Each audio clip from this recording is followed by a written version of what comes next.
video in the window here.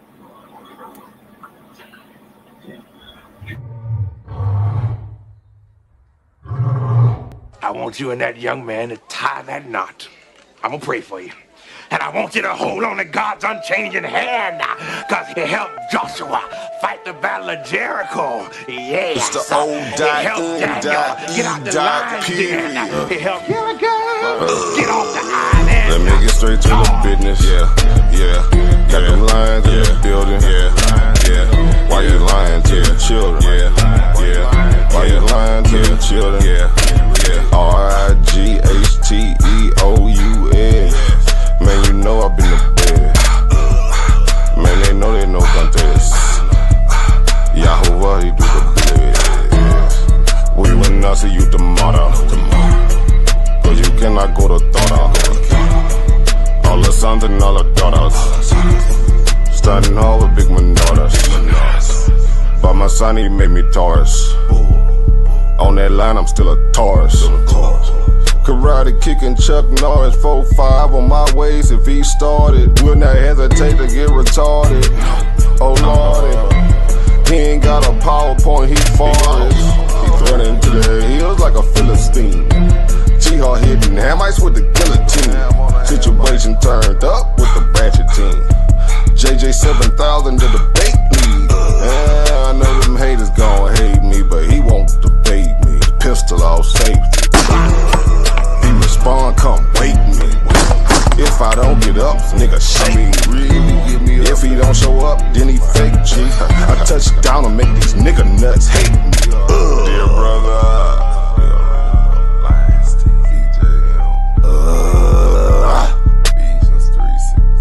Ballin' and crawling all the way from H-Time. Let me get straight to the business. Man, them lions in the building. Why you lying to them children? Why you lying to them children? You gon' cry, you gon' get it. Me, I'm like a frog, nigga, ribbit. Of course, it's in the spirit. I just got the Porsche, she can steer it. Mito got the raw, Shaq and Willie. Lamborghini doors, you better not spill it. Mama's high, say I'm more than just a villain. Mama's cry, I'm dope and wide for her children. Suicide, immortalized as the realest, yeah. Death by cop, black suicide.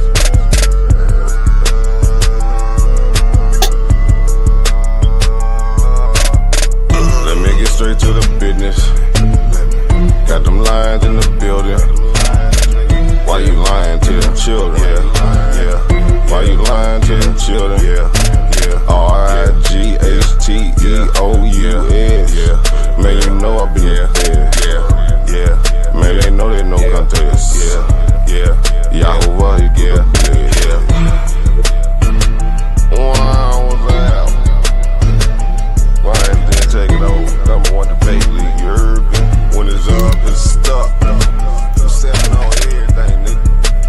Metaphorically, of course. Yeah! Lions is in the building! Goddamn fool. That's right. My name is JJ 7000, the most feared debater on this goddamn planet. Anytime when you, hey, I felt like I was young Dolph in that goddamn debate. Hey, they lured me to the cookie shop. You hear me, ladies and gentlemen? That's what happened. They lured the most feared debater in the cookie shop. It took a Confederate against thee. I'm talking about it took a collaboration of pseudo killers and these so-called paradigm shift 538, whatever the hell number it is. The most unorganized debate league I ever seen in my goddamn life. You claim you want to model yourself after the Lions Den? Bro, you got a long way to go. See, over here, hey, we represent quality. You see what I'm saying? Excellence when it comes to these debates, when it comes to hosting debates. We don't do all this shit where you got 2 or 3 different hosts popping in and popping out. And the second host letting other motherfuckers talk over you when they ain't even in the goddamn debate. We don't have no secret goddamn judges that we ain't ever seen in our goddamn life who they don't know their head from a goddamn hole in the wall. This is what you're dealing with over there at Paradigm 314. As much goddamn I done broke my back over there to help support that goddamn platform, sharing it every time I go on a motherfucker. I shared it to every goddamn person in my goddamn messenger and all my groups. Your little promoters in there, I went on their page, they ain't barely sharing the shit. Well, let's get to the information, ladies and gentlemen. Before we do that, we got to introduce Sister Karima. Go ahead, Queen. What to do, everybody? Please hit the like if you like the information that's presented tonight. Yeah, this is one of our affiliate platforms that's on the screen. Put your platform in the comment section so they can get a hold of you. Drifted in podcast. Okay. And we also have a sister that's affiliated with us, Cinderella. I don't know where she at, but hopefully she joined us tonight. But yeah, these are the platforms that we actually, is affiliated with us. Hello.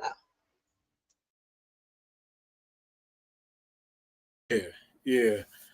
I don't know if y'all know what's going on, but this is called Cedric Ortega and Mandinka Mali.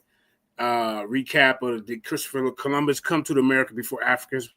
It was a long debate. It was like 10-minute opening apiece, 3 20-minute rounds apiece, two 10-minute question and answer for both of us, and then a 5-minute close. That's like goddamn near a 3-hour debate. It was long, so it was a lot of information that was put out there by one side. You hear me? By one side, the Lions Den side. You pseudo killers, you didn't put out anything. Nobody, I went around, took a survey. Nobody learned from you, Cedric. You didn't teach us anything about no Christopher Columbus and how he got here. Why the hell they got? Look, I found out the other night they got him buried in 4 places now. It was 3. Now more conclusive evidence, more breaking news that came out. They got him buried in 4 different places. Seville, goddammit, somewhere in Cuba. I mean, this dude, what they do? Cut him up? Come on, man. I mean, they didn't hold this dude accountable for anything. But what can I expect from 2 rookie judges? The only one that did real decent is Honey. And I'm not saying that because she voted for me. Because I'm just saying it because she has some common goddamn sense. You hear me? She has some common sense. Explain it to you, but you can't understand it for them other 2. Them other 2 goddamn judges was in La La Land changing diapers and goddamn painting their toes. Because there's no way they could have been paying attention to this goddamn debate. What I'm saying, hey, well, the reason why, I wish I could have seen more from you explaining more about Christopher Columbus and this and that about Christopher. That ain't my job, lady. I get a vote to Cedric. The other one said, oh, yeah, man, Cedric was off topic. 2 of the judges said you was off topic. And then one of the judges said you was off topic and JJ was rambling. But I give it to Cedric. Come on, man. That shit was set up, man. So, Kareem, let's go back to where we started off yesterday to kind of recap, Make sure y'all hit the panel. Hit the panel. Yeah, hit the panel. If you want to jump on, I don't know, the link in the chat, Kareem? Yes, it is. Okay. Shout out to my wife, Jenny Hayes. Hey, Kareem, when you get a chance, man, can you give can you give her a wrench? I got you. Tell her to make a comment so I can. All right, make a comment, babe. All right. Make a comment in the chat. All right. Hey, so we got sisters. We got Tawana up there. I don't know if you've seen the debate last night. This is why we say that we are the creme de la creme when it comes to fair debate. You hear me? I seen it last night. Yes, sir. Yes, what sir. You think? I seen it last night. What you think?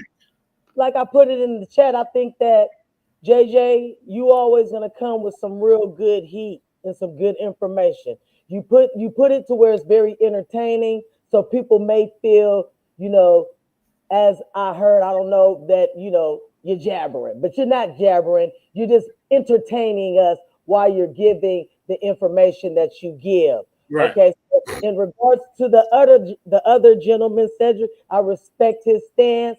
I see where he was coming from, but the information that he provided, I couldn't really get where that information is coming from, because you can't discover something that's already inhabited. So when that situation was there, the issue was Was there Africans there? I don't feel that Cedric was on topic. He kept talking about other things in regards to genetics and things like that, but he was not talking about Christopher Columbus and what happened, how he got there, what Where he happened land. there. Yeah. Who was his girlfriend? He didn't have Did any he leave any information. tools, any pottery, any navigation? Where's diary at? He said they have fragments of his diary. He kind of was off topic. So when you were saying, hey, let's get back on topic, I felt that he was just kind of going more at you instead of the information. So tonight is a good night to recap. I'm back, of course. I'm part of the den. I wanted to make sure that the notes are kept because we want to make sure that if you guys have any sources, that we could go ahead and get those sources in the chat so people can look up their own sources, right? Because it's always good to look up your own information so you can get your own understanding. So that's why I'm here tonight, to kind of help out and make sure that, those receipts get looked at. All right.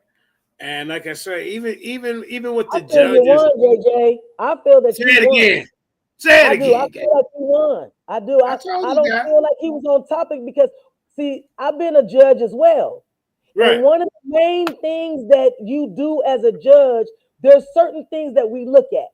The thing that first thing that we look at is the information. Are they staying on topic? If they have a presentation, when they're doing their slides, does the slides coincide with what they're talking about? Right. Look at the sources. Are those sources reliable? I can make a link. That don't mean anything. We need to make sure that these sources are reliable. The Equator or the Sun magazine, they got links. That don't mean that the information is true. So we want to make sure that's the next thing. And the next thing is the timing, right? Every time you give the information, you want a timer. So you're to give out as much information so the audience can understand what you're talking about and be able to kind of like piggyback on what you're talking about with the information. Right. If you're not on topic, we can't do that as the audience because you're kind of everywhere. Right. So that was, for me, that was the automatic loss. Yeah. That was the automatic disqualification, basically, of the whole debate, because you don't know how to debate, and you're not doing it within the time frame being on topic. Just up there running his lip, and we had to listen to him for 20 minutes. 3 rounds of 20 minutes of nothingness. We learned absolutely nothing about Christopher Columbus, and you proven that he came here before anybody else, and especially Africans. Well, we know for a fact that it was inhabited when he got here. Yeah, we know that. But what makes him think that Africans didn't come over here to admix with the indigenous people over here? When you're seeing all these artifacts, you're seeing all this jewelry and weapons, you know what I'm saying? And then the EM2 marker is there before, goddamn it, 1492. So I try to give him a chance. But I said, if you don't believe the Christopher Columbus voyage and you don't believe Master Musa's story about Akbar II's his voyage here, so we got to throw both of those out the window. Now we got to prove some kind of evidence that these peoples were over here. So Christopher Columbus is Italian. So now you got to show that his peopling group was over here before Africans. Not no one dude gonna make no goddamn impact. Yeah, let's make sure. Hey, I see you, baby. If there's some information that you have to understand, that these computers only give what we give them. They can also he was asking them leading questions. That's how you get his information. Yeah, so that's what I'm saying. So we've seen in the chat, because I've been here for years, a couple, right? And we've seen many a times where Karima has manipulated AI. You can manipulate it. For sure. So if that's how he's getting all of his documentation from links and not scrolls or things like that, then that has to be questioned. If you say that there was a scroll that was discovered in a museum and this is what the scroll had on it, this is the actual scroll, and this is what this is interpreted as, then that would be some sort of reliable source, right? Yeah. But Hey, real if quick, you- sister TJ, let's introduce the other two people we got on the panel that we're gonna get. We got a new Kakarot, one of the founding forefathers of Naga World Order. Go ahead, Aki, former Intercontinental Champion in the goddamn building. Go ahead. What up, JJ? It's your boy, Anu Kakarek, man. Naga representing, you know how it is. Holding it down, man. I'm just here to pop shit about the debate last night. You know what I'm saying? It was a fucking robbery in progress. For sure. We just gonna talk about it. Yeah. Okay. All right. We got one of the original Lions Den member in the house. You know, he also robbed me in a debate because Jabari had goddamn infiltrators in the Lions Den. Daniel Haru. God damn it. Go ahead. Oh damn. Oh, you know I ain't gonna never let that go. I know you ain't gonna never let that one go. But, hey, not even. Yeah, he gonna leave it go. But hey, peace to everybody, peace to Lions Den. And hey, and I watched the debate, and also as a judge, I'm not gonna say who won or who lost, but I will say this. I will say that, you know, like a judge, I'm looking for the A and B side. And there were certain things that as the A side, you know, saying that there was Africans there before Columbus. Whoa, stop. What? What's the name of the debate? This is, did Columbus reach America before Africans? So who we talking about? Columbus? No, we talk no. So let me explain. So are you saying the burden of proof is on me or him? No. The burden of proof, if you say that there is, the burden of proof is, but let me finish. So the burden of proof is on you. You're the A side. You say there was. Now, I think that you had some really compelling and strong arguments, and you had your sources lined up to back them. Like one was the genetic marker that you mentioned. Mm-hmm. Another thing that you mentioned was the textiles and the arrowheads, and you had, which was secondary, but they were first eyewitness accounts that Van Sertimore that he was getting from Portuguese and Spanish. Now on his side, which is the B side, really what I saw was just a dismissal of evidence. That's what I saw. That's how you see it. I said the same thing. Did I not? And so, you know, because you have to, you know what I'm saying, as the A side, when you present your argument, then it is up to the B side to disprove your argument, discredit it. But not just discredit, but you have to discredit it or rebut it with actual contradicting evidence. And so you can't explain, okay, if you go with the account that Columbus was there before Africans and the Africans got there doing the transatlantic slave trade, which means that there's no way that genetic marker could have made it before Columbus. That was one. Two, when you have accounts from Van Sertimore, they say that was your interpretation of when he said there was a dark skin or black people there. Now, they've been in, and they had coastline of Africa. They were already in relation in experiences and observations and relationship with Africans. Facts. When they had met the first indigenous people over there, they described them. They said they were red, they were brownish, they was tan, they was toned, they were dark. They were saying these things, but they never referred to them as dark people. So when he was saying that, oh, well, that's JJ's interpretation, it couldn't have been JJ's interpretation or Van Sertimer's interpretation, because they distinguished the two people, and the only people that they called black in that time period were Africans.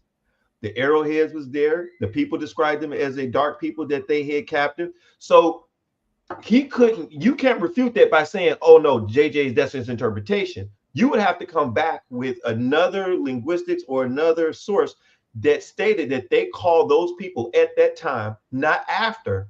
That's right. They called them black. So I was really and I actually listened to the arguments and I went over them and I was like, because it's an interesting argument, right? So it was good debate. And so I don't think that he was able to overcome the argument. He was not able to present the argument that would 100% refute what you were saying.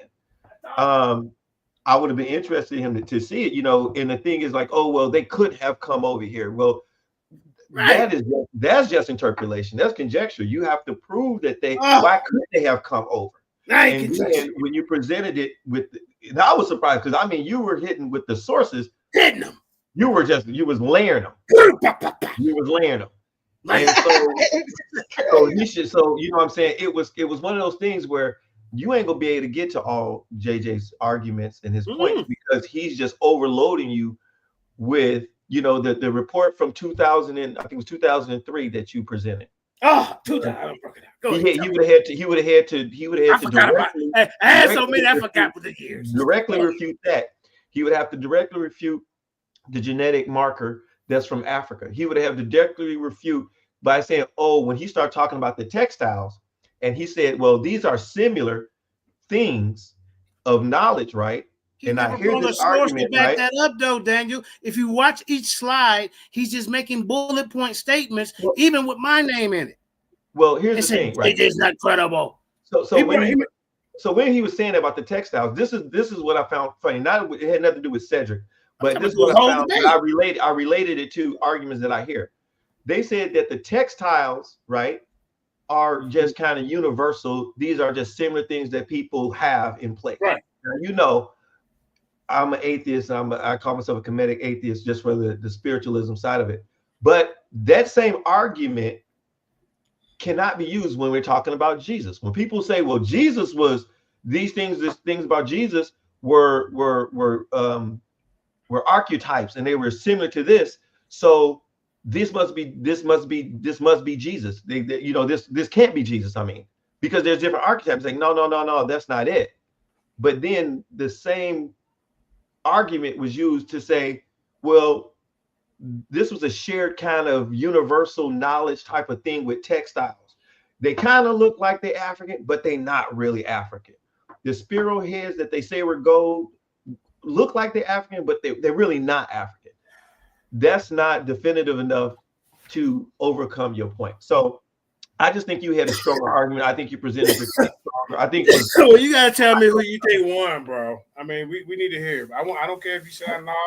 Like I said, you had the stronger argument. I feel he didn't prove his case. He didn't prove his case over you. As far as in the A/B side, he didn't do it. He didn't do it. I told him, man, you're not a debater, bro. You just run your mouth. You got lucky. See what happened? You got lucky and beat Silk over there on side of the TV. That's how you got the belt, nigga.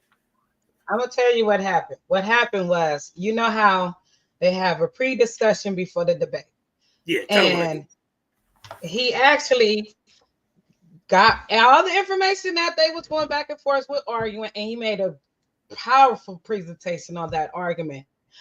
But what happened, when you're on the football field and you 42 fake somebody, like you go somewhere else because they think that you're going this way, you end up Shout Kareem. And you I can't hear. Is she breaking up or is it me? 40. I think she breaking up. Oh, okay. Well, you breaking up them with the information, and that's what I do that all the time. Okay, I do that all the time, though, Kareem. Yeah, I do that all the time. I put that information out there, had them preparing for what they think I'm gonna say in the goddamn debate, and I done went somewhere else. That's why you had your name all through the presentation. And then, hey, Daniel Haru, he was doing straw man arguments because he went first, and he was bringing up stuff that I hadn't even brought up in the debate. Did you catch that? And I brought it up. Well, I heard you say that, I heard you say that, and you know, based on what you're saying now, because I heard you saying about like, well, he gotta be, you know, presenting something that you said or something that was in the earlier. Maybe I missed something, but based on what he said, it was probably. It seems like it was based on what Kareem was saying. It seemed like it was something that you said during the pre-debate that he prepared for, and he was holding. Yeah, it was like back going back and forth. Yeah. And so when you go first, you can't jump out like that. He forgot about Christopher Columbus. He left Christopher Columbus in the damn river in his opening. Bro, that was the funniest shit ever. Because I'm like, in the first round, I'm like, hold on. You got a whole straw man argument going on because here's the thing. Whether if the Africans came to the to the Americas before Christopher Columbus, that's one thing. Whether they bred in with the people is a whole nother thing. Those are two totally different subjects. Those are not the same subject. Just because they came here don't mean that they had to mix with the motherfuckers. And I'm not saying they didn't mix with them. You see what I'm saying? I'm talking about for argument's sake. Like if you said that they come here, nah, JJ's proving that they came here. To me, when you get to talking, when you was talking about, correct. Yeah, like when you got to talking about the metallurgy, that is correct. The textiles, when you got to talking about that shit, that's trade shit. We might have just came here and hocked some shit and dipped. You know what I'm saying? We might have dropped off some shit and dipped. Like we might not. It might not have been us over here just out here fucking sucking and shit. You see what I'm saying? So just because the Native Americans ain't African, don't mean the Africans didn't show the fuck up here. You see what I'm saying? And I was looking for him to attack the relics and the artifacts, and he never did that shit. And I'm like, dude, I'm like, nigga, hold up. So you not gonna rebut that shit? Right. You gotta rebut that shit. I don't know how niggas win debates without rebuttals. Like how do you win without rebuttals? Like, is this really a debate? Right. You like I hit him with 40 bullets. 40 now, if he was rebuttaling the shit you said in the back chat, hey. But he was not rebutting the shit that was presented though. You see what I'm saying? And that, you know what I'm saying? I'm like, dude, he had that motherfucker. It looked nice, the graphics and shit. It was laid out, man. Shit was laid out, looked real nice. And I'm just saying, like, you know, he got the speech and the vernacular down and GG. He got a good little orator type of a voice. Yeah, but you ain't got no goddamn AI. If you ain't got no information. Look, I ain't even on the AI thing, but the AI can't perform for you. Right. You can have the AI set that shit up for you the whole 9 yards, but at the end of the day, you gotta perform that motherfucker. And bruh, nigga, I see a bunch of fallacious ass shit, straw man arguments. I seen appeal to authority. I seen appeal to tradition. I seen many appeal to the consensus. Oh my God. The consensus. Nah, bro. You know what I'm saying? False economy.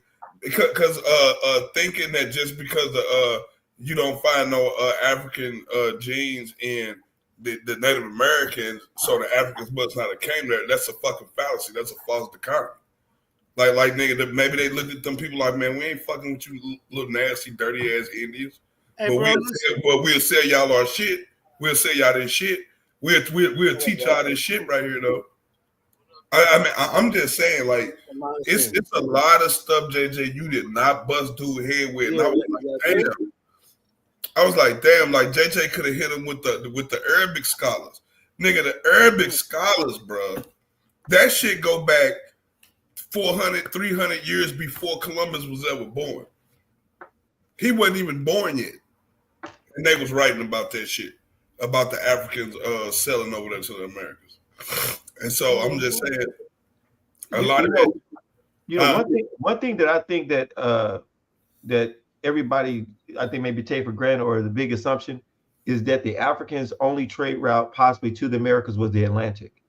And I Right. don't believe that's true. There's nothing that says that they had to go through the Atlantic. Nothing. As far as in trade, I mean, you know, even just think about it, right? Even the Europeans, man, when they were, that Pacific route. yeah, because even the Europeans before the Atlantic, but even before the Atlantic, the Europeans were going around the Cape of Africa to get to India. If you keep going, you go wind up right in North America. So I'm just saying that it's possible, it's at least plausible, that they did not go that way across the Atlantic, not all the time. Or Hey, hold on. Hey, this Marcus. Hey, y'all. Hey, hold on for a minute, y'all. Marcus just sent me a text and said I got drugs. So we want you at the Lions Den. We live right now. Me and New, Daniel Rue, Karima, Sister Trey. Come on here and show his points. Show us how he showed Christopher Columbus came to the Americas before Africa. We invite you, Marcus. Are you niggas just hating. Like I said. Yeah, hating. If you come on. Look at the debate title and you concluded that Cedric won, your ass don't understand debates and you don't understand debates. Jump on. I said because he never satisfied the debate topic. He never satisfied that shit. You know what I'm saying? And I'm just like what the fuck? Hey, people gotta understand that the topic is the debate. The topic. The title of the debate is the topic. Period. You ain't show. At least I show some kind of Africans doing this, and you know, here goes some artifacts, and here this and that. Here go to EM2, all that. You didn't provide anything. And then when I asked you them questions about Christopher Columbus, and did you what about this agreement with the Spanish monarchs or you know the Queen and all that? This is that. Where's that document? It's fake. There is no evidence. You hear me? So he didn't show no kind of trail of how it happened. Because Christopher Columbus is the main guy. You put his name in there. You should say Europeans or something. You probably wouldn't even have to have no person that you had to prove. My stuff just said mine said African, so I can show African artifacts. I can show the indigenous people saying, yeah, they came over here, man. Yeah, man, we kicked it with them. Or they went to war with us against these naked ass goddamn Irish motherfuckers that came over here. The Celtics. You know, they got murals of that. Oh man. You did a horrible job, Cedric. And you know, Marcus over there with Garfield and them anyway, Kyle. You know, so we already know what it is. It's receipt. I asked AI because y'all don't know nowadays. Y'all can use the images now. You ain't got to just type it. I didn't, smart enough dummies. So you can actually use AI and tell them do this receipt, this information that's in this image, which he posted, which I keep saying had nothing to do with the debate, or even the title that he put up there. That title, literally, them receipts had nothing to do with that. You feel me? The bottom of it, it says Clover, what is it? DNA, dealing with Native Americans bloodline with something, didn't have nothing to do with the topic. So I asked AI, you feel me, does this receipt have anything to do with the topic? It actually said, no, that dude ran out the chat. Where he at? Because he couldn't even debunk AI. I'm not going to argue with y'all. Let AI argue with you over your own receipts and your information. Them receipts didn't have nothing to do with the debate. Oh, you talking about that source that he calls up putting up? Yes. This how he did his source. I made AI repeat what the source is and asked if the source have anything to do. And then I asked AI to judge, and AI said he lost. I'll tell you. Yeah, I simulated the debate with AI too. When just all the information I put out and he has put out on this topic. And the nigga lost 9. They gave me 9.5 points. They gave that nigga 4.5. That shit the great equalizer. Niggas gonna hate that shit. You niggas come up with into a tie, nigga. We can have AI be the tiebreaker, nigga. You mother's gonna hate that shit. Right. But JJ, one of the things with debates, and I know, like, I'm not a topic and you see me already do it. I had a nigga mad. I did that already. You seen that? AI is Hey, Marcus, jump on. Stop hiding. Yeah, JJ. So I'm not a topics person. I'm more of a, the person has to attack your premise, right? So once you do your premise and you put your first opening round out there, the person has to attack and refute your talking points. They have to refute your argument. They cannot go on a alternative presentation that sideways kind of argue things that you didn't present, or that you maybe not even yourself. Sideways, he did that shit bold in front of us, and then think we don't catch it. In order to win a debate, you got to do that. I told you, I think some of the stuff he was trying to address, I just don't think it was strong. I don't think it was strong enough for what you were putting up, because you weren't just putting up stuff. You were, now he could say your sources was weak or whatever, but you put them up. You definitely put them fuckers up there. What he put up? So somebody named David Ortiz, and he claimed debunk Ivan Van Sertima's work, and when I looked it up, he ain't did shit. And then, like I said, you didn't show the methodology. You didn't show what he did to debunk it. Then you lied and said you debunked Clyde Winter's research. I want to see one of you. You didn't put shit up. I want to see one of these weak bitch ass niggas come make a presentation where they're actually debunking these scholars, man. Clyde Winters, Ivan Van Sertima, like any of them. I want to actually see them do the shit live, bro. Like, because them men got credentials behind their back, and I'm just saying, like, the academia world don't talk about them motherfuckers like y'all do. The white man don't dog them motherfuckers. Don't dog them out like that. Right. They talk to them motherfuckers with respect and dignity.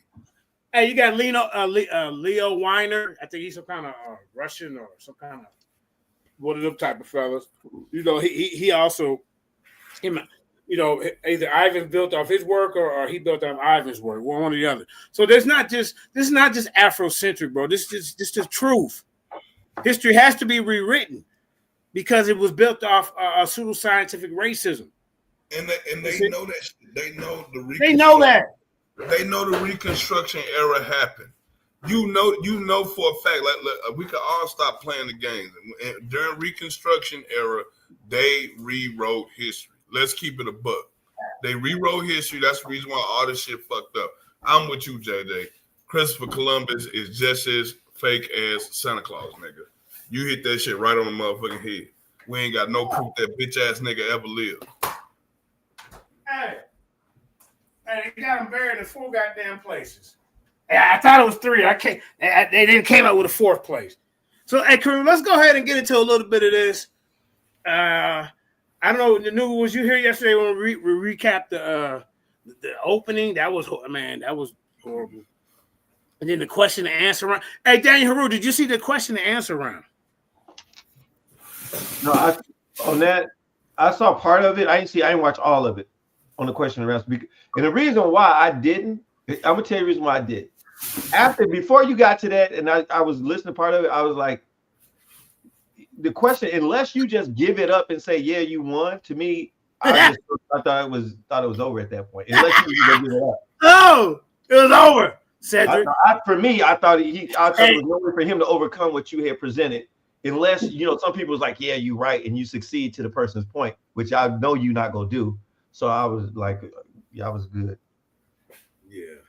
I told this nigga. Well, let me recap for you. The brother didn't let JJ say 2 words without him. Start with me first, and then watch how he handles this question and answer round. And then we're gonna go to our first round of the debate, Kareem, since we didn't get to do that yesterday. Huh? Yeah. And then look, one of the judges ain't even on the panel right now. You hear me? See, I told you they fell off. She was gone for a minute. And DMG got mad at me because I said, well, damn, even one of the judges fell off. Really, it should be like a tie, or something like that. If one of the judges ain't there, and then here we go. Let's go. And look at his sources. He's putting up bullet points with no source behind. That's based on. Watch. All right, let's go to this question and answer round. And just because a person got a PowerPoint don't mean they shit right. That's right. But I'm saying he acting like he just all forced up. Again, you got shit. That's okay. Let me leave that alone right there. Hey, I got sources. But I can't put them in here. I got sources. Look in the chat. Mm-hmm. Kramer fell off. Oh. But yeah, this nigga lied, talking about he debunked Clyde Winter's work on sickle cell research. You never done. And then you brought that up before I even mentioned anything about sickle cell. How you gonna debunk Clyde Winter's work on sickle cell if you don't own no laboratory? I mean, shut the fuck up, man. Bro, he didn't bring. But then when he said it, I said, "Well, okay. Well, who was these people? What's his name? Look, can we see what he did? Can we? Because see, he's talking about. Then he said somebody debunked Ivan Van Sertima, and then he didn't show none of his work or what he did. Well, he put a Craig on him. That's the same shit Craig did to me. He used old boy named Reginald Pocock name in our Panther debate, but he never cited dude work though. Right. He just spent his own narrative about some shit that literally the man said the total opposite of, and I was just like, that's crazy. Man, them nigga got 2 debates, man, in this whole goddamn 5 I years. Probably lower than that. Come on, man. He be in the bench with big shit, and I'm like, bro, my body of work speaks for itself, man. Right, I seen you start posting. Yeah, well, you a lazy ass. Hey, his body of work got something to do with you. Yeah, he in your body of work. That's it. Somebody else. Come on, man.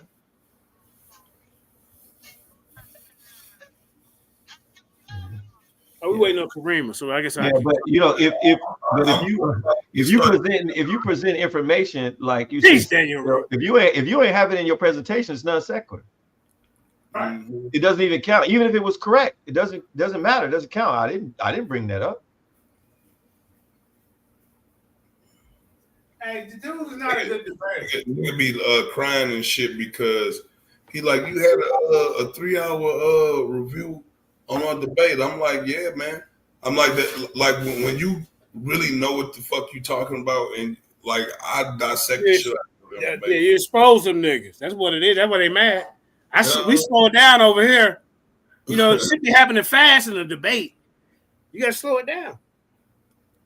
All right, Kramer, go ahead and show the question and answer round and watch this goofy. Dude's horrible. Ratchet. We got it from here, brother. We got it. Yeah. He come in and interrupt. I'm about to leave, y'all. Come on. All right, peace out. We're going to see you on the after show. He ain't going to debate nobody neither. He a flavor for you. He just made an announcement saying if you don't want people dancing in your video like P. Diddy, and here come this drunk. And here come this nigga. Right. Come on. I'm looking like, man, will this nigga shut up? But let's go. We passed this part. Okay. My first question, right. Yeah, I'm ready. You got a super waiver? I got you. All right, peace to y'all. That part right there, turn up. All right, Cedric. What's the name of Columbus Diary? Diario de Abordo. Can you prove that that's authentic? Yes, it is in the museum. It is in the Archivio de las Indias in India. It is in the Indias in Seville, Spain. There's a fragment and remnants of it, but it was transcribed prior to it being so there's a fragment, literal fragments of it. Not to mention the fact. Okay, that's enough. This is what we call primary. Bro, that's enough. G said that's enough. Are there any inconsistencies in the Columbus Diary? What inconsistency are you talking about? The fact that the diary you don't ask questions. Exists already established in the Americas. So there might be inconsistencies, but you would have to elaborate. Hold on, Uncle Ted. Hold on, man. What are we doing? Let him clarify. Go ahead, Uncle JJ. Yeah, man. Now, there are inconsistencies in the Columbus Diary, but you said they're not, so I'm gonna prove that wrong. What is the letter? What is the letter of the sovereigns? I have no idea what you're talking about. Another sovereignty that is not real. So Columbus didn't write is the it breaking up document or is it me? you're claiming. Where can we find this document? What are you Where claiming? can we find this document? You're making the claim about the document. I just said you don't know. But if you claim that Columbus write the document, you're providing us with yet more substantiation. Where can we find the document? Hey, this ain't how you buy it. You tell them to be quiet during the time. You don't ask me questions, Cedric.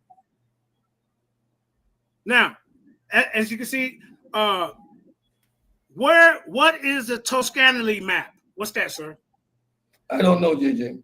Okay, with this map, it's allegedly sent to Columbus by the Italian cartographer Poco Toscanelli, which supposedly showed him this route. See, so if you can't even prove none of this, I'm gonna keep it with questions. Can you prove Columbus' route to America? Can I prove it? It's documented. Okay, next question. All right, what is the Capitulations of Santa Fe? I have no idea what you're talking about. Okay, the Capitulation of Santa Fe is a document that outlines the agreement between Columbus and the Spanish monarchs. You're supposed to be. Listen, you're supposed to be providing evidence. Right there. It's not authentic. This document with the evidence. Uncle said, relax. This document is not real. Pay attention to this. All right, keep going. Pay attention to this. I don't even. Yeah, that document is not authentic. That's why I wanted him to see if he knew anything about it, which he didn't. How you gonna try to make a case for Christopher Columbus? You know none of this stuff. That's the first thing you should have been studying. All right, let's keep it going. You know what he? Look at this. Okay. All right. Hold up. You want more Columbus questions? Okay. Is there any evidence that there is a Columbus map? Is it authentic? I wouldn't know why there would need to be a Columbus map. All right, thank you, sir. This guy. There's no conclusive evidence Columbus map, but we'll keep going. Why is Columbus? Look at him. In 3 different places. Buried in 4. That would you assume. I would never think someone is buried in 3 different places. Okay, you don't even know that. I have no idea why you would claim that. Okay, so now I'm claiming it. No. Okay, so now I got to educate the audience. The Cathedral of Seville has them in Spain. They got them over in Havana in Cuba, and they got them in San Domingo. Did they split his body up in 3? Again, you're making a claim. Okay. I wouldn't make no suggestions. So I don't. Thank you, sir. Thank you. Did you prove that there was conclusive evidence that Christopher Columbus came to the Americas before Africans in this debate? I think you did. Which is Columbus's diary, which you made reference to yourself. I indicated where it is. It was transcribed. We have evidence from people on the ship, the medical doctor, Albert, who was documented. That's good enough. That's good enough. And Columbus. These are first-hand accounts. Hey, super wavy, bro. Being an bro, that's good enough. All right. Which one of the documents? Give me a location. Which one of the documents? Okay. Let's get that one. He said that authentic. Okay. All right. Did you in this debate prove that the Columbus haplogroup was here before 1492? This question is indicative of your utter ignorance. Okay, that's enough. If you're going to answer, are you going to answer? Yes or no? I'm answering your question. So okay, that was it. Okay. There would be no way you do something that is. You ask me the question, allow me to answer. Bro. I thought somebody says. And this dude right here, man, he's horrible. Daniel, how you think he doing so far in this part of the debate? You there, Daniel? And new? I don't think they can hear me. Right? I said, how you think he doing in this part of it? Yes, how you think he doing this part of the debate? Oh no, right here. He like a fish out of water right now because he flopping the fuck around. You don't know the body of information, which you should if you trying to prove that Columbus did anything.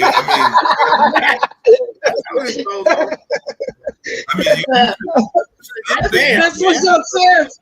This was your chance. I'm just saying, like if there was any chance, any time for you to like put it all on the line, it was right there. And, nigga, you don't know nothing about Christopher Columbus. I mean, you know some shit about some genetics. Whether if you comprehend that genetics properly, I don't know, but you sure had a lot of it in your presentation. But you didn't have shit in there about damn Columbus. Shit, I think one of the things I remember about Columbus is his name ain't even Columbus. It's like Cologne or something. Yeah, Cologne. Crystal Cologne. Yeah, it's like Cologne. It's not even Columbus. Hey, they can't find that nigga neither. I looked it up. Like they say, hey, look, they got him buried in 4 different places, y'all. Right. His name ain't even Columbus. This nigga Osiris, goddamn it. This nigga might be a terrorist, bro, because his name fraudulent and shit. Nigga, what he did was fraudulent. Came and discovered this motherfucker. Like, that shit's fraudulent. Like, what else is fraudulent? But you know what? There was even the killer part. What they do? Even if you say that this diary is authentic, in there it says that he came across the indigenous people told him he came across they came across some Africans here. But then when you bring that up, no, that's not true. Come on, man. Yeah. You can't have it both ways. Yeah, they be you can't have it both ways. Hey, that's what I heard. That's one of the major weights that I had as far as your argument and what his rebuttal would be to that. And how would you refute or dismiss what people are saying with the narrative is the first I account for, what I'm saying? They're saying that these are black people, these are Africans. And then it's they were black. All the Indians were black. But if you look at any reports from the early Spain and Portugal, they never call them dark-skinned people. They never do. They call them brownish red, darker, like brown, darker tone, light skin, but they never call them black or darker people. They only call Africans darker people in that time period. So I was waiting because I've heard Cedric before. I think Cedric is a good orator. That's it. I think he's a great orator. I think he has a lot of knowledge. I think that, and it may be some Karima said, is you show him the slider and then gave him the curveball. I think that's what you did. It's what I did. It's exactly what I did. It's exactly what I did. He got all prepared because if you go watch his opening, you're talking about stuff that I hadn't even brought up in this debate because you're first. Yeah, there goes. Somebody just put it up there. Christopher.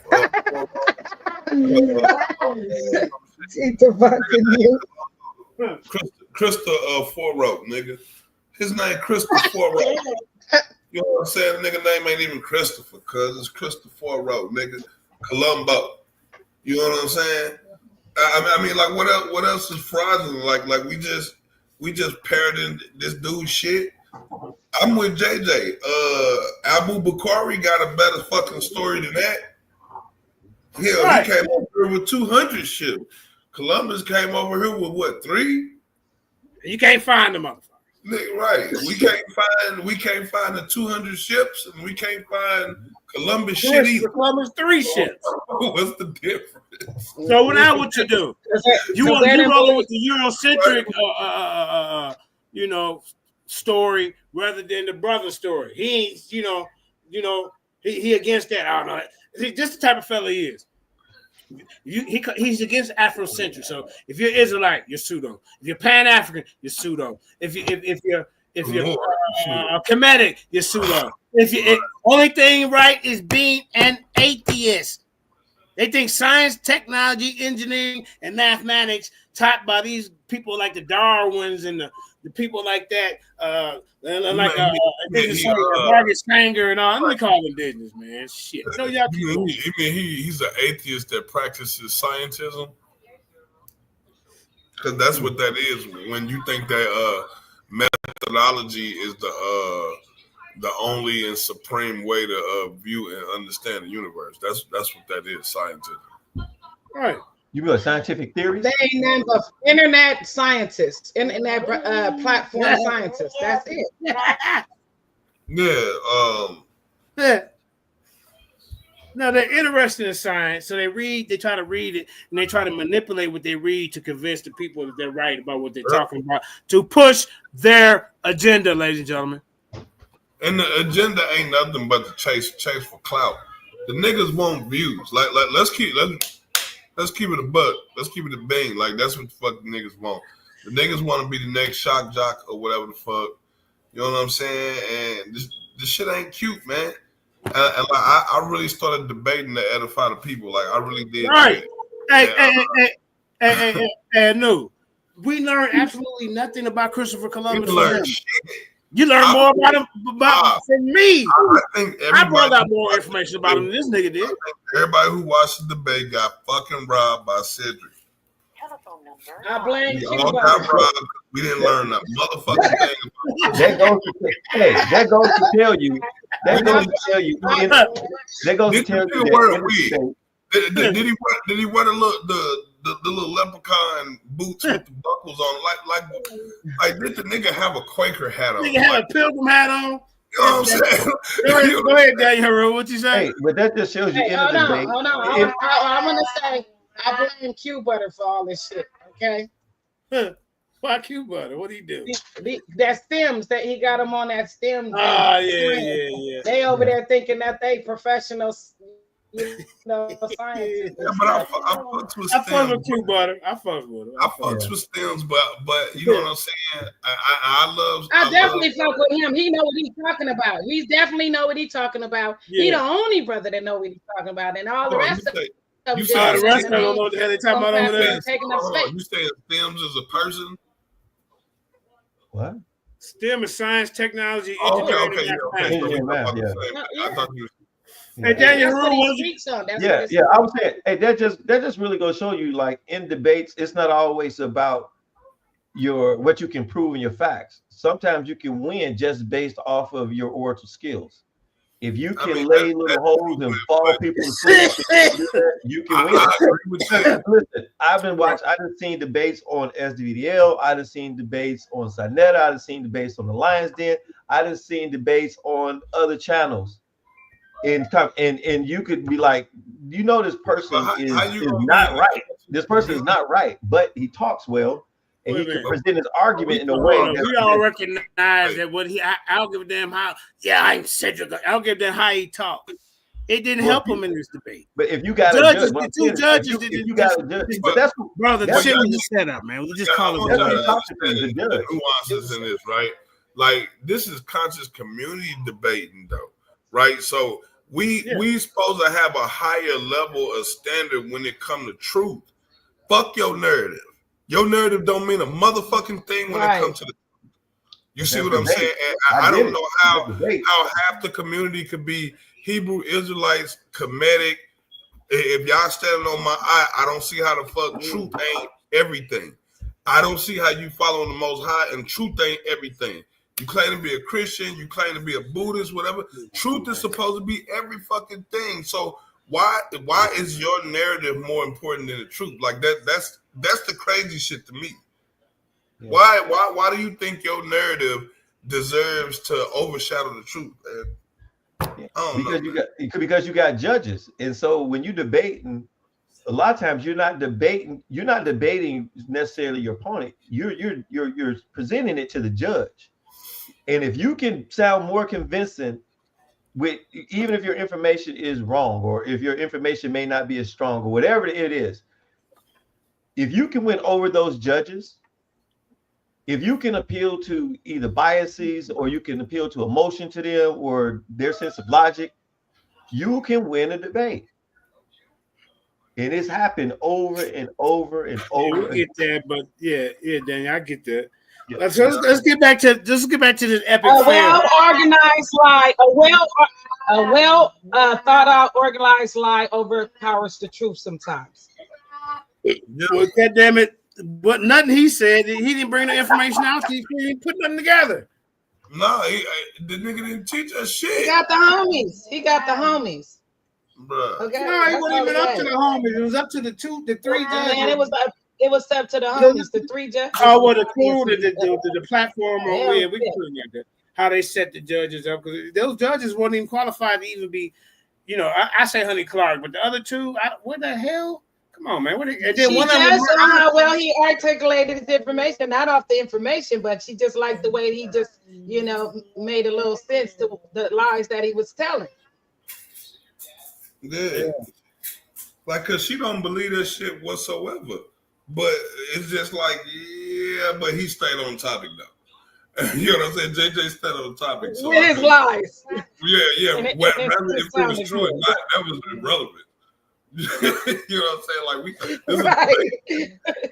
whether that shit was true or not was actually irrelevant, nigga. He stayed on the topic, nigga. He could have bought up. Oh no, I ain't had no lie. No, hold on. Even though she said JJ went on a run. Okay, my question is a run about his topic. Was he staying on point going on? That's the run I went on. Yeah, that's what I'm like. Yeah, man, he can go all day on this shit, but he was on point. He was on topic, man. Every time he kept bringing it back to the metallurgy, kept on bringing it back to the textile, kept on bringing it back to the pottery. And I'm like, man, this nigga giving Buddy the rope a dope because he ain't spoke on none of this shit. He ain't brought up that documents because there's so many documents to support his stance.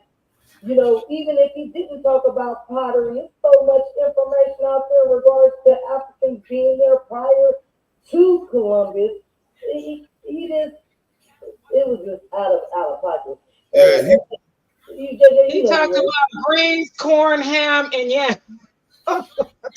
Yeah, man. He was look, check this out. I never said anything about yams in this debate. Nah, not at all. I told you. Y'all hear that, ladies and gentlemen? I never said anything about yams. I never said anything about shipbuilding. He said all this stuff in this debate. When did you discuss something similar like that in the pre-discussion? In the pre-discussion, how did you talk about yams in this discussion? He was supposed to hit you with the check hook, man. That nigga did some whole other shit, bro. He was supposed to be like, oh, that ain't African pottery. It's this type of pottery. This what they found. You know what I'm saying? Oh, them wasn't African spearheads. Them was, here they are right here. I got pictures of them. They really come from over here, from this culture. I said, hey, did you see the list I hit them with? Man. Knives, daggers. I was like, the JJ stacked the deck, bro. I'm like, that's why I said in the comments, like, that's a lot of shit to rebuttal, bro. That's a lot of shit to rebuttal. He's galloping. I'm galloping right with this goddamn evidence on you, punk ass. I know. I said, but when you galloping evidence, nigga, you gotta respond to that. You can't just let a nigga pile up that much. You gotta say something about it. You gotta throw a rock, something, nigga, bite a nigga, something, bro. And then I'm hitting her with the questions about Christopher Columbus. And then the question and answer round, bro. Let's get to his question. That was so awful. It was like I finished this part. Just 4 minutes. Embarrassing nigga. Hurry up and shut you down. He was trying to use every last second of his 10 minutes. He wants you to use 1 second. Right. It was 10 minutes of him talking. It was 9 minutes of him talking and a minute of me answering.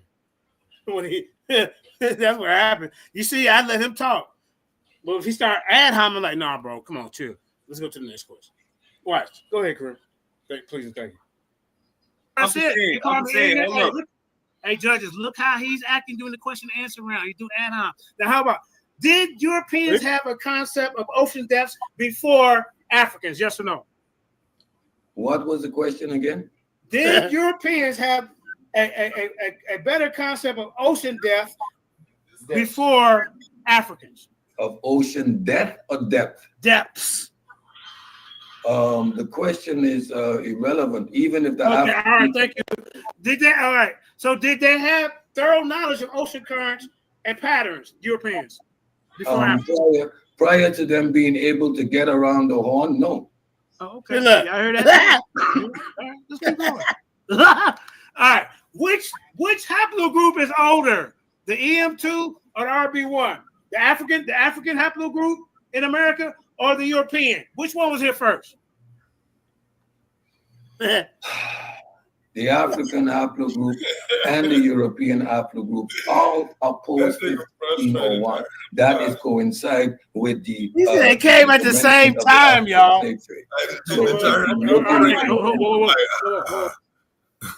Yes. Did you hear him?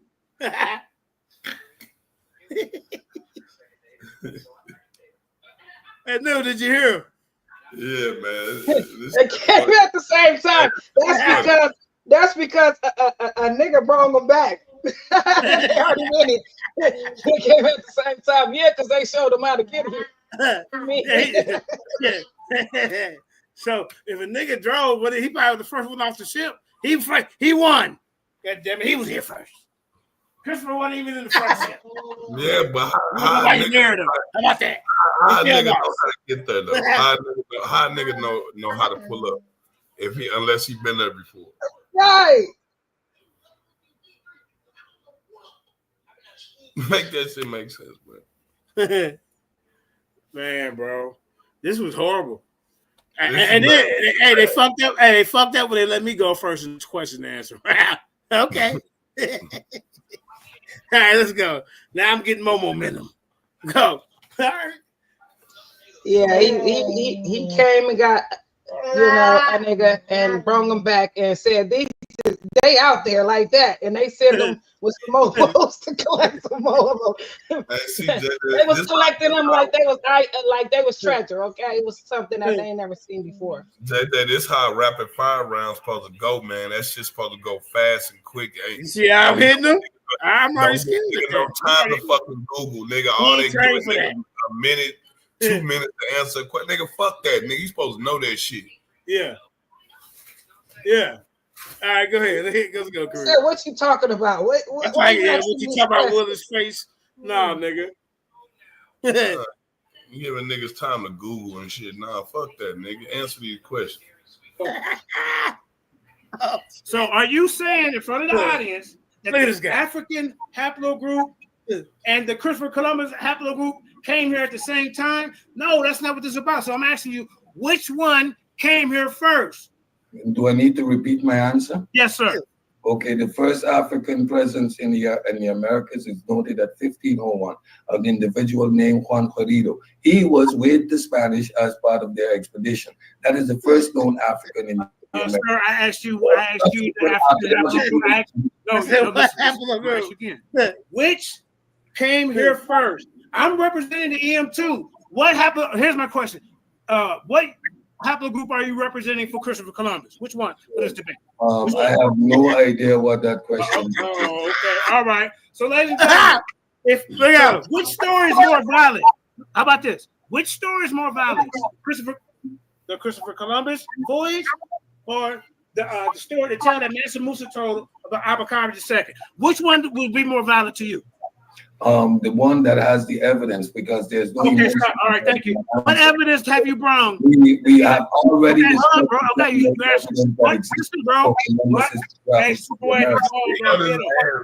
evidence have you brought?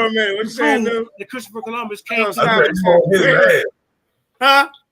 You on his ass? No diddy. Well, yeah, on his neck. My foot on his neck.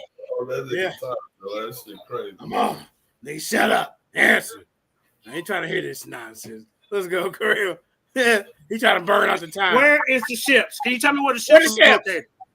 There is no need for us to represent. Yes or no? Can you tell me where the ships are? Yes. Where? So a ship of that age. No, where's okay, go ahead. Primarily from would have decayed. No, where's Columbus, Nina, Pinta, and the Santorina? Where they at? Of course, these ships no ship, no goddamn voyage. These ships were destroyed in the voyage. Tell me where they were destroyed at. Where? What location? What location? In the ocean. In the ocean. That's where ships are destroyed. Okay, so where? You can't tell me where? In the ocean, I just did. Where in the ocean? Where? In the ocean, the Caribbean Ocean. SpongeBob? Where in the ocean? In the Caribbean Sea. What? Where? In the Caribbean Sea. Okay, where? Okay, so in the Caribbean Sea, ladies and gentlemen, can you disprove that the anchors they found over in Americas, in Brazil, these anchors that belong to the Mali Empire, can you prove that they were not connected to the Mali Empire? What methodology would you use? First, you would have to point me to a location where we can. Okay, that's fine. Hold on, I got one more before. We have a museum. Location. You're right. Now, give us a location. Hold on. Now, give us a location of the Nina, the Pinta, and the Santa Maria. Give us one. Where? Where No. You expect wooden ships to be for 500 years? That's an indication. What'd you say, Anu? I said you was on that boy ass. Like that dude ain't cuz. Hey, like, that's real, Captain Zera. That's a real inquisition, bro. Like niggas, that minute, 2 minutes to give a nigga the answer, that's an inquisition, bro. That's how you get nigga, that's how you fucking do it, bro. You supposed to drill that nigga. Right. Supposed to know the information. He's supposed to know the information. Supposed to know it. Nigga, what a thing in the Pinta, the Santa Maria, nigga. I mean, at least have it in your right. Information. Maybe you don't know it right off hand, but it's in your information. You can click right to it. Like, okay, here it is, right here, brother. You know, it's part of my presentation. But you know what? We didn't learn shit about fucking Columbus. We didn't learn nothing about Columbus. Not a damn thing. You gotta be ashamed of yourself. A whole goddamn hour, and we did an hour, and then 2 hours worth of information apiece, nigga. 3 20-minute rounds. Then we did a 10-minute round opening. Then we did another 10 minutes of back, for our question and answer, and then a 5-minute closing. That's an hour and goddamn 25 minutes apiece to talk, and you didn't give us nothing to build on. To make his question, well, damn, maybe he was right. I ain't even got nothing to go look up or research coming from you. Right. Come on. I didn't even retain nothing. He robbed the audience. I didn't retain nothing the nigga said. Nigga, I know it was some African textiles, pottery, and motherfucking weapons over in this bitch, though.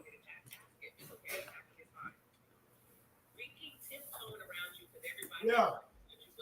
Hey, he got dog walked in that goddamn question and answer. I don't care what nobody said. Dog walked. All right, let's watch this guy. Yeah, that shit brutal. It was brutal. Because that's how we do. That's how we do in the Lions Den. Back chat. We got to do that shit. We've been doing that.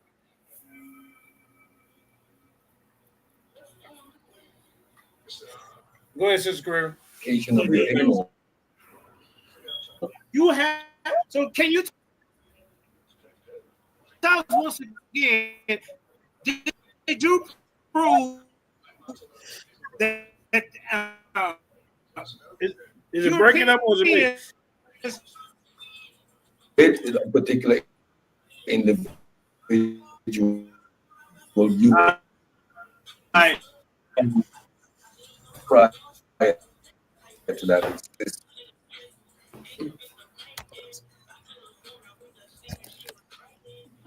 All right, Uncle Sid, we're gonna start when you're ready. Okay, JJ. I'm going to start with your last question.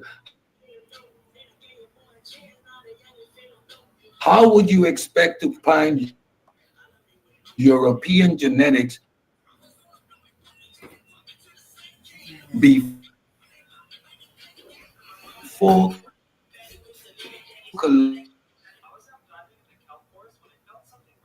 It's breaking up. Yeah, it's breaking up. Turn my camera on.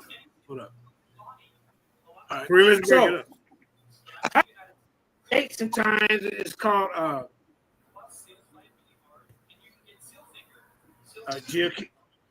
geochemical analysis, radiocarbon dating. Stop.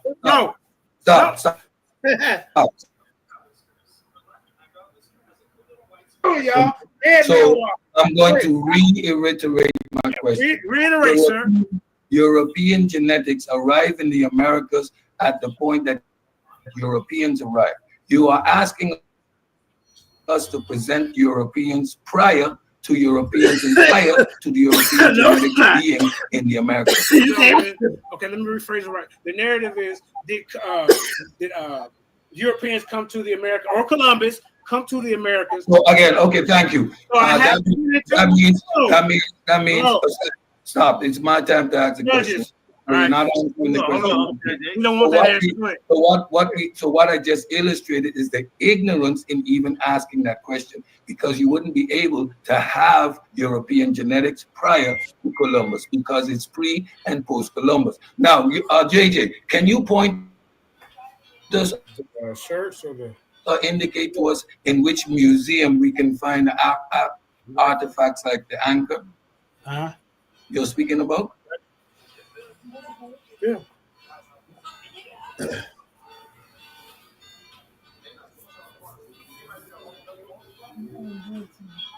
Okay.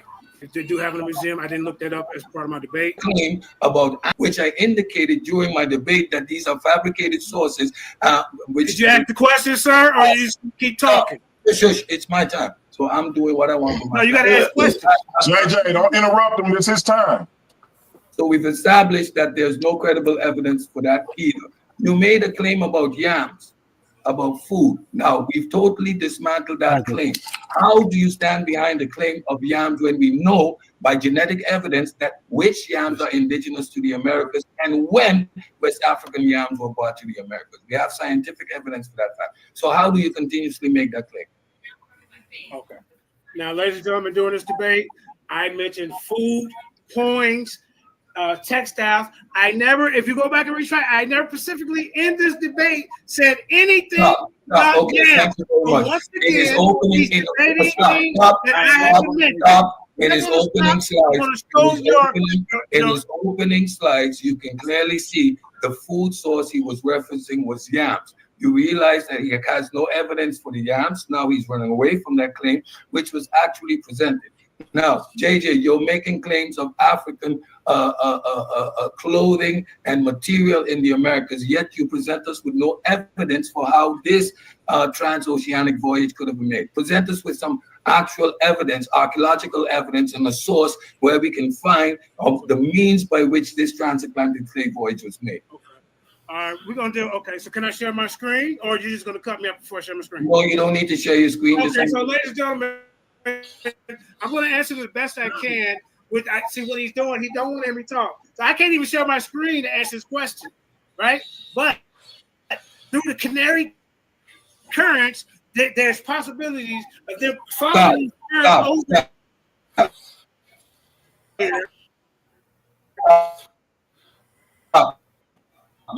Jay Snake the Great, I see.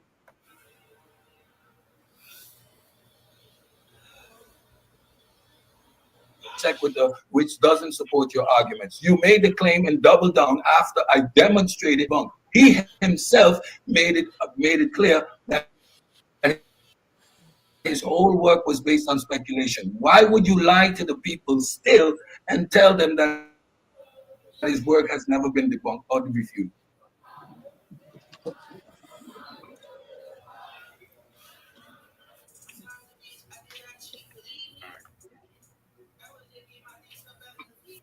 You gotta unmute your mic, Uncle JJ. You gotta unmute your mic. Uncle JJ, we can't hear you. You gotta unmute your mic. JJ, unmute your mic. Oh, sorry. Okay, so now I can pull up my phone and show you Ivan Van Sertima, Renuka Rashidi have been challenged Yes, stop. Okay, good. You're wasting the people's time. Stop. Thank you very much. Thank you very much. I do not need you to insist on lying. Everybody saw clearly, right, that he has been refuted and debunked by peer-reviewed academic work and by multiple sources. It was clear on the screen for everyone to see. When you admitted you do not care what I say, so do not make that regurgent claim. That is completely dishonest. You're intellectually dishonest. Now, you present your... Okay. Now, he brought up somebody named Dr. Ortiz in that when he said that he debunked Ivan Van Sertima. I looked this guy up. Hey, shout out to Jay Snake the Great. You know, Lions Insecurity. Go ahead and speak on it real quick while I pull this up. What up, though? What up? What's up with you? Shit, I just got off the gig, man. Just tuning in. Okay. Yeah, I'm finna pull this up for this guy. He lied to the whole bank. All his slides were just bullet points, and he trying to act like they were, you know, academic sources, which they were not. I'm gonna keep it real. On somebody from the outside looking in, it seemed like the panel and the judges were completely biased. Ah, there you go. You know, they was the panel. You know, the switching up of the host, and then at the after part when. You know, Cedric get to respond to something, and I didn't get to do it. Hold on, JJ. I want to let Juice talk. I want to let Unc West. They ain't gonna look. Yeah, ask a question, and both of us get to answer. That's how you do it. And they kept cutting you off, but when they were cutting you off, they weren't saying nothing. But like if you were talking while they were talking, oh, hold up, JJ, hold up. You're not finished. That's what Super Wavy did. That's what I'm trying to tell you, bro. It was all a setup. That's why DMG got the hell up out of there before the real bullshit happened. With his goddamn lazy ass judges who pretended like they was taking notes. You can hear moving pages, but wasn't reading shit off of it. And now all of a sudden they tell, oh, she got notes. So now they're finna try to come up with these goddamn mystery notes. You know, in a debate, she supposed to be reading them live right there. Say, hey, man, come on, bro.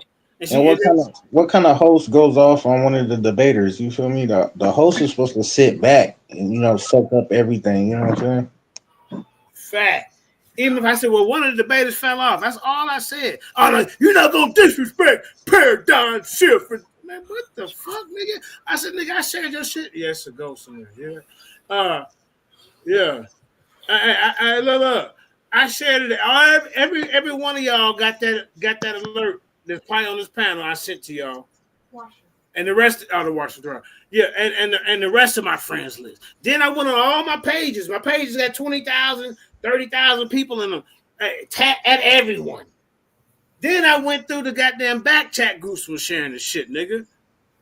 The fuck? This how you treat me? Nigga, you got some nigga. You say you modeled yourself after the Lions Den. You said that in your poem, bro. You told me that. We don't act like that, man. It's you get fair treatment. The debaters get fair treatment. That's how we ask from you. You ain't got to go no slander campaign or nothing. We just saying you know better, you do better. Right. That's it. We keep it moving. All right, let's continue with Cedric's bullshit. Then we got to show the first round. If not, you know, then we break it down. These are long rounds, so then we can go. Huh? Okay. Yeah. So let's get past this, and then we'll go to the first round, so y'all can see that he didn't bring shit. To work in such a ridiculous fashion by presenting these sources, Bartoli, as if his work has been confirmed. Do you can you provide us with a peer review source for his work? Yes, I can provide that. But not the sources. How do you ask me to provide it and you cut me off? Stop, because I know you're lying. We just need you on record. We just needed you on record having committed. a lie, because what you presented was the claims he made, and in your own presentation it stated clearly that his methodology is flawed and his work is not peer reviewed. In my opening, I addressed don't say that, y'all. He's just ranting. He's just ranting. Why would you insist on still bringing a claim that is unsupported by peer review work? Why would you be disingenuous in this debate? That's my question to you. Okay. You gotta unmute your mic, Uncle JJ. I got this. All right, ladies and gentlemen. Now, as you can see, for me to be disingenuous in this debate, that means I would have to be off topic. I addressed my situation as far as proving African DNA has been over. He has not proved anything about Christopher Columbus. All those questions I asked about Christopher Columbus, you should have been knowing these. Okay, stop. Okay, thank you very much. The lack of intelligence. Yeah, stop. Yeah. Thank you very much. Do you know what? You see? Well, put the mirror in his goddamn face. Let's keep going, Kareem. Please. Okay. Yeah, put the mirror in his face. You know, oh, stop. That's okay. I didn't want the people to hear that. Yeah. No. Let's go. Genetic noises. Can you explain to the audience what genetic noise is? No, I don't know that right now. Go ahead. Okay, so you make claims of EM2 genetics in the Americas, and you actually put the percentages up there, which are between 0 to 2%. Do you understand what genetic noise is, and how shared genetic ancestry can contribute to those minimal numbers in a genetic profile? The misuse of that data proves the disingenuousness when you did not even know what genetic noise means. So go ahead, answer the question. All right. Now, ladies and gentlemen, these numbers that I put up were markers and indicators. Thank you very much. Thank you very much. Of genetic information. As soon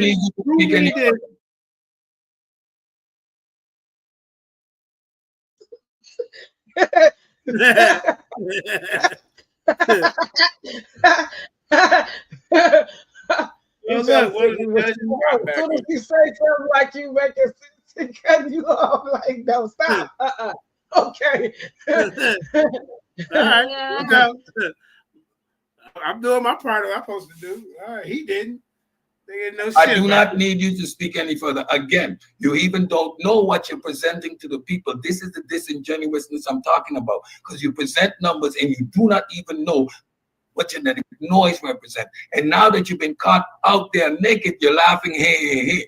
But again, this is a testament to your disingenuousness, right? Now, my final question to you, why would you sit up here and lie to the people presenting sources that are not vetted, don't exist, or either incredibly false? Why would you insist on presenting you know how he keep calling me a liar? Hey, you know that? My first round,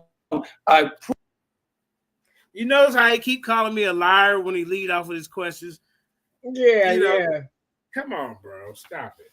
You are the source, I'm telling you. Yeah, I got up this morning and he started with that, and I was trying to get the information because I was watching the debate. So I was trying to get the information on what you lied about, like which area you lied about, right? And what information, like, and what sources were fake. This was like at 7 this morning. And He's then a I said, professional complainer. Yeah, I'm trying to get the information though. So, you know, he's gaslighting the whole time. So I'm trying to get the information, and I'm like, look, this reverse psychology that you're doing, it ain't working. On me. It ain't working. That shit lame as hell. Get it together. Like, get it together. Yeah, get it together, man, before you get in the ring with me, man. How this man lied and what he lied about, what area he lied about, and what source was this genuine or fake. I tried to get that out of him this morning, and he just kept on saying, you're a liar. He just don't get information. And I'm like, well, you know, I'm a person here. Like he's an authority or something. That's it. Man, come on. But I'm just asking him because you just, you know, saying that somebody is a liar when they're teaching thousands of people, because there's numbers of people that are watching even right now. you're not just on your platform, you're on other people's platforms as I well. already know. So in And regards to that, they're trying to paint a narrative like this dude really won. Just stop. no, he's just doing it's almost like a child in school that doesn't understand. They just start acting out and they get you off of the topic because you're so focused on them acting out. There you go. And shit ain't working, nigga. Let's continue, Curry. Then we're gonna get to this first round. So AJ Snake the Great, did you see the whole debate? You catching bits and pieces. I caught bits and pieces because I was at the gig. Right. Yeah, this nigga didn't bring nothing out. But like you say, you felt the vibe of the biased panel.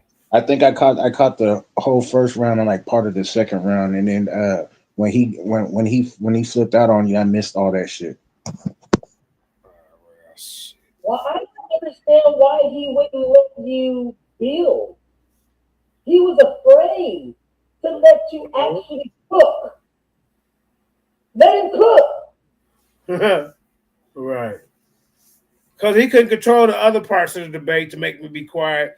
And this is the only part where they said, well, if you satisfied with the question, you could say, all right, that's enough. That's how it went. I peeped when like Juju and them was going in on you. So I didn't like that part because me and Juju cool and shit, but I didn't like how she was going at you and shit. I thought that was unprofessional. Well, she won't go at me in a live debate in the ring, and especially somewhere that's neutral. So that's her chance to pop off because we got to remember, Juju is their ghostwriter. You know that? Oh, she's like the Nepal of the. Yeah, she their ghostwriter. She ghostwritten this shit. That's why she took it so personal. I didn't know that. Yeah, your ghostwriter was trash, and I know it was yours because you said something about the yams in the preliminaries and we were talking. That's all her work, man. Beans, potatoes. Yeah, set you up. Yep, that's her. Yeah, like that's how that was. That's why she took it so personal. And nobody really too much care for her, but the people over there over a pseudo killer because she's just nasty. She when they even bring the white boys over there, she been there, shining their shoes. But discredit brothers. Yeah. That's how she gets down, man. Yeah. We know everything. You are not educated and that type of persona.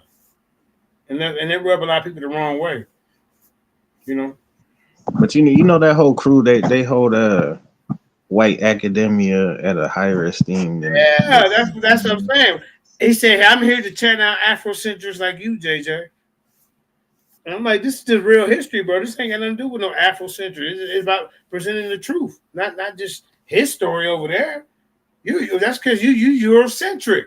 We apes, Darwinism, Margaret Sanger, all them type of people. They promote that. Yeah, but they sit there and try to blame you for the same shit. I peeped that. Yeah, man. But like I say, in this debate, nobody learned nothing from you about Christopher Columbus. Nothing. That's the most important part, edifying the body, where people can walk away with. I didn't know that. Damn, Cedric said, man, oh, wow. Like, nobody, like, damn, I didn't know this nigga was so-called buried in 4 places. See? Somebody said, man, I didn't know that, man. Ain't nobody coming to you saying, Cedric, I didn't know that. Let's keep going, Kareem. Please and thank you. Prove that the work by Dr. Clyde Winters is not accepted widely because the same genes does not prove said haplogroups, and we know that environmental pressures can produce the same genetic outcome. Ask the question. Why would you lie to the people and tell them that was not already disproven? Go ahead. Okay. Now, when you say I lied, that's speculative. You haven't proved anything in this debate. You already said it. You can't even believe him. He said this is his last question, so now I get to run out this 30 seconds. As y'all see, ladies and gentlemen, in this question and answer round, who reigns supreme? Who's superior? Who addressed good questions? Thank you very much. Thank you. I told you. You said you Thank you. Bro, Stop. right. Be quiet. So you notice that he couldn't even answer this simple question honestly. In my opening round, I addressed you can't use the word from Dr. Clyde Winters. He tries to sneak it in at the end of the day. And then you know what? The crazy part? Bam. I never even brought up Dr. Clyde Winters' work on sickle cell. You did, you idiot. I brought up Bordertinlio. However you pronounce that damn Italian guy name. And I said, this is my source right here. When you gonna bring something? That's what I did in this debate. How you gonna try to tell me? And then when you said you debunked Dr. Clyde Winters' work on sickle cell, being here in pre-Columbian times, you never showed no methodology, how they did it. You know, none of that. Because we got rebuttals for that. You know, you got to show all. Well, what about his rebuttals to what he said, nigga? That's what I do. I go check out the rebuttals. And when they're kind of arguments. You ain't doing that. You show on one side. You ain't even showed nothing. Let's continue to the first round, Kareem, and show this goddamn ass whooping I put on this goddamn check. No, he didn't show nothing. He think just his word is credible. Oh, they already debunked that. They already debunked that. They debunked that. Where's the information at? Yeah, we did it over on pseudo killers. Nigga, this ain't pseudo killers. This is a goddamn debate. Nigga, well, bring the information y'all debunking. Do that. Let's do the first round, man. Let's start. I think he go first. Yeah, he go first. This bozo go first. First round. Now the opening round was horrible, but we're gonna go to his first round.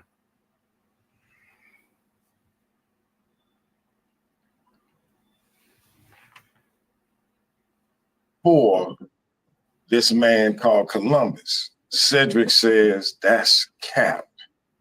We're gonna see who's right and who's wrong. We got three judges on the panel that's gonna judge this.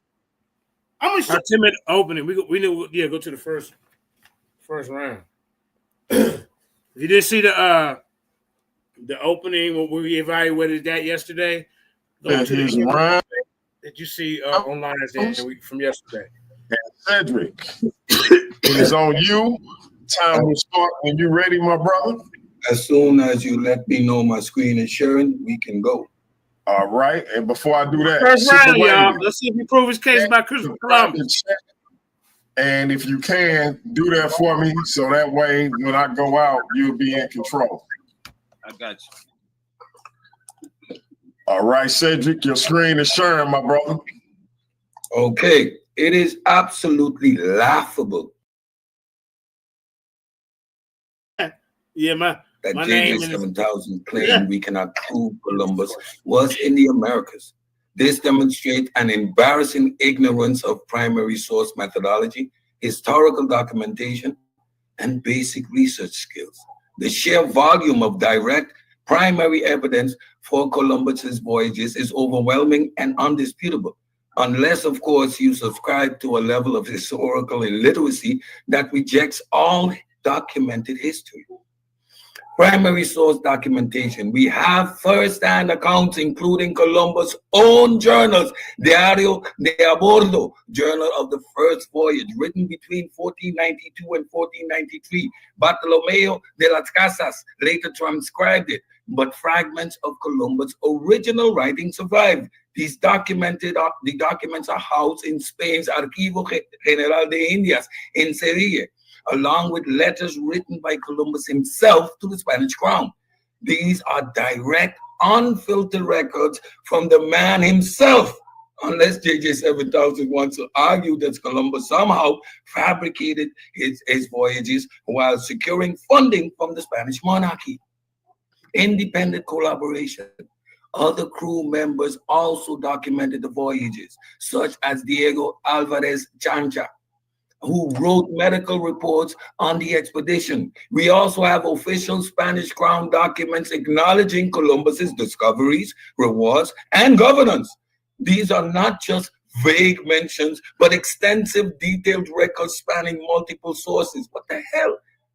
Physical evidence. Columbus established settlements, including La Navidad on Hispaniola in 1942. Archaeological findings confirm European presence in the Americas at this precisely at precisely this time. The Spanish even returned in subsequent voyages to find these settlements abandoned or in conflict.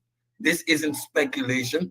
It's confirmed by material evidence and written records. What is JJ claim is not just ignorant, it's outright ridiculous. It reveals a fundamental misunderstanding of how historical verification works. If he wants to dispute Columbus' presence, he needs to explain why multiple independent sources, government records, eyewitness accounts, and physical findings all align. Or maybe, just maybe, he should crack open an actual historical archive instead of whatever his pseudo-historical nonsense he's basing his argument on. Columbus' presence in the Americas is not up for debate. It is one of the most extensively documented historical events in the human history. To deny it, reject the very foundation of historical scholarship. The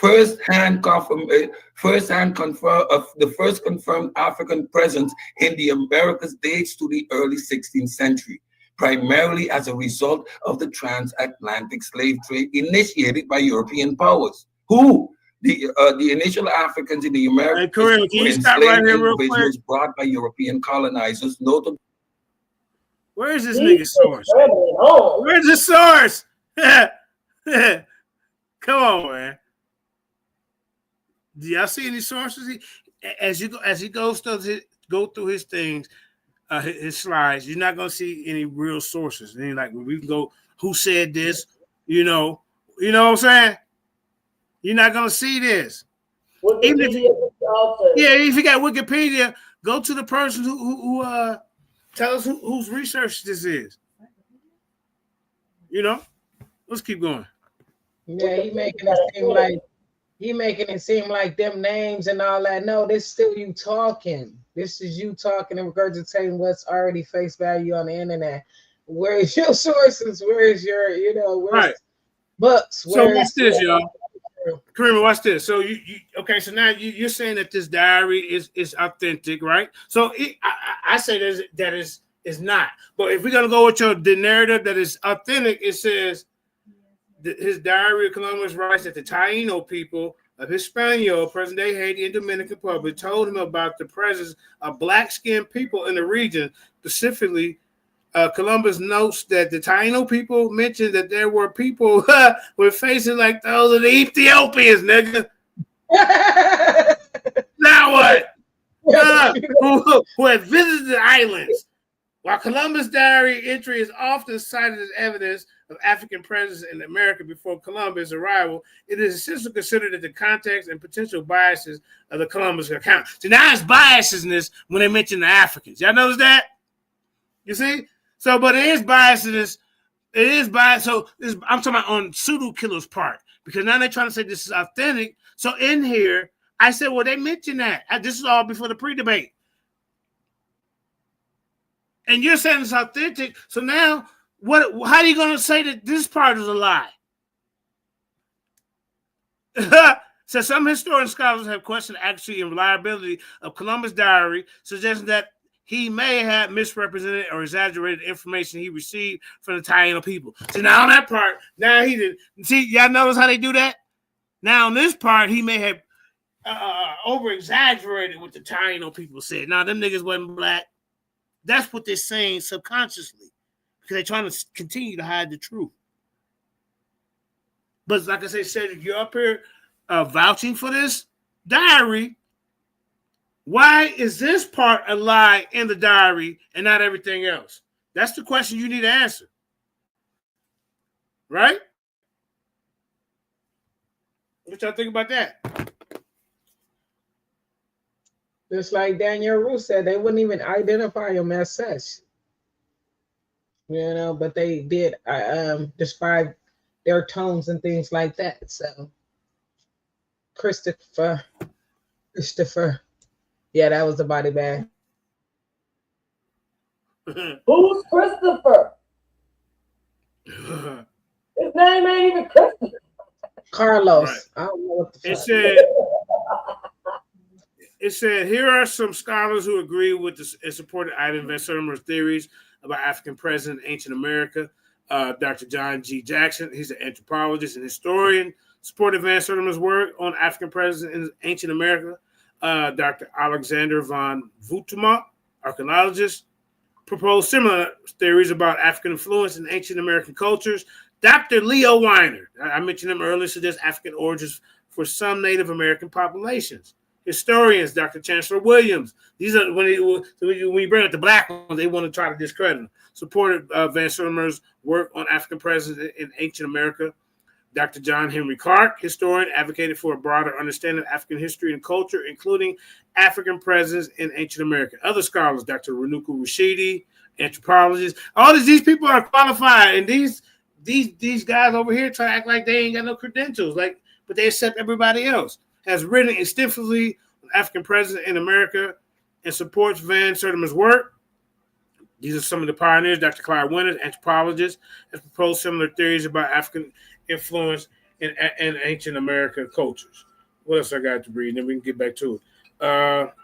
Ivan Van Sertima has continued to defend his work in response to the criticism. Here are some of his rebuttals. Where that? Here it is.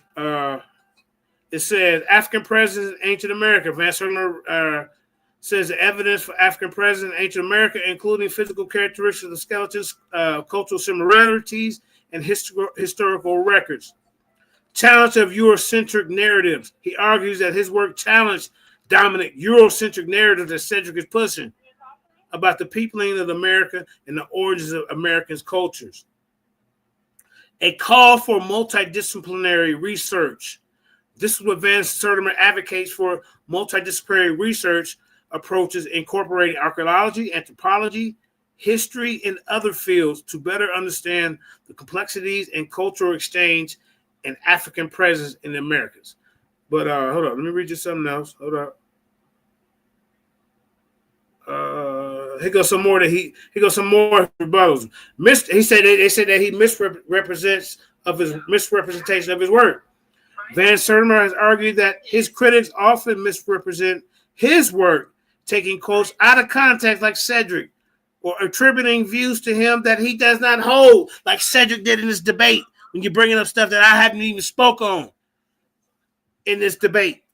Lack of expertise, what they say about Ivan. This is what he says back. He says, has argued that many of his critics are influenced by Eurocentric biases, which lead them to dismiss and downplay the contributions of African people to ancient American cultures. How about y'all, as they say, ignoring African sources? He says, pointed out that his critics often ignore or dismiss African sources such as oral tradition and written records which provide evidence of African presence in the ancient Americas. Focusing on semantics, Van Sertima has argued that his critics often focus on semantic quibbles, such as debating the meaning of terms like Negroid or African rather than engaging with substance of his arguments.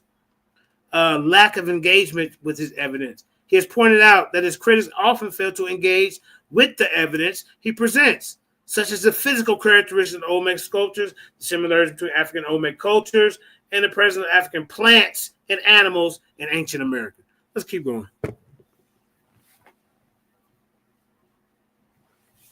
You ain't learned nothing from Cedric.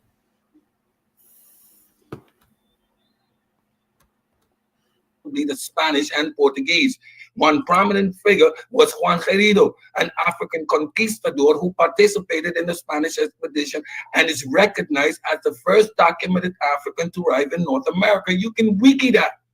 These Africans were forcibly transported to serve as laborers in various colonies, replacing the indigenous population that had been decimated by disease and harsh working conditions. Yet more evidence how we know when first in old world contact disease. These roles encompass labor in the plantations, mines, and domestic servants. The transatlantic slave trade commenced in the early 1500s.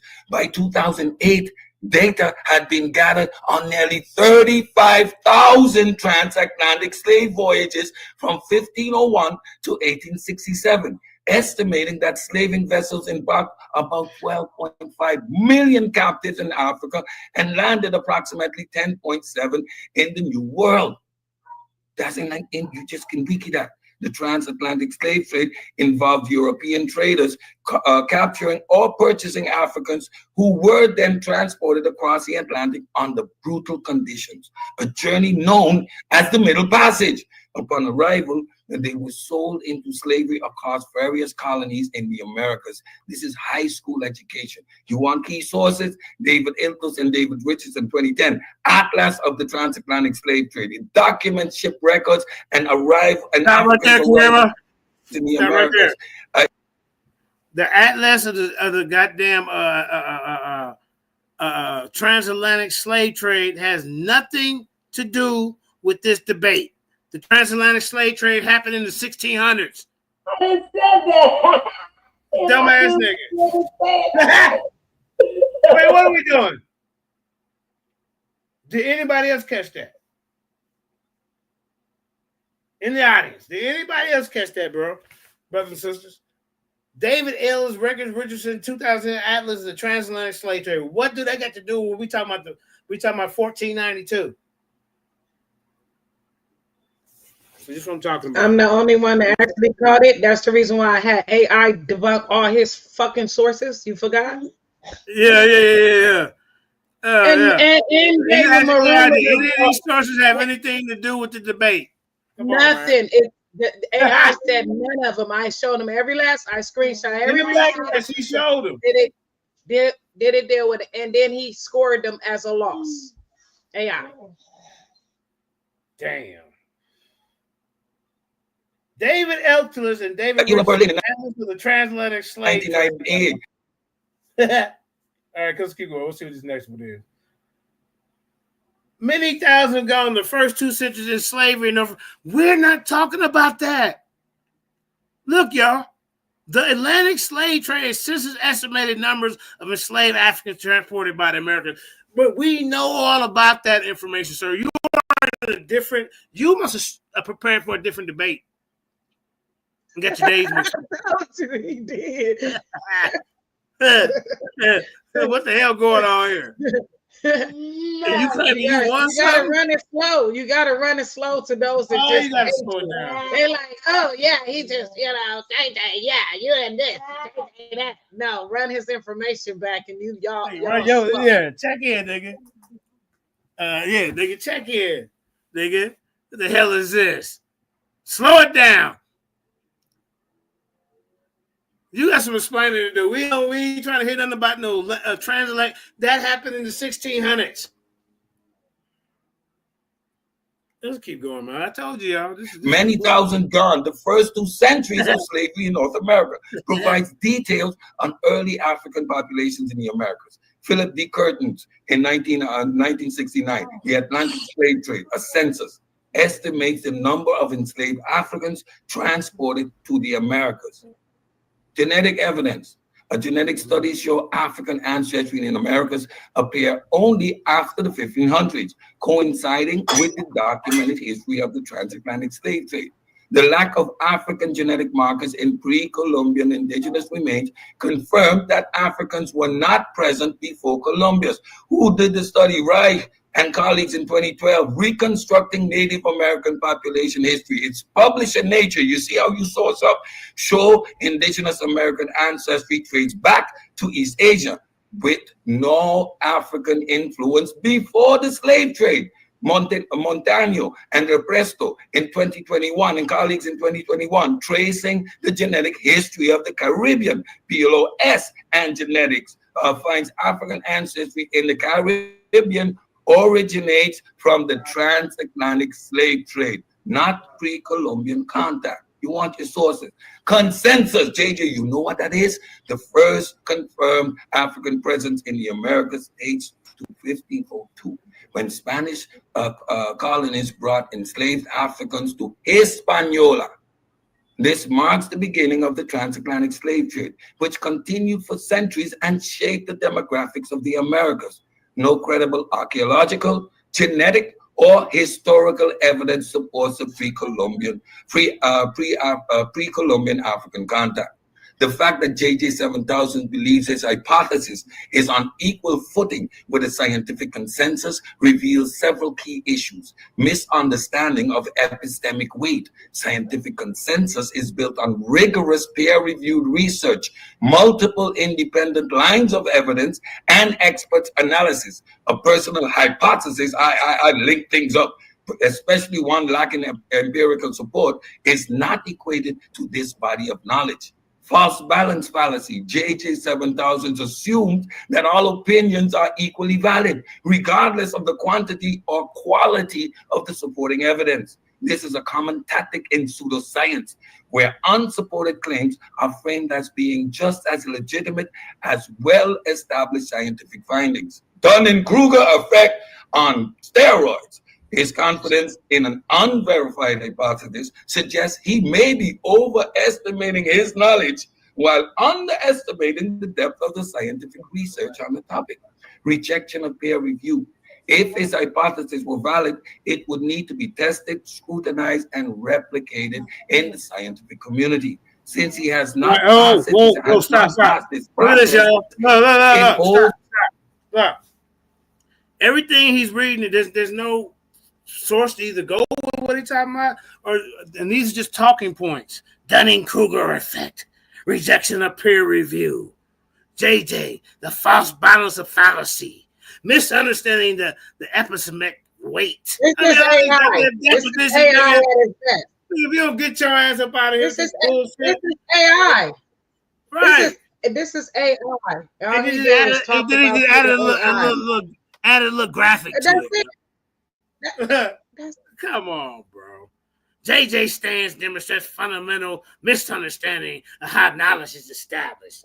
That's AI saying this. Yeah, AI a question. AI just said this and put your name. This is no source. This nothing. Yeah, he had him add my name. This is running and rambling. Why should it just this? Stop there, y'all. Then he brought up some sources that ain't got nothing to do with the time frame. Come on, man. What kind of judges you got over there in Paradigm Show? Yeah, I heard you. I heard you went on a rant today about me. So, I'm gonna say what I gotta say. Hey, you need to do better with your organization as far as, be non-biased, bro. It should. Hey, I felt like Young Dolph, the cookie shop setup. You hear me? Let's keep going, Kareem. Now we exposing how the hell this nigga win with this bullshit here. Stop. 2-1. Come on, man. Hey, baby, be careful in there. All right, go ahead, Kareem. Please and thank you. There's no weight compared to the consensus-backed research.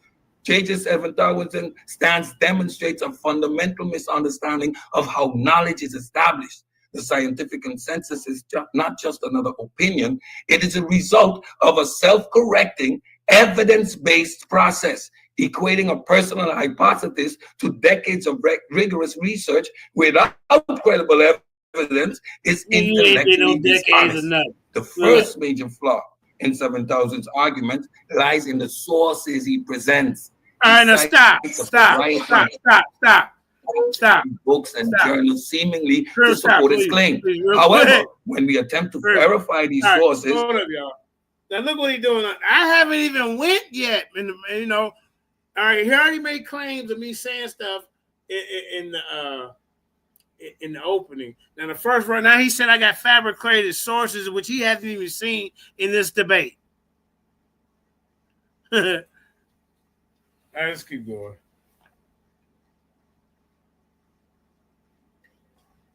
We find that many either do not exist or cannot be accessed through any reputable academic or scholarly platform.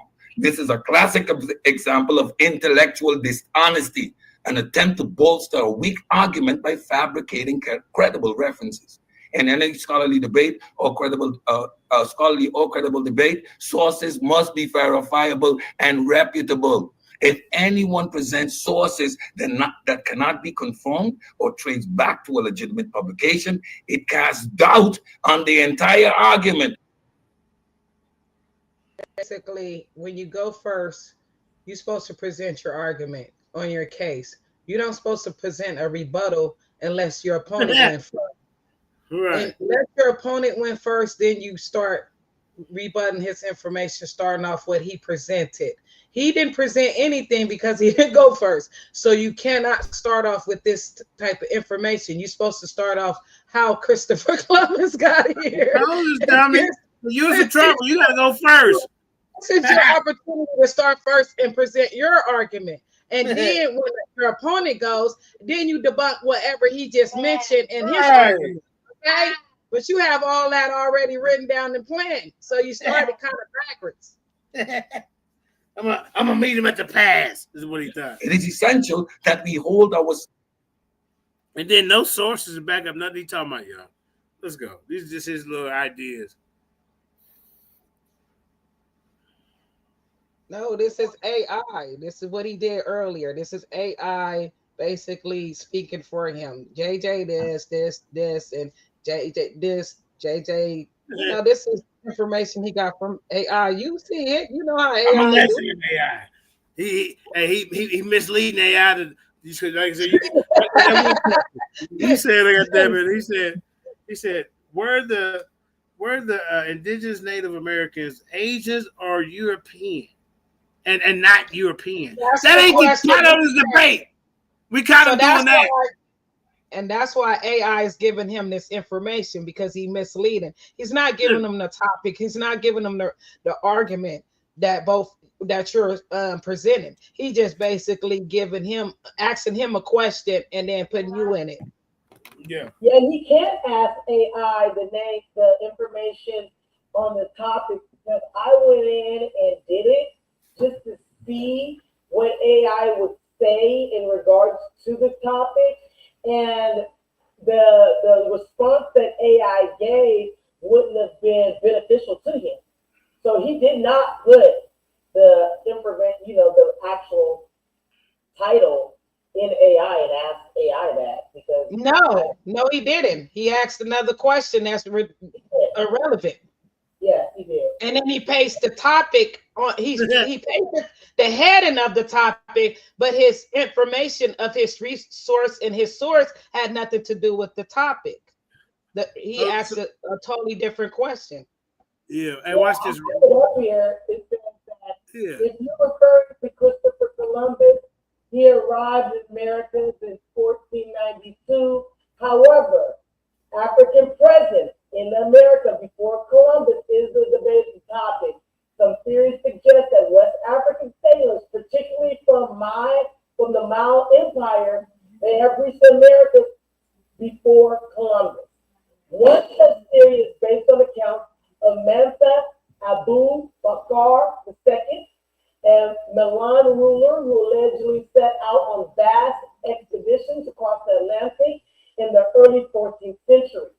Additionally, some researchers point to the similarities in cultural artifacts, linguistic connections, and historical records that suggest African contact with the Americas before European arrival. While mainstream historians generally hold that Columbus was the first recorded non-indigenous explorer to reach the Americas, alternative historical perspectives argue that Africans and possibly other seafaring people have arrived earlier.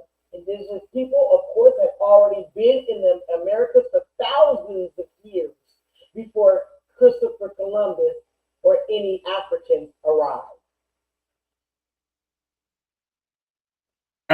Right. They disregard real truth.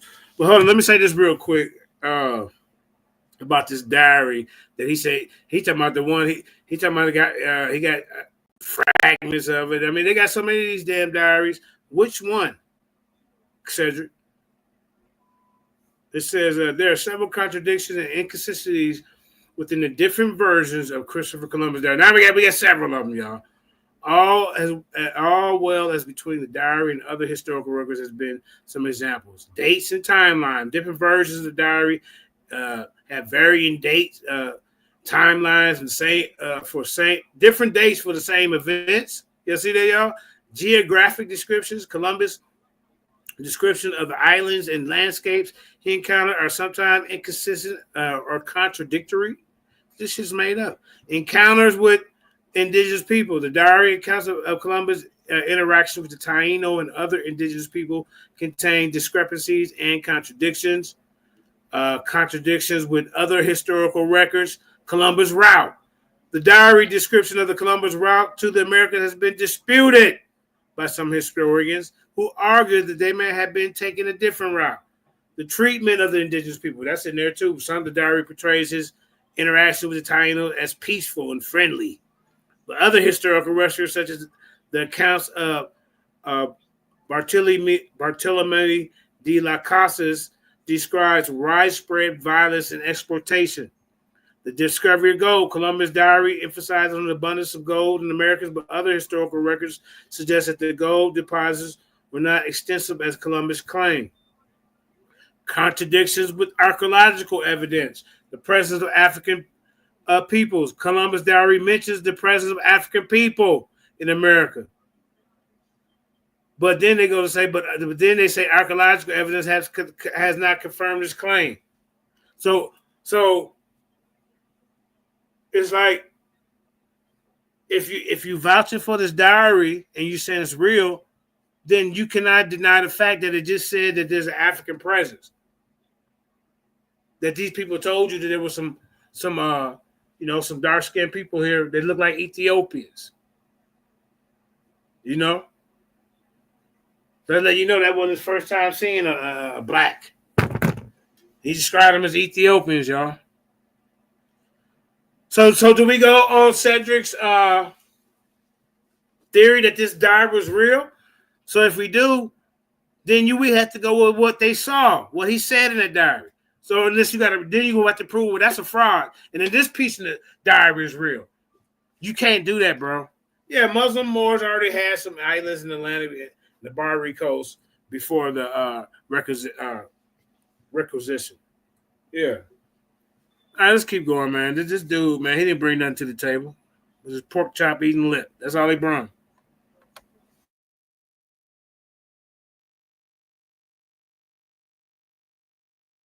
To rigorous standard of evidence. A credible source should be easily accessible in academic databases, published by reputable publishers and subject to peer review. If those criteria aren't met, then the claims relying on these sources cannot be trusted. And I challenge you, JJ, to produce the sources, to provide proof of their legitimacy, or to direct us where we can access them. Until then, these claims stand as nothing more than 10 minutes, said 10 minutes. Trying to deceive. This tactic is not uncommon in pseudoscientific or fringe theories, mind you.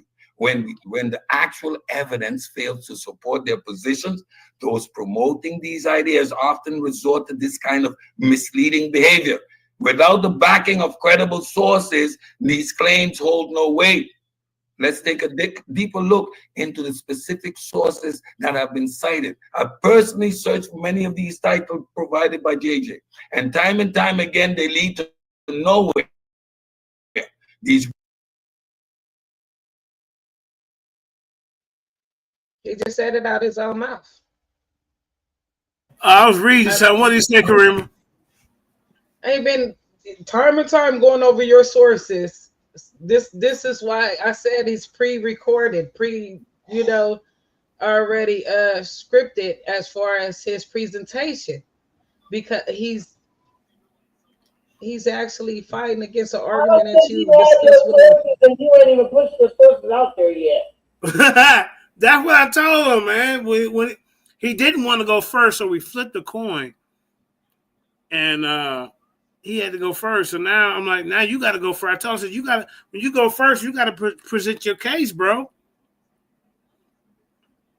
I mean, I do as well, but now you just ain't gonna just be up here trying to rebuttal somebody. All he want to do is try to rebuttal somebody. That's not how you debate, bro. Just rebuttals. Let me see, what's this?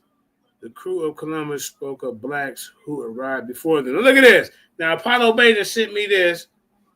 This is from Apollo Bay. I guess it says the massacre of slavery in the alternative fortune of these peoples.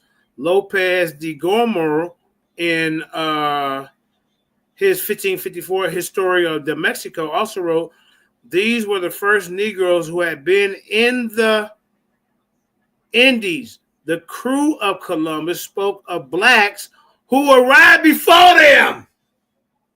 The hell's going on with you, Cedric? You vouching for this goddamn diary? Did you fall asleep on this part when you read it, nigga? You didn't read it. Corinne, let me send you this. Hold on, man. Look. It said before them. So it was like, he brought them over. These niggas was already here. This is what it say. Look. Post it in your inbox and I could pull it up. Okay, bet. Yeah. All right, all right, hold on. I'm gonna send it to you. Let's see. Yeah, man. So if you vouching for this, how do you say this part ain't true? Come on, y'all. Somebody make that make sense. Wait a minute. No, that ain't it. Hold up. I'm tripping. Hold up. That was wrong. Oh, here it is. I sent it to your inbox, girl. Pull it up. Now, Apollo Bay pulled that up. I mean, brother, you lose, bro. You, like I said, I asked you about this diary in the debate. Where it at? Where can we find it? You know, you vouching for it, but then even in the preliminaries, I said, well, damn. In this, before I found out there's a lot of fake ones, but even if these are, so now they lying about the blacks, y'all. That's what he gonna say. This part of the diary is lying, but the rest of it is real. All right, yeah, Krim, did you get it? Yeah.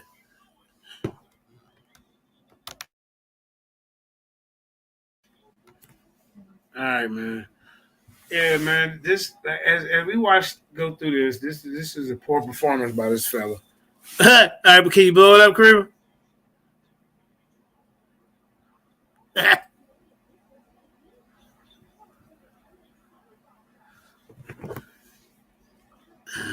Damn, that's as big as it get.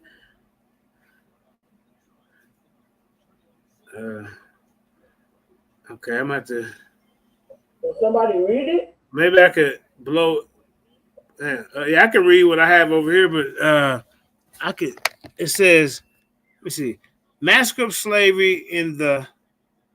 Let me pull the screen up. See if I can read from the screen. Massacre of slavery in the.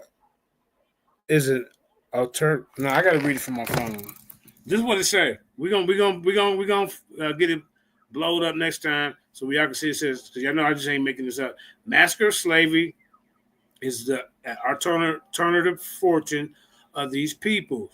Lopez de Gormor in his 1554 Historica of Mexico also wrote, these were the first Negroes that had been seen in the Indies. The crew of Columbus spoke of blacks who arrived before them. Columbus wrote of piggeries, flat-bottomed boats with two masts leaving from the coast of Guinea, laden with, look, well, you lucky I ain't had this last night, heading west. You see that, y'all? During his third voyage to the Americas, Columbus reported of in his journal, that he was checking the veracity of what the Indians of Hispaniola, Haiti said, and they had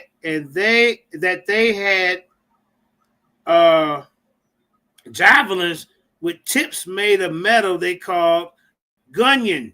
See? For Judgenics. Come on, bro, man. This is we're gonna blow this up though. But yeah, this is in the diary, bro. So now if you confirm in this diary, where do you go from here? Cedric, where do you go from here?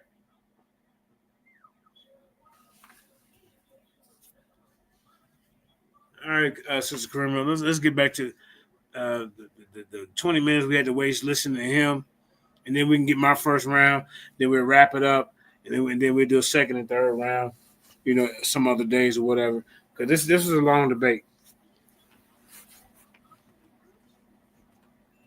Last time I did a debate like that long, criminal with Jeremiah, please hit a Yah. We had 3 20-minute rounds. We had no damn 10-minute opening, and then we didn't. And then I think we only did 5 questions a piece or something like that.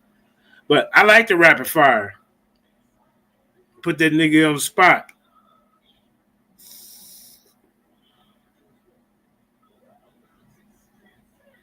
A hot seat, whatever you want to call it. Make sure y'all hit that like, share, and subscribe. Shout out to TN being in the building. I see you. Of their legitimacy, or to direct us where we can access them. Until then, these claims stand as nothing more than 10 minutes, said 10 minutes. Trying to deceive. This tactic is not uncommon in pseudoscientific or fringe theories, mind you. When the actual evidence fails to support their positions, those promoting these ideas often resort to this kind of misleading behavior. Without the backing of credible sources, these claims hold no weight. Let's take a deeper look into the specific sources that have been cited. I personally searched for many of these titles provided by JJ, and time again, they lead to nowhere. These references either do not exist, are incorrectly cited, or do not support the claim they are supposed to substantiate. This is intellectual dishonesty at its worst. It is a deliberate attempt to create the illusion of legitimate scholarship while distracting the audience from the fact that there is no real evidence backing these claims. In any genuine academic setting, these references should be traceable. If a researcher claims that a paper, article, or book exists, it should be possible to locate it through academic databases like JSTOR, Google. What's a word salad, y'all? That's it. Library. If these sources cannot be found, they should be considered fraudulent. The use of these fictitious references not only undermine the credibility of JJ's argument, but also mislead those who are not equipped to check the validity of these claims. Real academic sources are published in peer-reviewed journals, books of reputable academic publishers, or included in verifiable sources. I mean, come on, bro. What are we doing here? They should be dismissed immediately as part of a pseudo-academic narrative designed to create the illusion of legitimacy. Many of the journals and years referenced, for example, Science, American Journal, and these are the sources I took off JJ's Facebook page, Journal of Human Genetics, Nature. Yeah, I mean, come on, bro. Again, off of your Facebook page. You're not talking about. Are we just arguing with points that you made before? I think he's going to go there. That's a dumb way to. That's a dumb way to start your round out, bro. That's a dumb way, and then, even with this right here, what you show where you debunked anything, because he used Chat GP3. All AIs are not designed the same. I looked at us. Chat GPT is not designed really for academic and science articles. It won't give you cited sources and shit like that. And then we got to remember Cedric leads the AI to questioning, to make things. It's the question you ask them. Right. To get the answer, right. To get the answer you need. Yeah. They'll agree with you, but at the bottom, they'll tell you that this is not, credible, or this is not source, this is not, what people agree with, but they chop that out and cut that out and present the article. So I knew that he was going to try to come to this debate saying something like that. So I cross-referenced, I vetted the sources that I did use in the debate. See, he didn't show none of that. Let's keep going, Sister Kareem.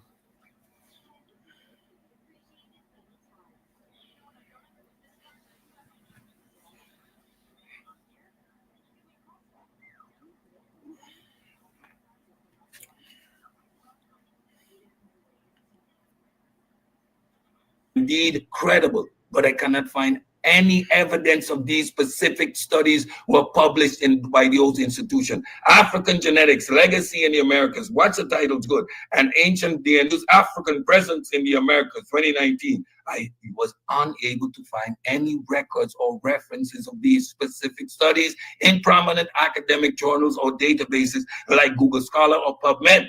It is highly unusual for major universities like Harvard to publish studies in Science or American Journal of Human Genetics without a clear, traceable record of their existence. The same, Oxford University. Look at the title again, African Origins in the American Population, 2017. Look at this one, Ancient DNA. You see a pattern? And the Peopling of the Americas, 2018. Similarly to the previous Harvard reference, these studies cannot be found in major academic databases, any journals. I did a search and couldn't locate them. Oxford is a reputable institution, and their work is usually highly cited. So the fact that these publications, the lack of these populations in accessible databases is a red flag. University of Cambridge, African Genetic Influence in the Americas, 2016, and the Ancient DNA and the Origins of the American Population, 2019. Again, these sources also do not appear in any accessible academic databases or journals. Given its high visibility of Cambridge research, it is odd that these specific studies are not listed or indexed. University of Berkeley, African Genetic Legacy in Americas, 2017. Ancient DNA Reveals African Presence in the Americas, 2019. Similarly, no verifiable record or academic citation for these studies exist in any major journals or repositories.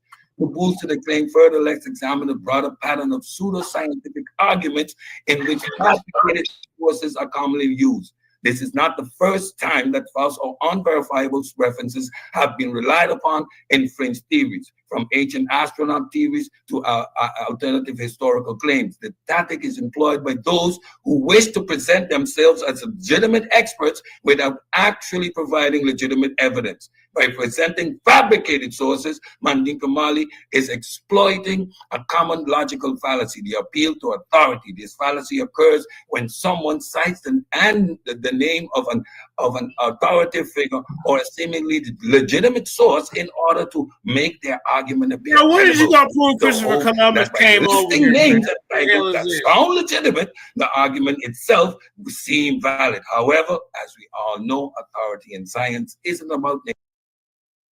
I mean, this ain't no goddamn lesson on fallacy.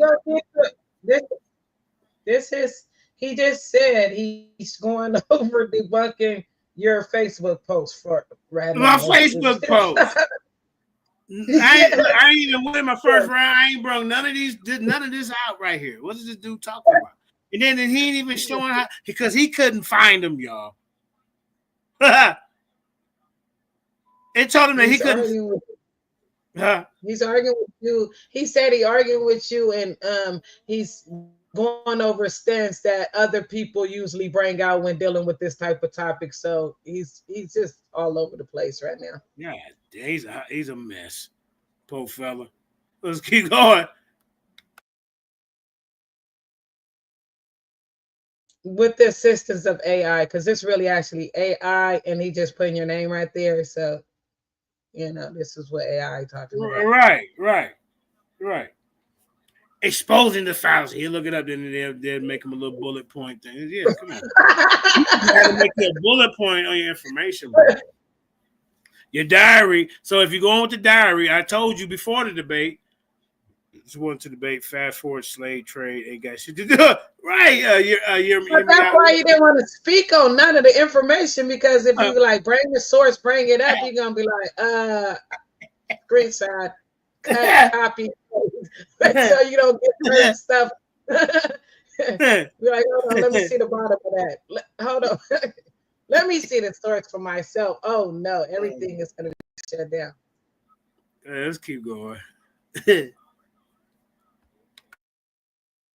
Naming famous people or prestigious title. Authority is about the strength of the evidence and the methodology behind the claims being made. In a genuine academic discourse, it is not the name of the researcher that matters, but the integrity of their research. their peer-reviewed publications, and the evidence that supports their conclusion. By relying on unverified sources and misusing scholarly names, Mandinka is attempting to manipulate the audience trust, assuming that most people won't investigate the authenticity of the references. But we know better. We understand that authority in science isn't about citing respected names, but about presenting rigorous, verifiable, and repeatable evidence. And without this, the argument falls. 4 minutes, Sam. 4 minutes. My apologies for missing that 5-minute mark. Employing the authority fallacy can be seen across a wide range of pseudoscience. It is a tool to divert attention from the lack of actual proof, hoping to convince people through the superficial appearance of expertise. But as we've shown, when we dig deeper and examine the sources, we find that there is nothing but empty shell designed to mislead. At this point, JJ's argument is completely crumbled under the weight of reality. Round one, I've exposed the laughable claim that there's no evidence for Columbus' presence in the Americas, obliterating it with primary sources, historical philosophy of pseudoscience. That's not the debate, sir. You ain't said nothing about Christopher Columbus. You talked about JJ. Hold on. 20 minutes. He only mentioned him at the end and pretty much a little bit at the beginning, but other than that, it was nothing about Christopher and his voyage to America. Wow. Yeah. Horrible. Census and physical evidence. But rather than acknowledging his failure, what does he do? He pulled the classic Frost move by shifting the burden of proof and fabricating sources. Let's be absolutely clear. 7,000 is not just wrong, he's actively dishonest.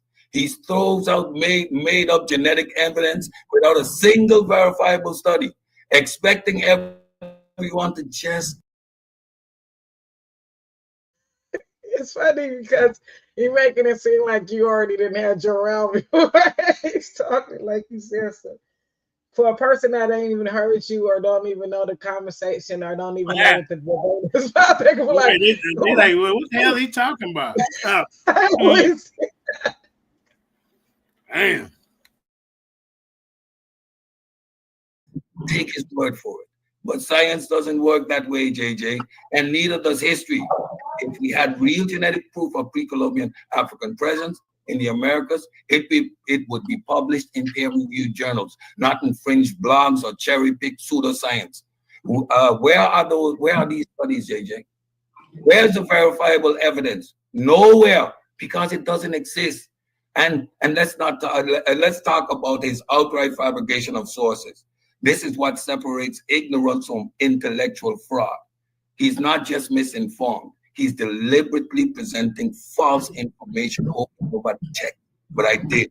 His sources are either the non-existent, misrepresented, or outright distorted from real studies that do not support his claim. This is academic dishonesty at its finest. Shifting the burden of proof is the last refuge of a failed argument. He cannot prove his nonsense, so he demands I disprove instead. But that's not how logic works. If I claim aliens built a 2 minutes to provide evidence, not demand everyone else prove me wrong. The same applies here, JJ. He made a claim. He has failed to substantiate it. So let's call it what it is. JJ 7,000 is a fraud. His arguments are based. I didn't make the claim that the titles make that Christopher Columbus reached America before Africa. This is a claim you're making, you idiot. Do he not understand that, Karima? The title of this debate? I've been saying this. Nobody understands. You signed up for this title, sir. That's crazy. It would have been like, did Africans come here before Columbus? And then I would have to be more, proving the case in the beginning. But the title is, did Christopher Columbus reach America before Africans? So you're up to back first, you have to prove your case. You're just complaining about sources and stuff, and I haven't even went yet. That's crazy. Yeah, he's talking about what he think you was gonna talk about and what he thought you spoke about in your Facebook posts and what normal people that try to dispute his claim speaks about. He just all over the place. It had nothing to do with the topic. I wish he talked about Christopher because Christopher is rolling in his grave right now.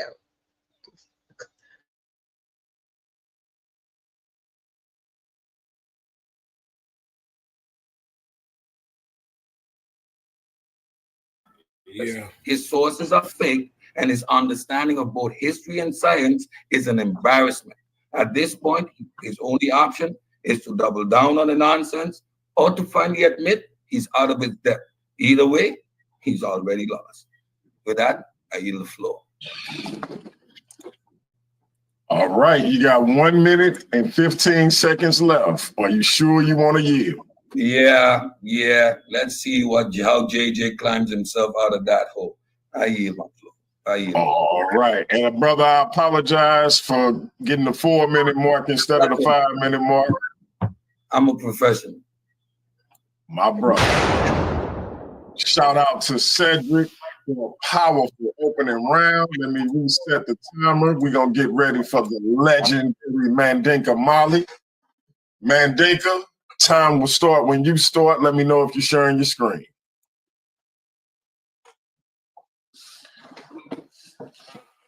Shout out to Naga in the building. I see King Naga. I see Sekhmet. Shout out to everybody else in the chat. Appreciate y'all's support. I see Sid and Mandinka bringing them out tonight. We got 63 people in the building. Shout out to my social media champ, Doctor, the good Doctor Too Sweet in the building. I think I saw my world champ, the undefeated, undisputed, distinguished world champ Pandemus in the building. I see my brother Eric Graham in the building as well. Shout out to everybody. Hey, we got everybody named Mama in the building tonight, man. Hit the like, share, and subscribe button. Get your pen and paper. We learning tonight. That's a fact. That's a fact. Shout out to my brother Nobody from Trust and Believe the Gospel. Can't forget about my brother. Mandinka, let me know when you're sharing your screen, bro. Unmute your mic as well, because if you're talking, I can't hear you.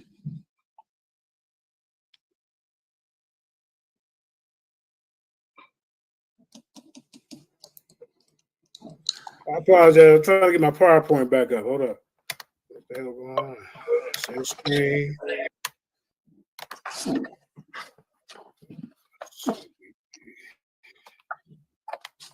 Windows.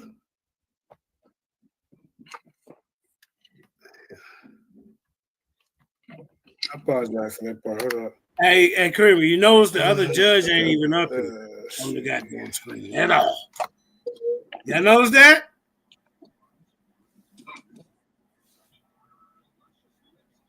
The other judge, where the hell the third judge? Yeah. Gone. Said that. Been gone. Been gone for a long time. All right. While we waiting on our brother, I'm going to do what he suggested the first time and go to a commercial break. Never mind. See, as soon as I say commercial break, that PowerPoint come up. See? All right, brother, your screen is sharing. Time to start when you start. Shout out to MVP Chris Harris. I think I saw him in the building. Time to start when you start, my brother. Unmute your mic.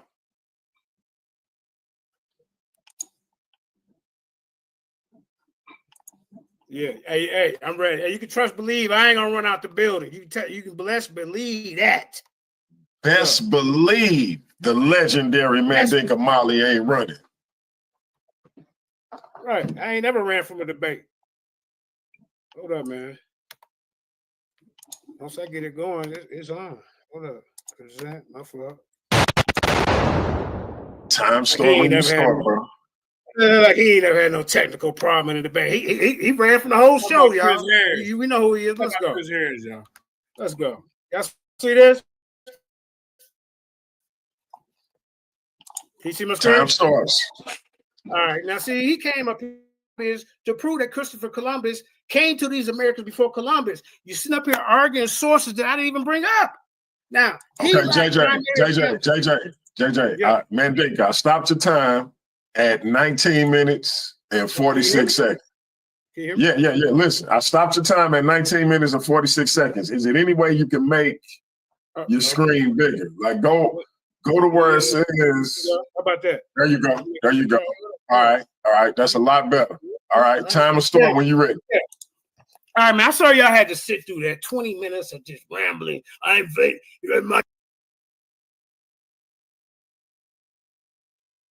said she was gone for like 30, 40 minutes, and that's about right.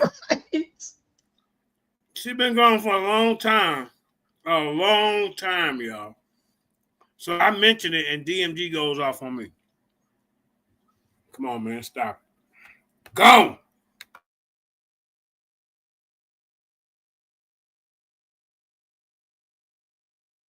Go! Mission in action, y'all.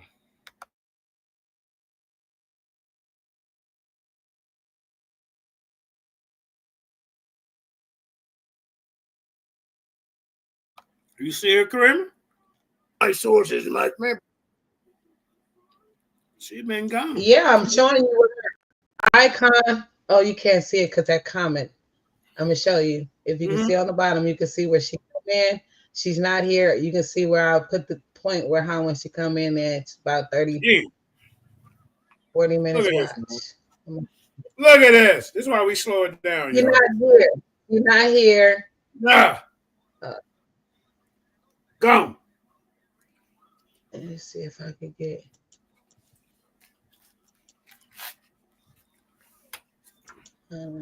Mission in action. She come in right here. Damn. She come in right here. This is when she come in.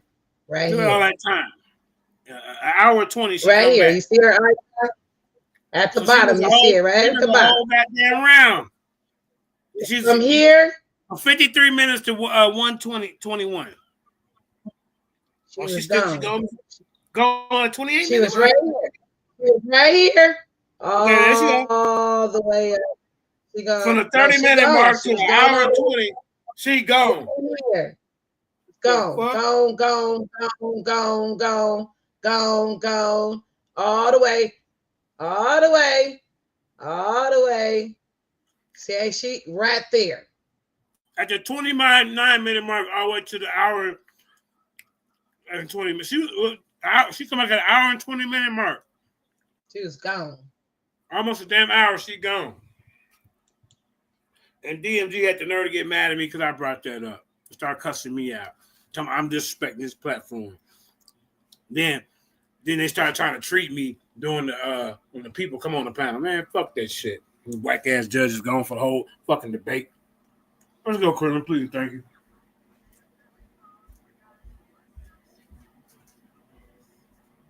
Bro, you ain't did nothing, bro. You ain't taught the audience nothing. Hey, look, Columbus, I'm not going to spend too much time on Columbus because I'm going to get into my information. Now, the lack of primary accounts of Christopher Columbus himself has led many scholars to question the accuracy of the existing accounts. Where's your primaries for that? To reevaluate the traditional narrative of Columbus' life and voyages. Some of the challenges of reconstructing Columbus' life and voyages include, look at this, y'all, limited sources. As mentioned earlier, there is no primary account from Columbus himself. Cedric, show it to us. And many of the secondary sources are incomplete. Like he said, there's a fraction of this and that. Incomplete and biased or accurate. We're dealing with biased narratives. Many of the accounts of Columbus' life and voyage were written by people who have a vested interest in promoting a particular narrative or agenda. That's that pseudoscientific racist agenda that Cedric promotes. Let's keep going, man. Let's keep going.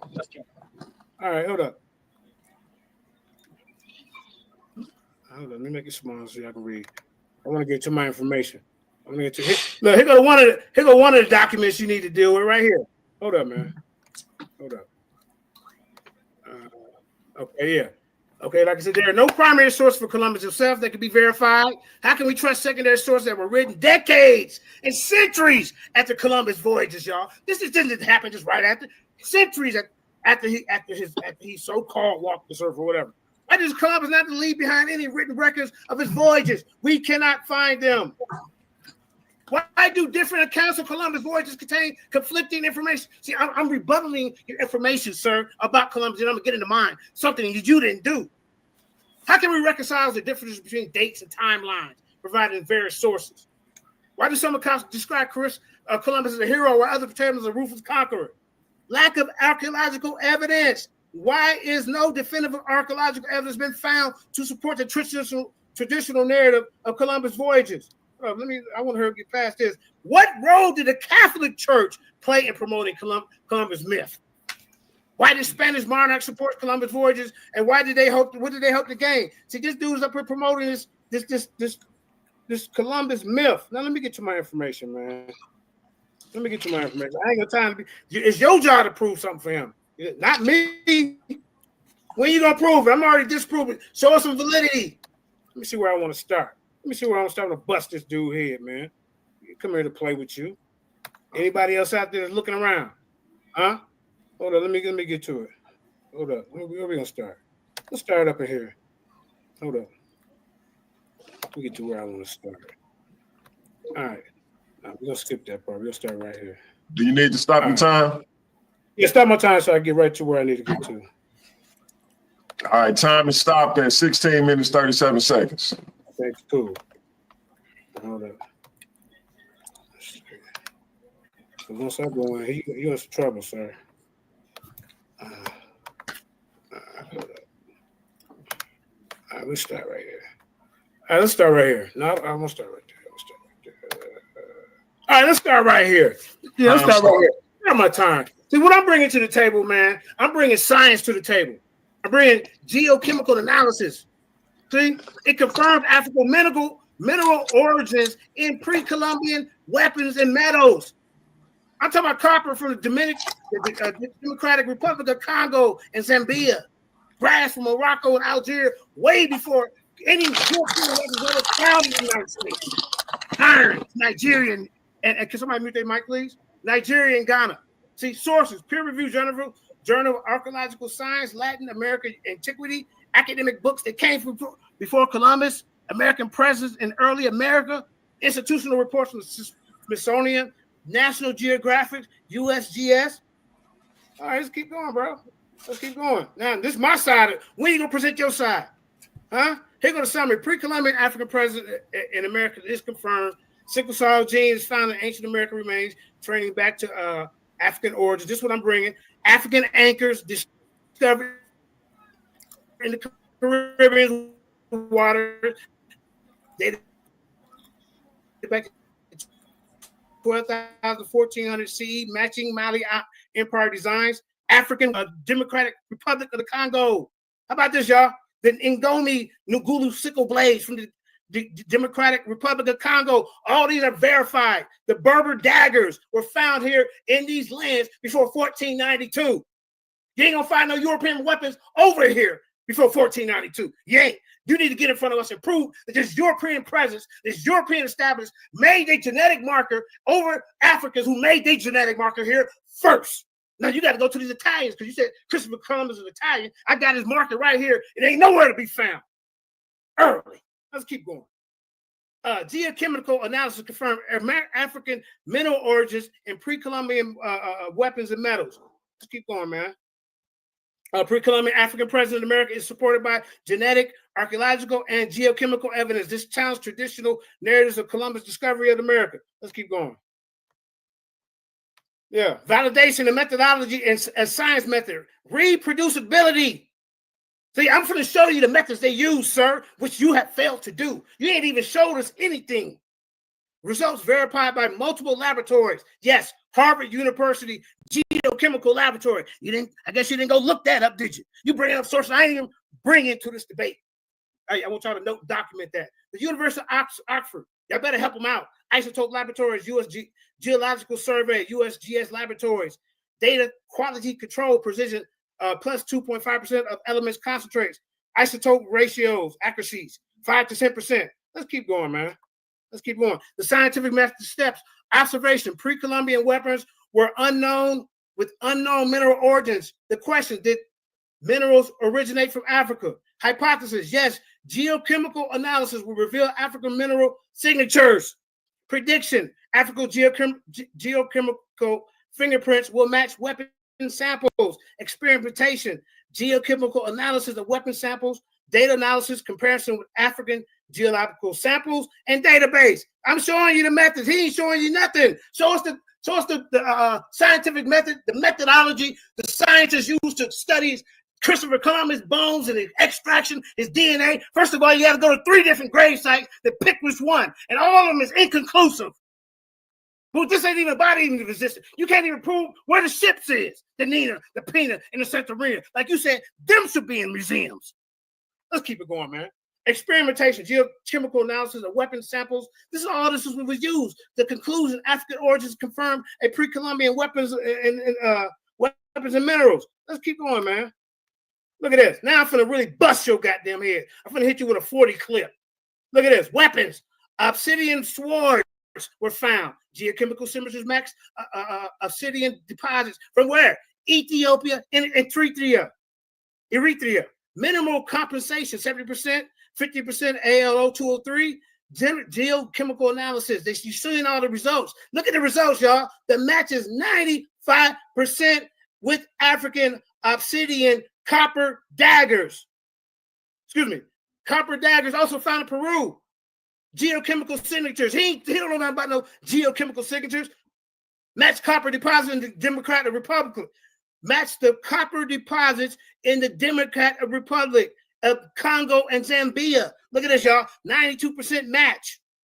African copper. How you going to debunk this? Iron spearheads. Geochemical signatures match iron deposits in Nigeria and Ghana. 80% match with African iron. How that just pop up over there? Huh? Look, terracotta figurines in Ecuador. Geochemical signatures match clay. The clay deposits, sir, in Mali and Ghana. He ain't bringing nothing.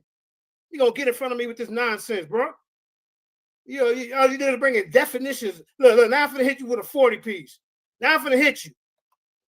Look, here go 40 bullet points. Look, weapons and tools.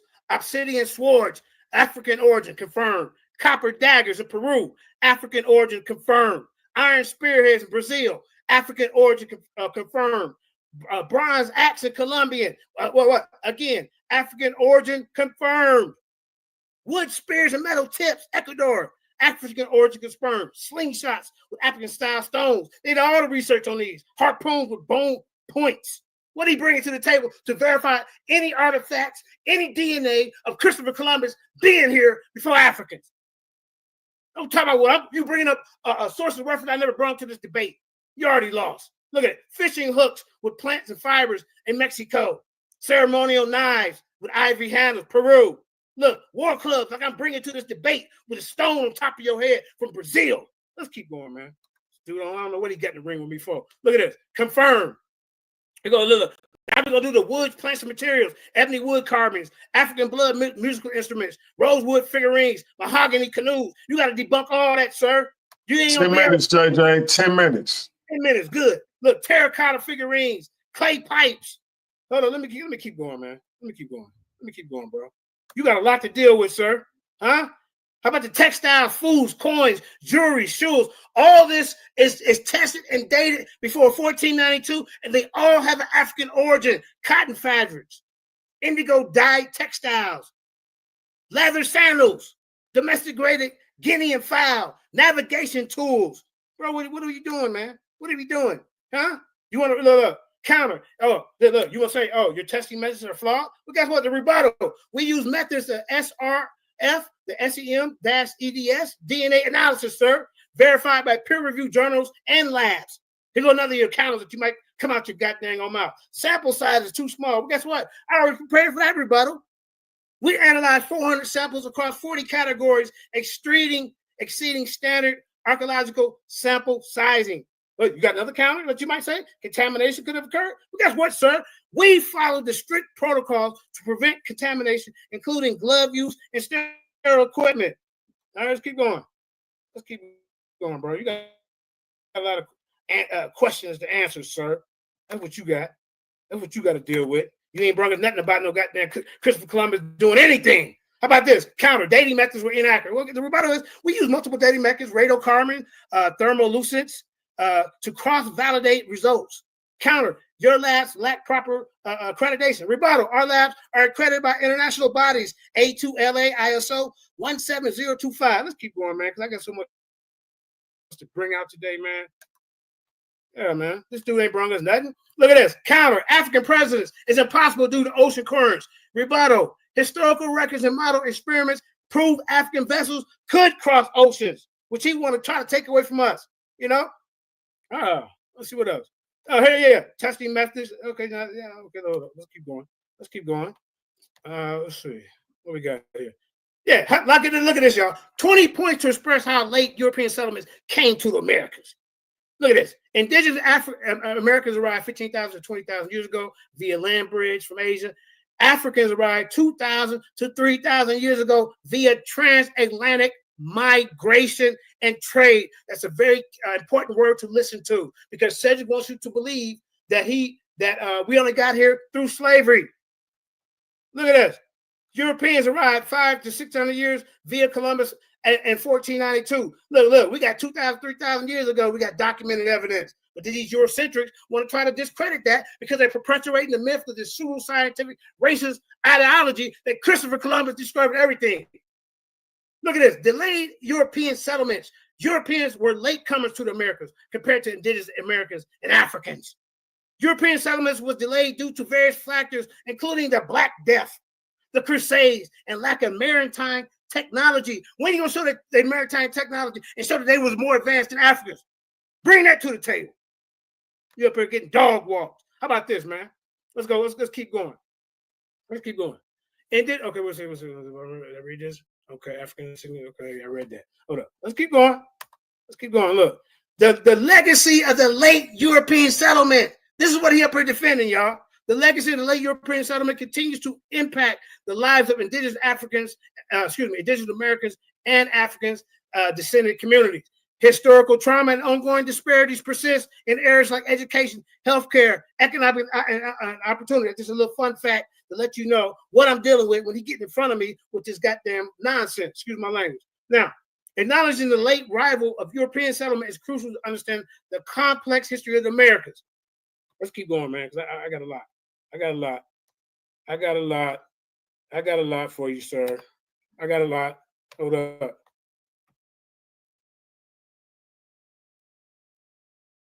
Let's keep going. What we got here? Wait till I really break this down. Look, instruments. Africans use astronomical instruments such as the astrolabe to measure the position of stars and planets. These Europeans didn't understand that. How can they have beat us here? They also use a kamal, a navigational instrument used to measure the altitude of the suns and the stars. What else we got? Look, navigation by the stars. They didn't understand that. Africans navigated by the stars using the position of the constellations and location. Cedric, show us these Europeans using this type of knowledge before Africans. You won't be able to do it. You won't. 5 minutes, JJ. 5 minutes. They knew the patterns of the stars. Europeans did not. And they used clear-cut, conclusive evidence that Christopher Columbus did this first, and there's no clear-cut evidence that Africans. So I got to present a case. Let y'all decide. What is he doing? Where has he presented a case? He's up here running his mouth, being Eurocentric. That's what he's doing. That's what he's doing. Now, look, we understood the ocean currents. Africans had a deep understanding of ocean currents. And they used them to their advantage to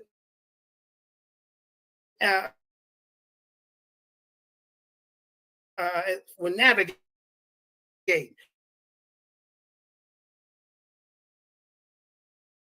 It's breaking up, Kareem. Come on, bro. Look at this. African maritime explorers such as Abakari II. Now, he will believe a Christopher Columbus voyage and an oral tale or tradition, but he comes against the Black African tale of us coming over here for some reason. So let's just throw both of them stories, as far as the myth and the tale, and let's get down to the information backing these stories up. Where's your proof? Where's your evidence? I haven't seen you bring anything but complain about sources that I never even brought up because I didn't even go yet. Think about that, y'all. Now, they explored the coastline of Africa and beyond, establishing trade routes and cultural exchange networks. I hope y'all paying attention, judges. So who's connecting? Who's bringing the story? Who's trying to show a valid point of their case? Cedric has failed to do that. The legacy of the African maritime culture. The legacy of the African maritime culture can be seen in many African diasporic communities around the world. Let's keep going, man. Let's keep going. Let's go to the next one. He ain't done that. He ain't showing no haplogroups. I'm going to go all that. All that. Let's see. Here go 30 bullet points to highlight the late development of European navigation. They Johnny come lately, man. Look at this, y'all. European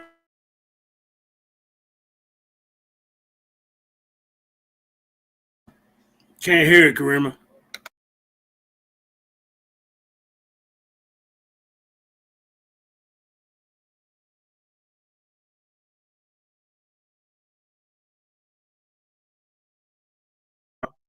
These Europeans knew nothing about it.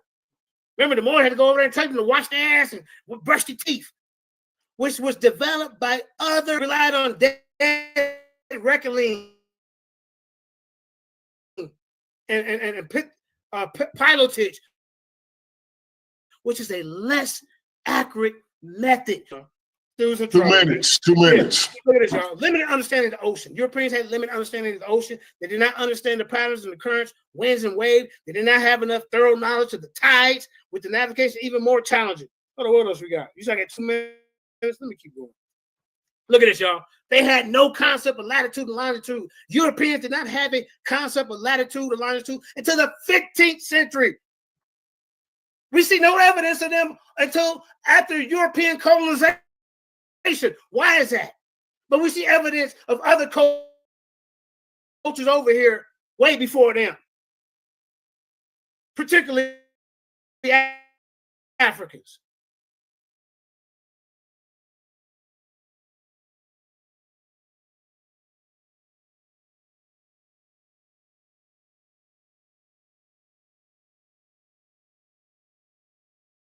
Look at this. Limited use of navigational instruments. Europeans had limited access to navigational instruments such as an astrolabe, which was introduced from the Middle East. They did not know how to use this tool for navigation until the 15th century. Man, come on, bro. When is he going to get over here and show us something but when this guy got over here? Huh?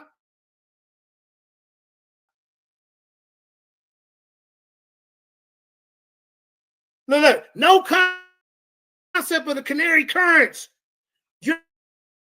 Europeans did not have a concept of Canary Current, which made navigation even more challenging. I'm attacking Christopher Columbus because the name did not have a concept of Canary Current. And what this debate is, did Christopher Columbus, as his name, come to the Americas for Africans?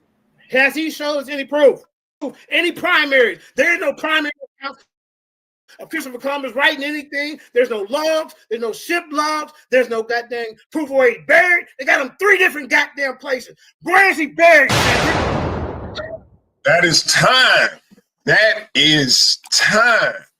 Shout out to both of these brothers for a passionate first round.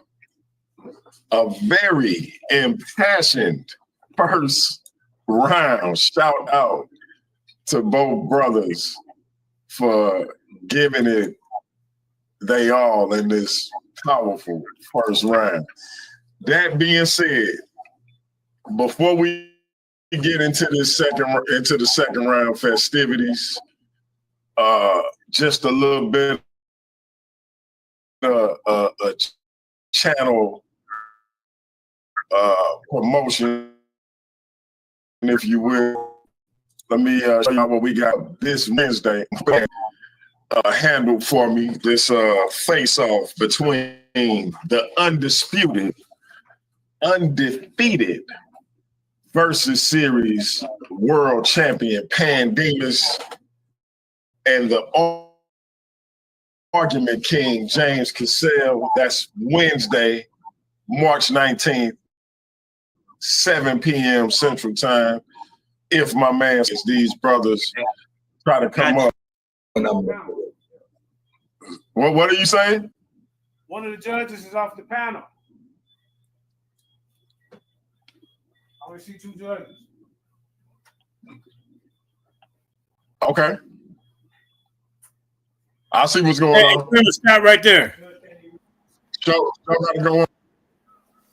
Now I didn't know. Look how long. And then when I said the judge had come back to what, the 129 mark, the 123 mark, and you got upset with me. I didn't even know she was going that long. Come on, bro. And now Cedric is starting off with his second round with Dr. Schuer's research. There's something I didn't even bring in this debate again. You see this, Karima? This is crazy. All right, let's keep going. Yep.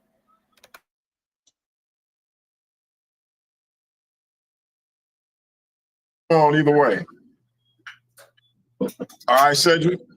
You're 20 minutes ready to go. Time to start when you start. Okay, ladies and gentlemen, what you just witnessed was a demonstration in begging the question. Realize that there was not one source presented for any of the claims JJ was making. I guess since I'm gone first, I handicapped him and he no longer has the ability to reference the pseudo sources making those claims. Let me get into the business at hand. JJ has been making claims of using Dr. Theodore Score, right? He's a well-respected population geneticist whose groundbreaking research has been instrumental in understanding the migration patterns of indigenous peoples of the Americas. His works focuses specifically on mitochondrial DNA, which is passed down maternally and can be traced to reveal the origins of ancient populations.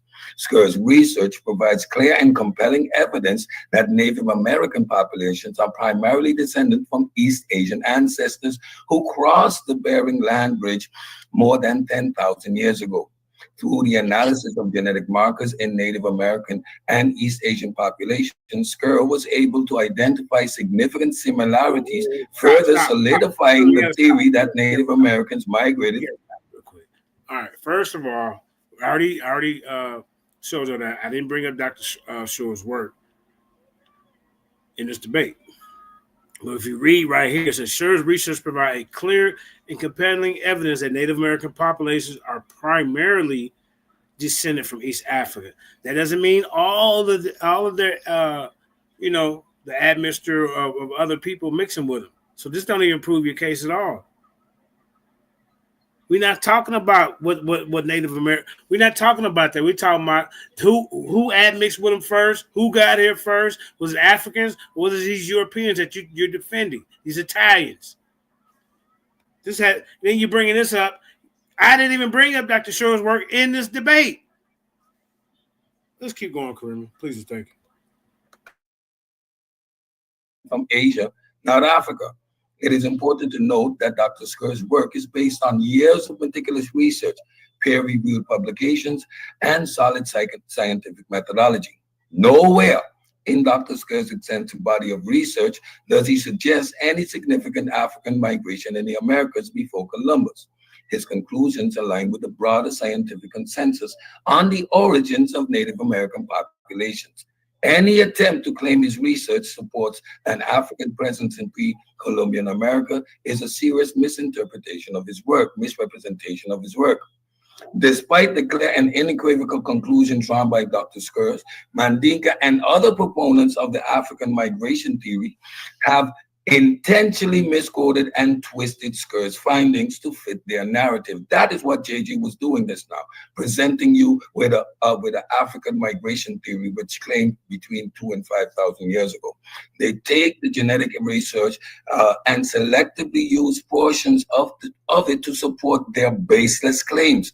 However, when we examine Dr. Sker's work in its full context, it becomes clear that its findings are focused solely on East Asian ancestry, not African migration.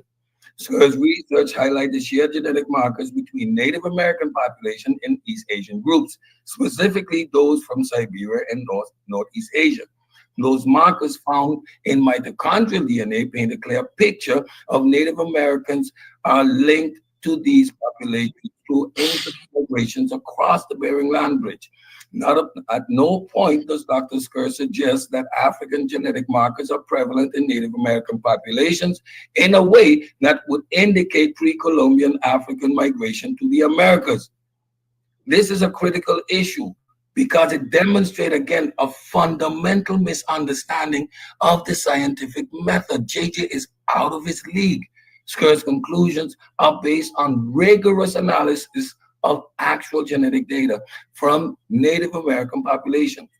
And he and other geneticists use concrete empirical evidence to make their findings. In contrast, those who claim Sker's work support an African migration theory are relying on a misrepresentation of the data, taking its word out of context and ignoring the overall evidence in his research. Now, JJ was throwing a lot of stuff to see if it's stuck on the wall, yet he didn't direct you to a particular book, a particular finding, a particular research paper. He was just blabbering from the mouth. Man, this is intellectual dishonesty at its finest, making a whole bunch of begging the question claims, yet don't support it by showing you an actual source. He will not be able to show you a source. It is clear that the theorist, like he's telling you, he's made up his theory, have deliberately misrepresented Sker's work.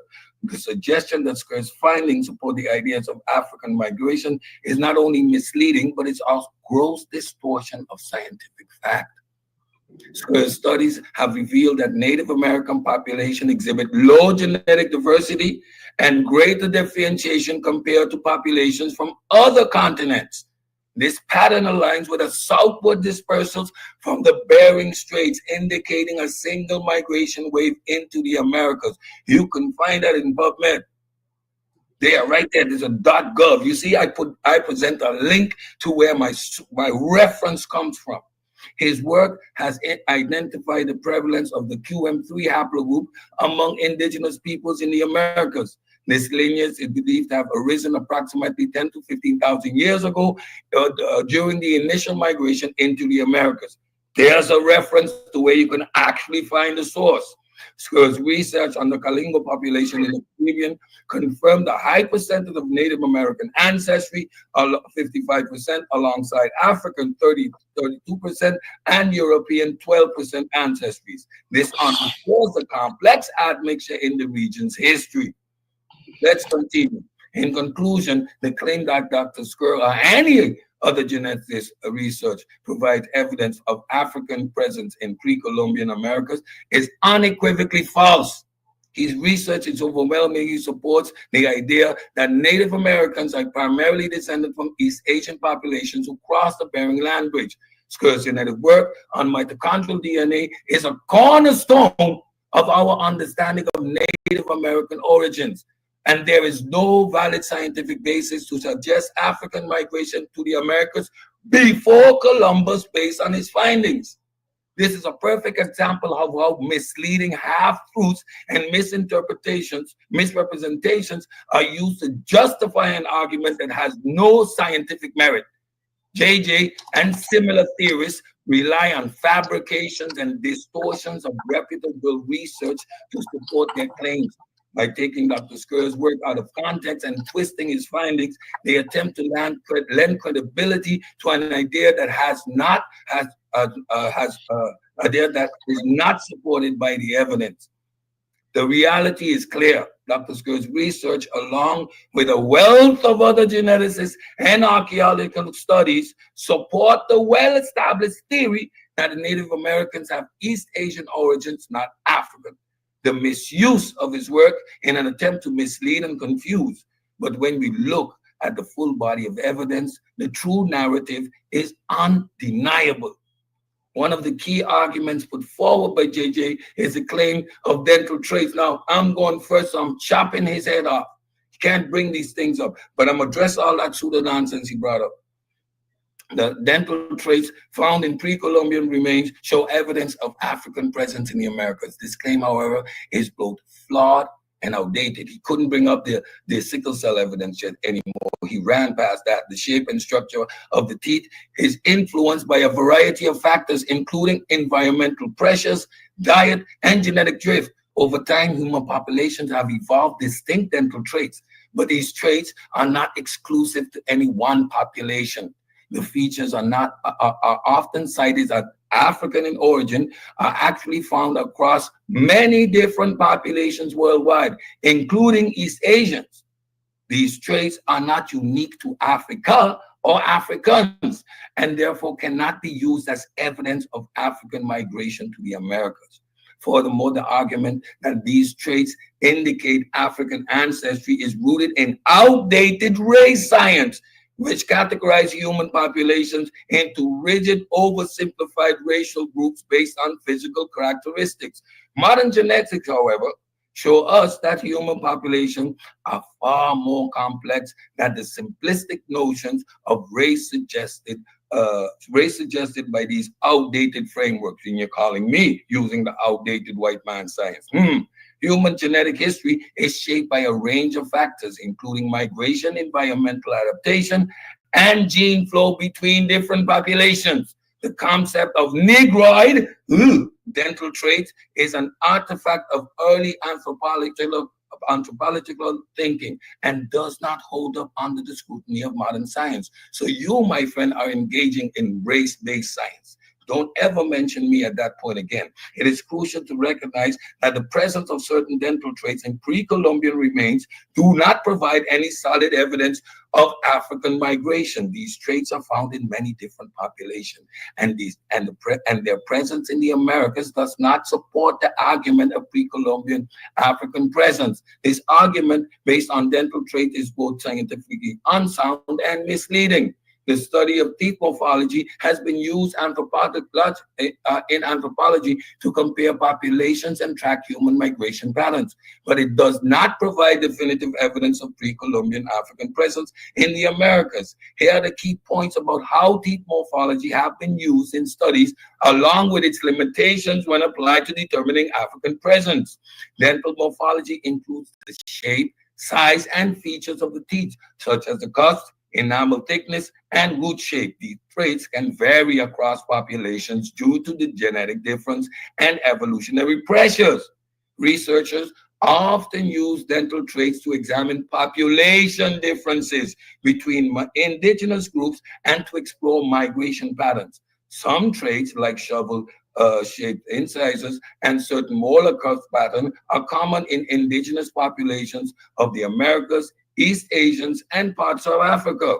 The study of indigenous America populations have documented dental traits such as shovel-shaped incisors, which are common in both East Asian and Native American population, suggest a shared ancestry from Siberia. In contrast, dental traits more commonly associated with sub-Saharan Africans, such as larger molars and specific cups patterns, do not appear in significant numbers among pre-Columbian indigenous population. The study by Scott and Turner, you see how you present evidence, JJ, in their influential work, the anthropology of modern human teeth, dental morphology, and its variation in recent human populations. Scott and Turner used dental morphology to examine the relationship between different human populations.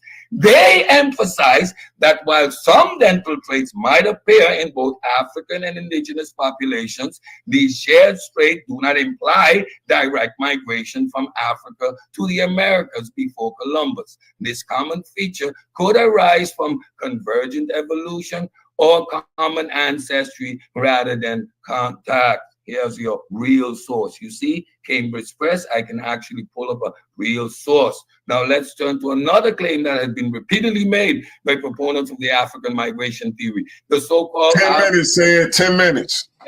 According to JJ and others, these artifacts is proof of an African presence. Now, he threw a whole bunch of them out there, and we know the direct source that they come from, Van Sertima. He will be dealt with in the other round. African golden arrowhead, according to McKinney, and other these artifacts is proof of an African presence in the Americas before Columbus. However, there is no credible evidence supporting the existence of such an artifact.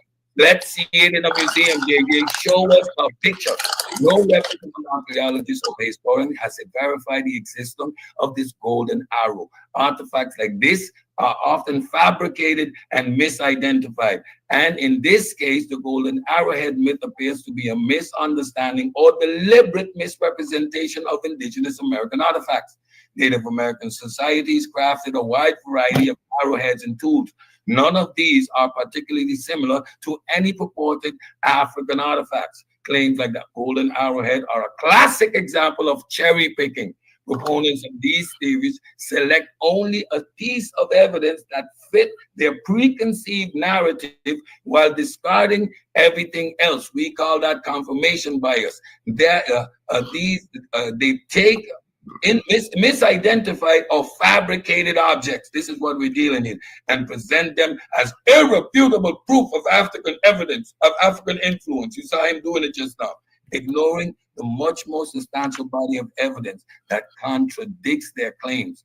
These kinds of unfounded claims undermine the integrity of legitimate archaeological research and demonstrate a lack of scholarly rigor. Now, presenting you with how methodology is done doesn't mean it directly applies to these things. Again, JJ didn't present you with a source. He cut and paste and put his stuff up there with no link to any credible academic source, which he will not be able to present. It is important to emphasize that any artifact claim should be subject to rigorous peer review and scientific verification. In the case of the golden arrowhead, no such a verification exists, and for none of these others. Without any credible evidence, this claim can only be dismissed as part of a broader pattern of pseudo-scientific misrepresentation. That's all we're dealing with here. Finally, let's reaffirm the position of mainstream scientific community on the issue.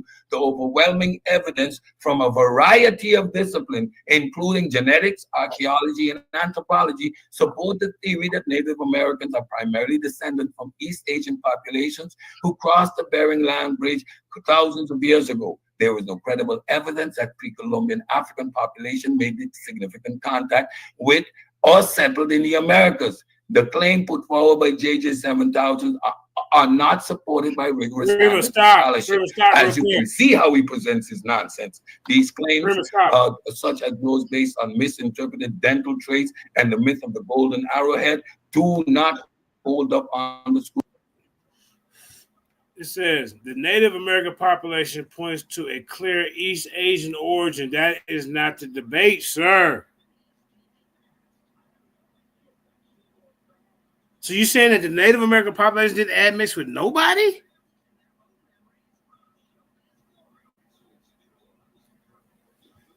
I mean, this dude here, man, he wasted an hour and 25 minutes of y'all time listening to him. All right, Chris, I just wanted to point that out because he keeps saying Native American population points to clear East Asian origin. Is that what we debating, Karima? No, that's not. But his second round has been about that the whole time, and that's what I say.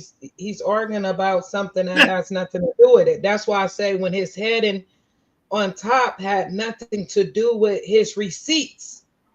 Nothing he's talking about had nothing to do with his heading. Right. He got dental evidence. I mean, bro. I mean, it's just I don't know. He just slapped something together. That's what he did.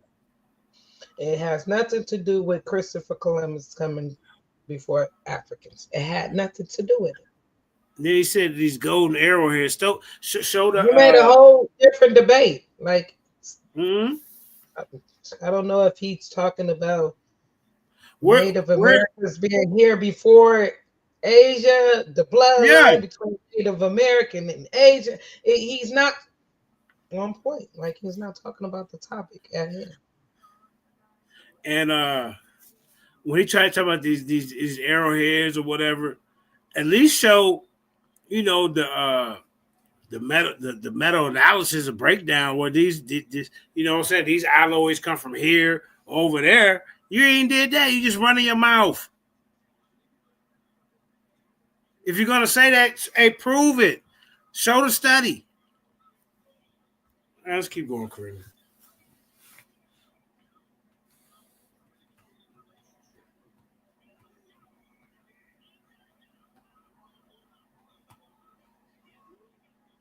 Scrutiny. They rely on selective evidence, misrepresentation, and an agenda-driven approach, as you clearly hear, to history. By promoting such unfounded theories, they undermine the integrity of real history and archaeological scholarship. The scholarly consensus is clear, and it is based on years of solid peer-reviewed research. The genetic studies of Native American populations point to a clear East Asian origins. The archaeological evidence consistently support this understanding. Any suggestion of pre-Columbian African migration to the Americas is not supported by the evidence. It is essential that we rely on credible evidence-based research rather than falling for distortions and fabrications of fringe theories. We had a clear demonstration of that. There's an old saying, a well-organized lie defeats a disorganized truth. But here's the problem from JJ. I don't have a disorganized truth. I have a meticulously structured, verifiable, historical, and scientifically backed truth that utterly crushes his tangled web of lies. And now, as we expect, his pseudo history is dying at its source. Take his blatant misuse of Theodore work as he was spitting it out there, genetic evidence. A perfect example of how pseudoscience always collapses under the scrutiny. I ain't never brought Theodore short whose work research to this is debate, in no you way idiot. supports 7,000's ridiculous claim. I never brought Theodore short work to this debate, you idiot. I mean, I don't understand what we're doing. Come on, man. I just want to point that out, man. I mean, I never brought his work up. All right, Kerm. But like all frauds, he cherry picks and distorts, hoping nobody checks. Well, I did. No way in Sker's peer-reviewed studies is there any support for pre-Columbian African migration to the Americas. In fact, Sker's work reinforces the exact opposite, that Native American population descend from Asian Siberian migration. So once again, a pseudo always dies at the source. Then there's this outdated dental morphology nonsense, this relic of bad anthropology. Man, he in the wrong debate. You see how he try to hurry up and brush over? What do you do? He try to hurry up and brush at the end over what he said that you try to bring, which that ain't even your thing. It ain't got nothing to do with your point. Theodore Shore's work. Mm-hmm. Yep. He fell for those switching bait. That's what he did, y'all. That's why, you know, if you lead off in the debate, bro, you can't just guess that I'm gonna bring this and that. You gotta wait and see. You gotta wait and see. AZX 777. No, he ain't gonna do no debate too. He's scared to go on another panel and do this debate. He want to be where his friends and buddies was. Whack ass guy. Look, she finally came back. The goddamn judge. Now she up there. Man, come on, man. All right, shout out to y'all, son. I see you. Let's keep going, Kareem. Please and thank you. Yeah, because remember he said, I'm going to see what's going on. It took him a minute. I guess he had to track her down, but you ain't noticed how long it took him to find her. Yeah. After that was said. She just fell asleep. Track her. And then got mad because I know. They got mad because I noticed it. Got mad because I noticed it, ladies and gentlemen. You know, that ain't how you handle that, sir. And you can best believe she was listening and taking notes. She texted me. Yeah, she probably informed them already that she's gonna be in and out. It couldn't be directly hearing and stuff, but you know, that's not here nor there. I asked them could they find somebody who a judge that know about science, an atheist judge, and then somebody who believes in God. Those three type of personalities. Where it comes from different angles. That's how we do it, you know. But I don't know where they found these. I don't know where they found Tawanda and Kiki. I don't know where they found them. And now she done popped back up. Oh yeah, neither one of y'all showed. This was she said. Yeah, but she said I want to see more evidence on Christopher Columbus and the European settlements. I'm like, that ain't my job. That's his.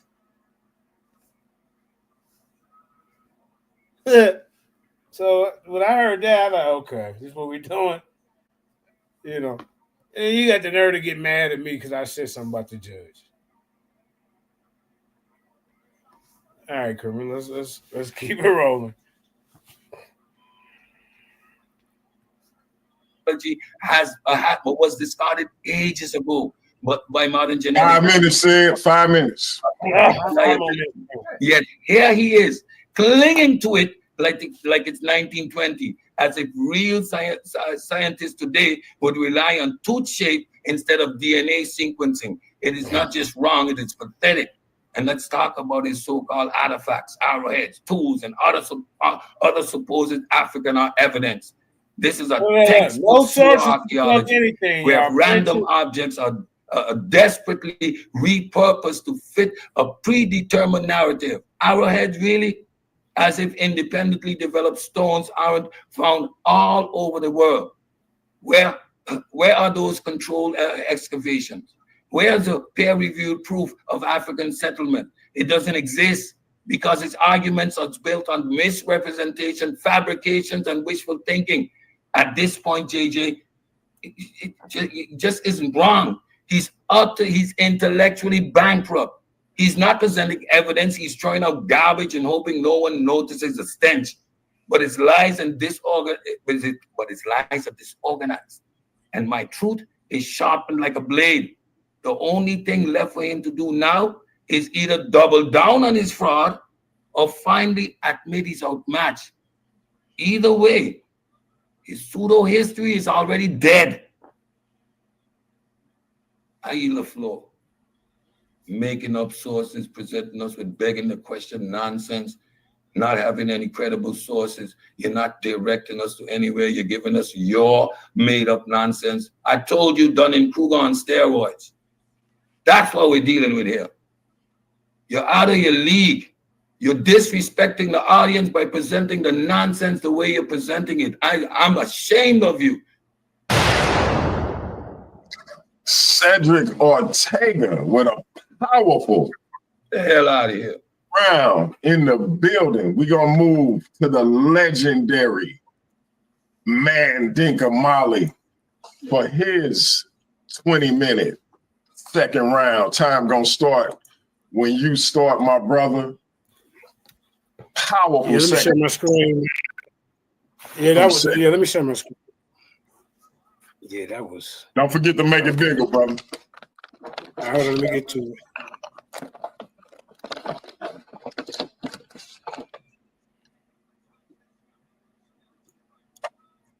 We got Sage the Savage back in the building.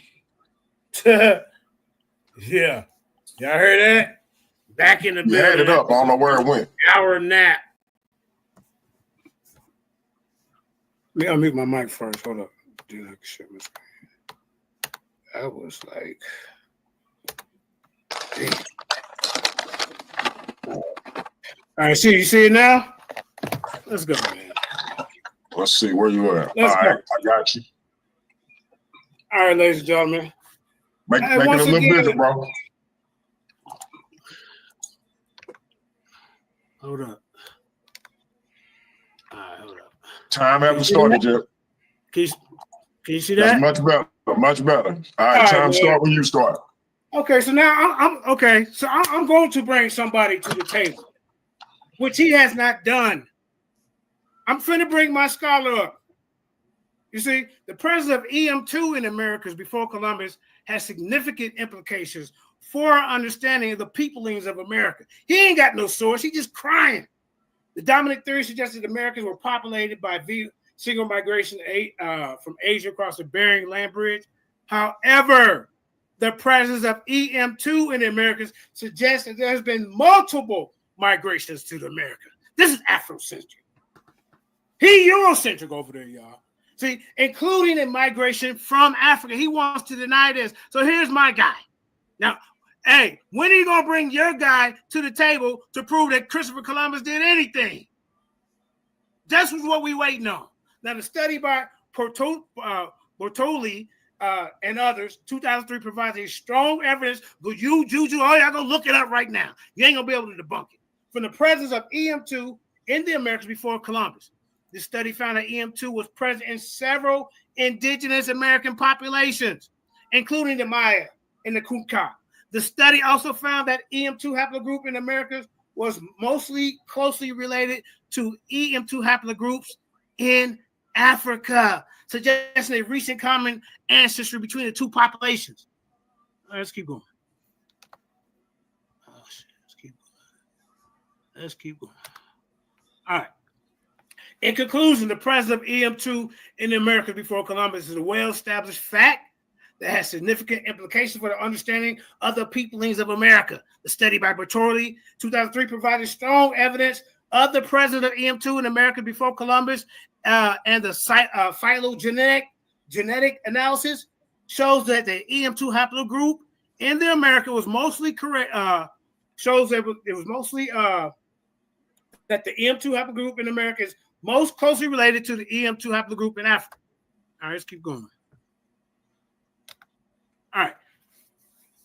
Now, the present EM2 in America before Columbus challenged the dominant theory. We said that the study of the people in America is a complex and multifaceted topic that requires an interdisciplinary approach. The present EM2 in America before Columbus is just one of the examples of the complex, nuanced history of human migration and admixture in America. Remember, this debate is about who got here first. Where's Columbus and the crew and all those guys admixing with the indigenous people? You can't find it until afterwards. So how the hell did he get here first? You have no proof of his voyage. We don't know where his ships is. We don't know where his ship logs is. We know none of his navigation tools. So now you got to go a different route. I'm showing what I got. Where's his haplogroup? I'm going to show you his haplogroup. I'm going to show you how late it got here, sir. Stop playing with me, man. You ain't showed no source. Here go my reference right here. There it is. Look it up. Huh? There it is. Here go others who agreed with him. Huh? Look it up. Man, my fault you don't know. Now, why this is possible, okay, listen. Now, why it is possible that recent gene flow from Africa could have introduced EM2 into the Americas? The genetic data suggests that EM2 has been present in America for thousands of years. This is what my guy's saying. Thousands of years. The study of Bertolini and others, 2003. You see? What is his guy saying that said Christopher Columbus brought his tail over here? Yeah. See? Hold on, what else I got over here? Now, look. The presence of EM2 in America is not significant. This is what guys like Cedric say, and does not challenge the dominant theory of the peoplings of America. Well, here go my rebuttal to that, Cedric. The presence of EM2 in America is significant because it challenges the dominant theory of the peoplings of America, which suggests that Americans were populated via single migration from Asia, the Bering Land Bridge, an old concept. The presence of EM2 in America suggests that there might have been multiple migrations to the Americans, including immigrations from Africa. Let's keep going, man. Let's keep going. Here go another one. Look. The study by Bortini, here go where your source at? Here go all the people that came against him, and here go his rebuttals, y'all. I already checked my guy out. Where's his guy? When we gonna see the navigational routes, and where did the leader land? And the Pinta, where did that land? And the Santa Maria. How come it ain't in a museum right now? Cedric, show us that. Show us where he located his body at. They got him buried in 3 goddamn different places. Show us that. Show us authentic letters of this guy, Columbus. Show us that, sir. Show us authentic handwritings. Show us first-hand primary accounts of his family. So I looked it up, ain't none of them connected. None of them. While the story, look at this, y'all. Look at the question. The study has methodological limitations, and the results should be interpreted with caution. Now, I'm going to bring y'all to the study that I'm bringing to y'all. What study has he brought to prove that Christopher Columbus came here before anybody?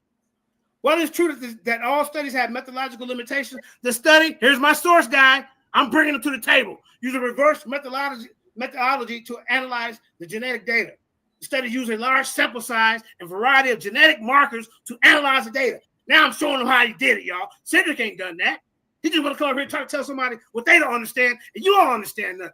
Because you sit up here talking about Christopher Columbus came to these Americas before anybody else, before Africa. You ain't showed us no artifacts. You ain't showed no DNA markers. You ain't showed no authentic records. Nothing. But your lip and your Eurocentric ideology, your pseudo-scientific racist ideologies. Now, let's keep going. Now, and the result were consistent with the presence of EM2 in the Americas. Additionally, this study findings have been confirmed by subsequent studies, including the study by Cafferat, and found that EM2 in several indigenous American populations. He's trying to say that none of our bloodline is in any of the indigenous populations. None of us, y'all. Can you believe this? And they got oral traditional stories, and them telling them that they met up with goddamn Africans. And he want to dispel that, but he believed this myth of Christopher Columbus. But look, that's got a story of myth or voids about Abakar II, and he want to shut it down. It's pseudo. Why ain't you? I ain't never heard of any of the pseudo killers say that the story of Christopher Columbus was pseudo, because this is their agenda. I'm here to shut it down. Let's keep going, man. And look at this. Look at this. Here go my guy. Where your guy? Counter argument number 5. The presence of EM2 in America is due to contamination or sample error. See, I checked it. Rebuttal. The genetic data was carefully collected and analyzed to minimize the risk of contamination or sample error. The study of Bertini, 2003, used a robust methodology to analyze this genetic data, including a use of multiple genetic markers and large sample size. You keep telling you how you're doing this. Let's keep going, man. I got a lot. Here you go. But prove incredible. Look at this. Here you go. Look him up. Huh? They got the numbers for you. Now, evaluate credibility of the author. This is how I did mine. When is Cedric going to show anything how he did it? Check the author's qualification expertise in the field of genetics and anthropology. I asked the search engine, please make sure you do not use hypothetical sources. Cross-reference them and vet them. When has Cedric showed anything, any source or anybody he has brought up here? Nothing. Check the author's qualification. Let's keep going, man, because I'm running out of time. I got a lot to say. Let's go. What's this? What's this? Huh? Look at this. Here goes the source. Mitochondrial DNA and Y chromosome variation in American Journal of Physical Anthropology 122.2, 127.36. It's not my fault that you use a ChatGPT-3, which is not a search engine designed for academic and scientific studies, sir. I'll show you that at the end. Now, check the author. Let's keep going, man. Let's keep going. I'm going to show you. See. Okay, so as you can see, here's what I did to check out the information. I don't want to lean too much time on that because I want to get into more. All right, here we go. Here you go. All right, let's go. Now, this thesis aims to investigate the presence of the African haplogroup EM2 in pre-Columbian America, exploring the implications of the findings on our understanding of ancient human migration and population dynamics. This is where you're going to have a problem, y'all. This study will examine the genetic relationship between EM2 and the European haplogroups I-M253, I-M26. I got to bring it out for him because he don't even know. I-P37, I-P215, and I-M170, highlighting the late arrival of these European haplogroups in the Americas. You better be showing us how they got here before us. It's a race. Not just your lip, not just definitions. It is a race, sir. You're telling me. No. Look, you want to talk about dinner more now? You ain't disproved none of that. None of that, sir. Look at this. Dental morphology is a real science.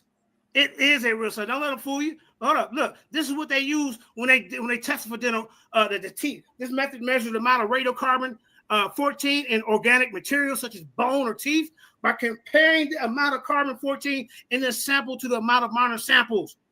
10 minutes, JJ. 10 minutes. 2 minutes. Okay, I'm gonna get more into that. Hold up. Look, like I say, man. Here's the extended background of admixture methodology and scientific method used to study the EM2 subclade in Mesoamerica. The study of human populations have revealed that many populations have experienced admixture. Why isn't Cedric addressing this admixture? He needs to show this European admixture before Africans. Because Columbus himself could have populated. He has to have a crew with him. And these are these Italians. And this the genetic marker that I'm going to get into in my next round. I'm going to show you where these clowns come from, man. I'm going to show you. I ain't calling them clowns. I don't mean it like that. I'm trying to be respectful. But I'm going to show you, ladies and gentlemen, where Christopher Columbus and this Italian marker come from. He has to show this. It's a race. We can't go by the myth no more. If you don't believe my voice story, and I don't believe yours, now what do we do, judges? Now we have to prove other ways of proving our case or stating our case. And Cedric Ortega has yet to do that. He's come up here with all this goddamn nonsense and JJ's pseudoscience dies at the source. What source? One of them, what you put up there, didn't even have a goddamn name, said it was invalid or something, bro. You ain't vetted no sources. You just got a little website up there, and we supposed to take you serious? So you can't sit up here and discredit my sources when I just brought my guy to the table. Dude, you better go tell Juju and the rest of your crew to get somebody up here proving Christopher Columbus came to these Americas before anybody else, and especially Africans. Where is that information? Where is it at? We haven't seen it one time in this debate. He's just trying to appeal to y'all and say that, oh, yeah, you heard him say about Afrocentrics? You got damn right I'm Afrocentric. They're my people. You got damn right I come in the name of Ivan Van Sertima, Renuku Rashidi. Them my people. You come in the name of Randy Rudolph and all these other squares. That's what you do. Ain't showed us nothing. Ain't showed us no Columbus route. When is you going to talk about Columbus for the whole round and not me? That's the title of the debate, judges. Remember that. Did Christopher Columbus come to the Americas before Africans?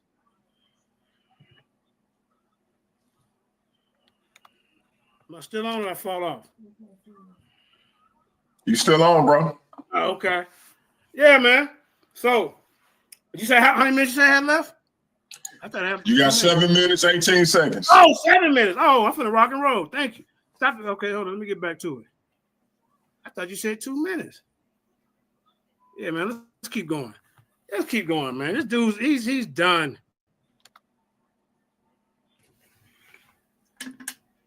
Defending a fairy tale. Let me get my screen back. Hold up. Exit full screen. Let's continue. You got damn right I'm theatrical. You who want to be put to sleep by Cedric? I got to carry the whole debate. Come on, man. All right, hold up. Can you stop my time for a second, sir? Don't worry about it, man. Time is paused at 6 minutes, 35 seconds. Okay, cool. Hold up. Good. Hold up.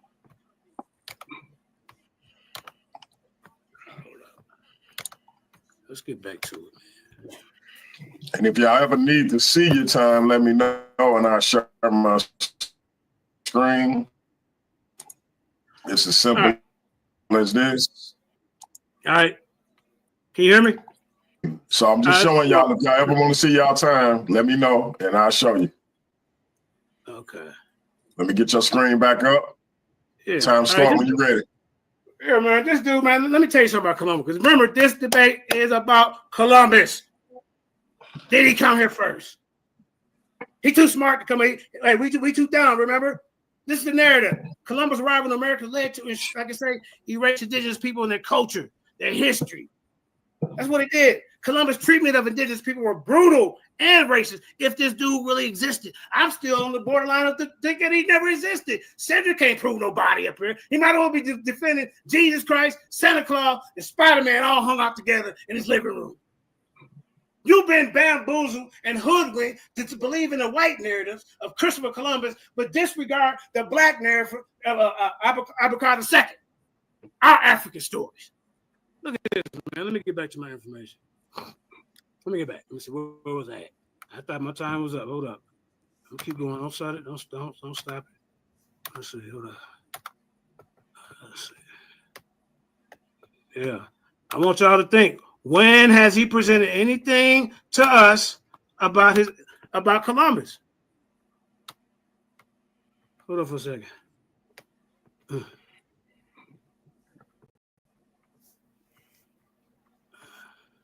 Information. Hold on. I'm gonna keep talking. Can you see my screen? I do not see this. Like I said, ladies and gentlemen, look, let me put me on the big screen. Well, like I say, I came here, man, to fight against a narrative that's been in our community for a long time, and that is that us as a people, we weren't intelligent enough to navigate. We weren't intelligent enough to build empires. This is what the Eurocentrics are promoting. I brought a lot of evidence towards my side. I'm not saying there's conclusive evidence. I'm saying there is a lot of evidence that we need to look at. Cedric's believing in a story that was told to us as a child. You see? Like I say, man, I have brought you a lot of information. And in my last round, I'm going to go into the sciences of the study, the methodologies of them studying these minerals, studying these cottons, these oral traditions by other explorers. This oral tradition saying that they had encounters when they met up with the indigenous people. That yes, there are Africans here. So, like I said, man. How much time I got left? You got 3 minutes, 30 seconds. Okay, let me get back to my information. These 20-minute debates is long, but I'm with it. You keep my time going. I'm with it. Yeah. I won't, but like I say, my question, ladies and gentlemen, I don't care if you do or don't like me. This ain't about that. This is about the validity of his information versus the validity of my information, of my thesis, of my information, of my research that I came across. Not this story of what was was fed to him as a kid. Where's these European tools that should be found before these African tools? Where's the food products that come from over to Europe over here before the African food? Where's their jewelry and their coins? We got coins that date back older than 1492 found in Americas, in Brazil, in Peru. He wants to keep crying about a source. Now, I showed you somebody with a source. Ladies and gentlemen, when he come back on here, is he going to show a source or somebody that's backing up the information that he's saying? I'm not saying that wins the whole debate, because the presentation counts as well, and you have done a miserable job explaining to the people your side of the story. I need to see when Columbus came over here, and you say he landed at what port. I need to see these royal documents.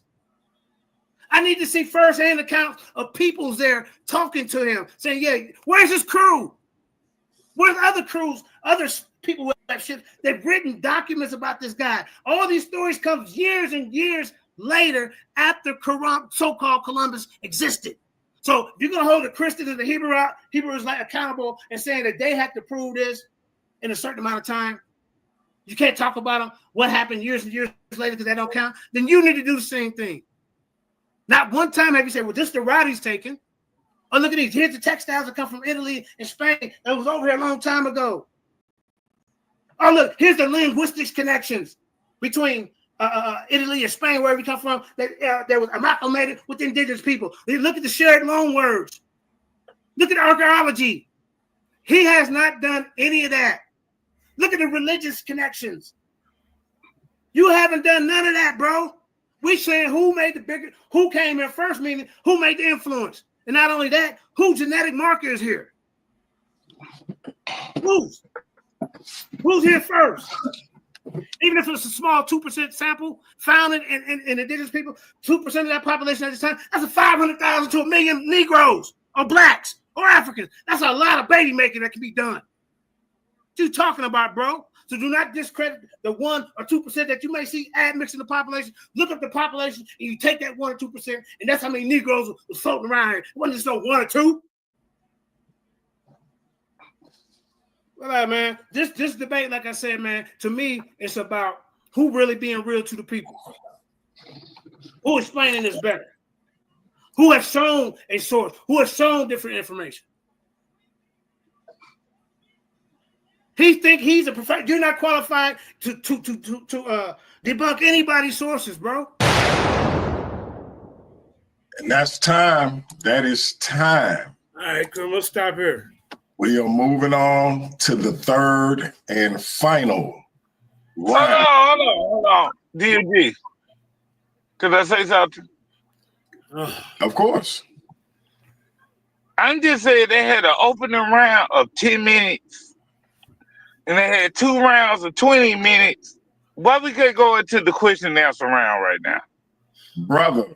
I got to address, trust me, you won't mind doing this third round. Okay. This is like this is a long shit right here. And I think we want to get to the question and answer round, but y'all made that decision. DMG, I'm going to exit out this motherfucker. I interfered when I shouldn't interfere. Let me get out of here. Yeah, well, what are you doing, Ratchet? What are you doing? Nah, yeah, for real. I'm fucking up. Hey, Ratchet, listen, we've been spoiled by the best format in the business, the Versus Series format. So this is a little joint. We're going to get through it. We're going to get through it. You're right. Stick with me. I'm going to let DMG cook. You the spokesperson, DMG, by fault. Let me get up out of here.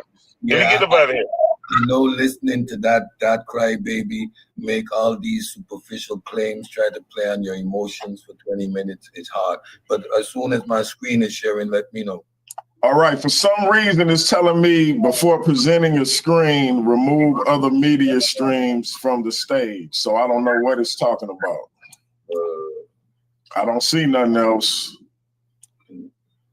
Maybe so JJ's screen is still sharing? No, it isn't. No, it's not. All right, it should work now. Somebody just unshare. Go ahead, Sid. Okay.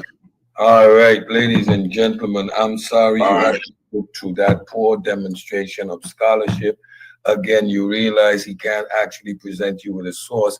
And the one source that he presented you with, a pseudo always dies as its source. In its own rebuttal, it says the methodology, it is true, the methodology is flawed. It is not peer-reviewed. It has not been accepted by the scientific community. Remember in my opening round, I told you he was going to try this, but do not accept it. These are unsupported claims that he's making. Because this particular study was in reference, doesn't mean that it was corroborated by the scientific community. But this is, again, a lack of the study that fast. Stop it, environment he's dealing with. Now, in addressing the claims made regarding textile evidence, you just heard him talk about these artifacts, pre-Columbian African contact in the Americas. It is important to examine these claims critically. Given the lack of substantial evidence, he couldn't present you with any. He only was begging the question. First, both African and American cultures developed textile techniques independently. There is no conclusive proof that these similarities indicate direct contact. In the opening round, I told you what he would do. Because there's no evidence to disprove his claim makes it true. That's not how science works. The practice of weaving, spinning, and dyeing were common across different cultures and arose due to parallel development, not necessarily through diffusion. There is no African textile tools. You need to present us with the evidence or material found in pre-Columbian American archaeological sites to suggest African influence. You want me to do your job. Now, how does that make sense? Second, the claim of textiles patterns resembling African designs in the Mesoamericas or South American cultures is largely based on interpretation, aka lookership, not solid archaeological evidence. Many diffusionist theories, like the idea that textiles that traveled across the Atlantic before Columbus, fail to account for the independent evolution of similar technologies in geographically isolated areas. Similar textile techniques can be traced to shared human ingenuity, not contact between distant civilizations. Everybody buries their people everywhere. Lastly, while both African and Americans had sophisticated textile traditions, these should be viewed within their cultural context. The Maya, Inca, and other indigenous American civilizations developed their weaving independently using local materials. There is no credible evidence of African textile artifacts being found in pre-Columbian America. JJ wasn't able to present you with not only begging the question and making claims. In conclusion, while textile pattern may seem similar across continents, these similarities are more likely due to independent development rather than pre-Columbian African contact. Without tangible archaeological or material evidence, the claim of textile evidence for transoceanic contact remains unsupported and speculative, as he indicated in his own jargon. This is all speculation based on his emotion and how he feels. J.J. Sandhausen, in his desperation to fabricate pre-Columbian African contact, now he just resorted to one of the most ridiculous claims in the pseudo-historical playbook. Yams, yes. You heard it right. You just heard it. Yams. According to him and fellow blackologists, the presence of yam in America somehow proves that Africans sailed across the Atlantic and established contact with indigenous people before Columbus. This argument is not just absurd, it's an insult to logic, science, and common sense itself. First, let's address the basic botany. Yams, the Escoda, exist in Africa and the Americas because they evolved independently in multiple regions. There are indigenous species of yam native to South and Central America, distinct, just as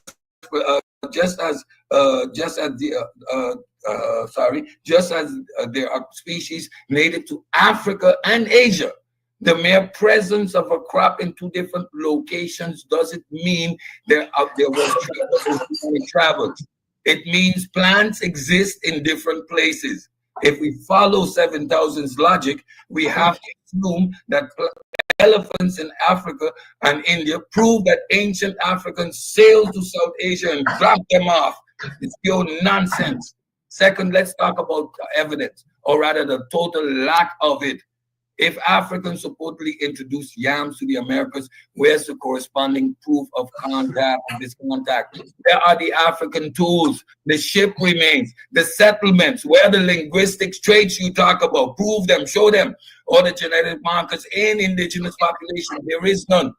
There is zero archaeological evidence, genetic or linguistic evidence. You're talking about the EM2 when we know precisely when the EM2 gene was introduced. Multiple studies indicate this, and that's the corroborated evidence. You bring an unsupported, unverified hypothesis to the table. It says hypothesis in the title, and you think you have something. This shows you think you're out of a league. If there were actual contact, we would see unmistakable traces of African influence in pre-Columbian societies. Instead, all we get is vague speculations about crop that already growing in the Americas long before Columbus ever set sail. Third, real history and scientific research has already addressed how certain crops ended up in different parts of the world. For example, some African crops like rice arrived in the America after European contact via the transatlantic slave trade. Meanwhile, other plants like the Asian banana were introduced to Africa and the Americas through trade with Southeast Asia. But this is all documented. There's a clear chain of evidence for these exchanges. Unlike your fantasy yams, JJ, which is basically entirely on speculation and a complete ignorance of agricultural history. This is a classic example of pseudo always dying at a source. He pulled up a source saying, right, this is unsupported. The methodology is flawed. And we know when the EM2 came into existence.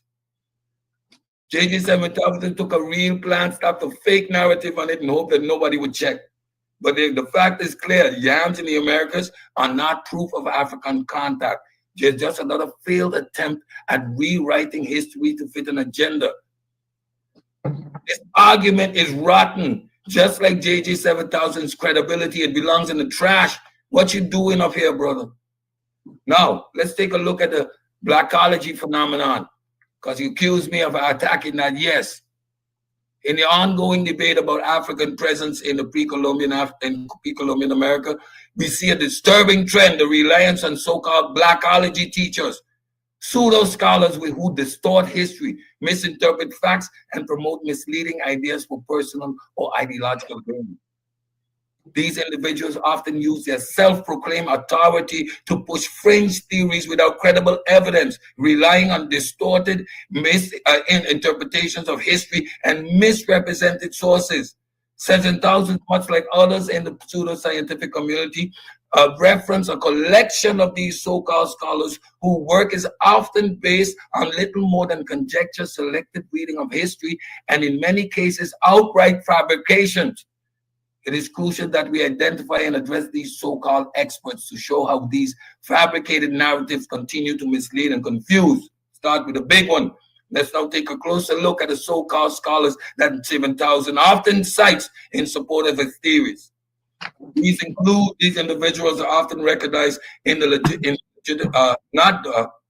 often not recognized in the legitimate academic community, and their work lack rigor, peer review, and credibility necessary to considered credible sources of knowledge. That's what JJ is presenting us with all night. Dr. Renuka Rashidi. Rashidi was an academic who gained some notoriety in alternative history circles, particularly in African-centered studies. However, his work is not considered credible within mainstream academia. Rashidi, who is known for promoting the idea of ancient African migration in the Americas, but his arguments are based on misrepresentation of archaeology and genetics, and has been widely criticized for lacking scientific basis. Dr. Ivan van Sertima, one of the most prominent figures in the so-called Blackology movement, van Sertima is often cited by proponents of African migration theories. His book, which JJ cited, They Came Before Columbus, is a cornerstone text in these circles. However, mainstream historians and archaeologists have heavily criticized van Sertima's claims. His books make sweeping assertions based on unreliable sources and dubious interpretations of evidence, including fabrication and misrepresentation of ancient African presence in the Americas. Dr. John Henry Clark was an African-American historian known for his contributions to African history, but he is often misquoted or selectively cited by pseudo-historians. While his work was important in advancing African history studies, some of his more speculative ideas, particularly those concerning African influence in the Americas before Columbus, are not supported by the scholarly consensus. His contributions, while important, are often exaggerated and misrepresented by fringe theories to give their arguments a veneer of legitimacy. Dr. Ben was a well-known proponent of the idea of African played a major role. 10 minutes, say 10 minutes. In the Americas. While his work garnered attention within the Afrocentric movement, much of it is viewed with skepticism by the mainstream scholars. Dr. Ben claims often lack peer review evidence, and his assertion regarding African migration to the Americas before Columbus has been widely debunked. Like others in the Blackology movement, he took a speculative approach using unsupported claims to fuel his narrative.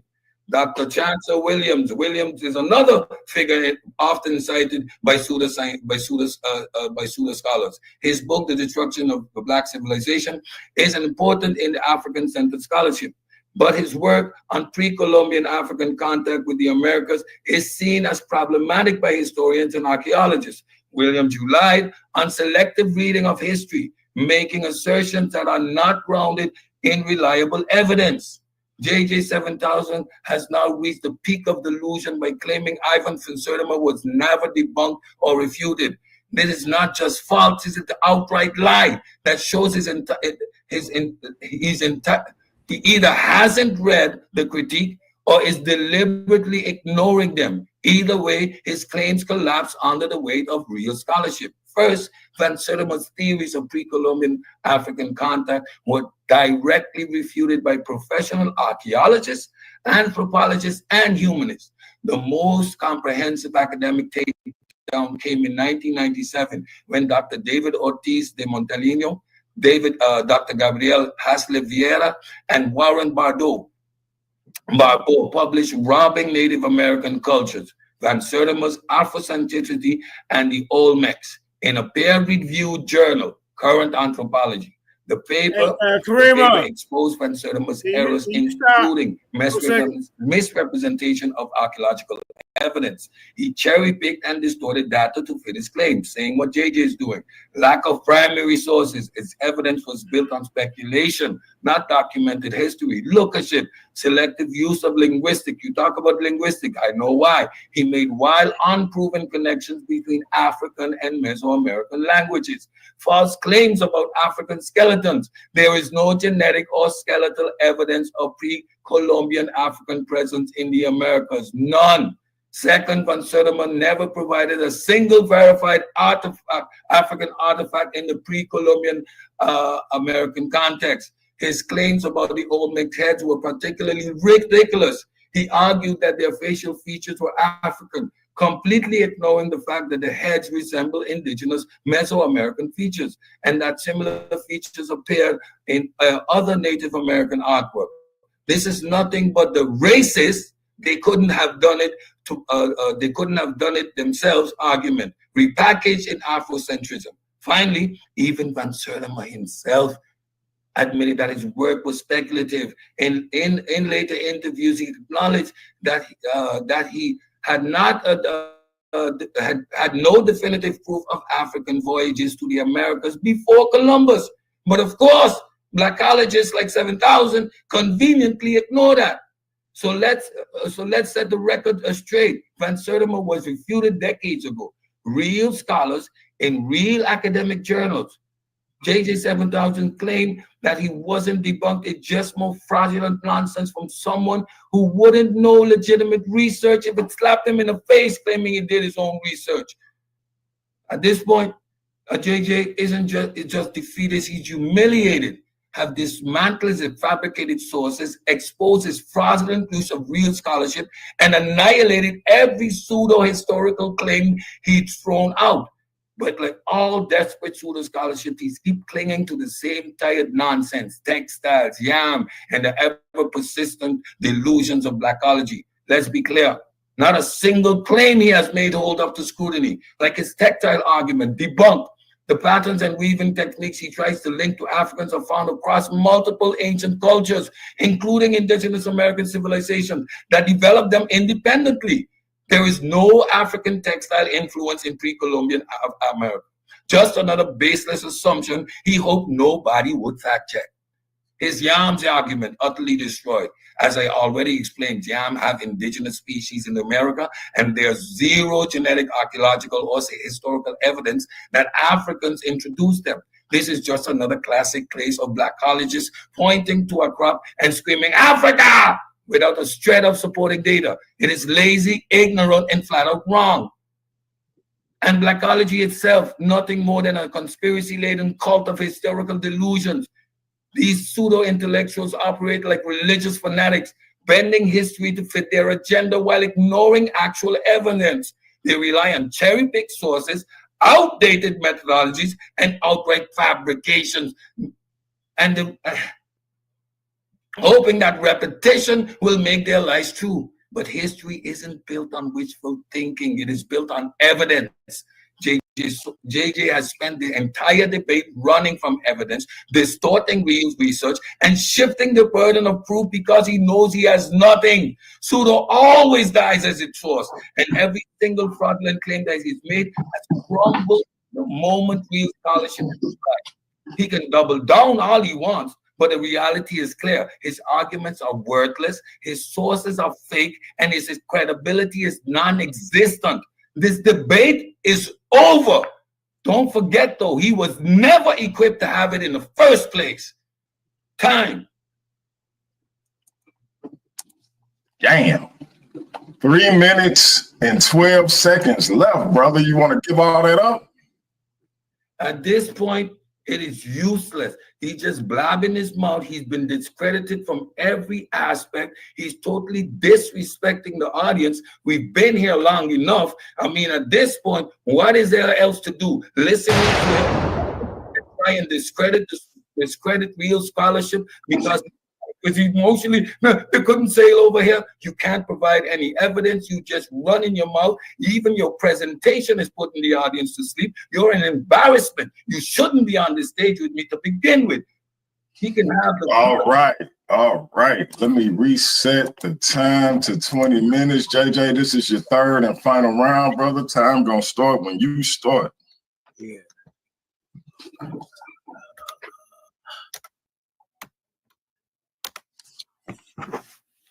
All right, hold up for a second. All right, hold up. Give me 30 seconds here. I'll be ready. Yeah, man. All right, okay.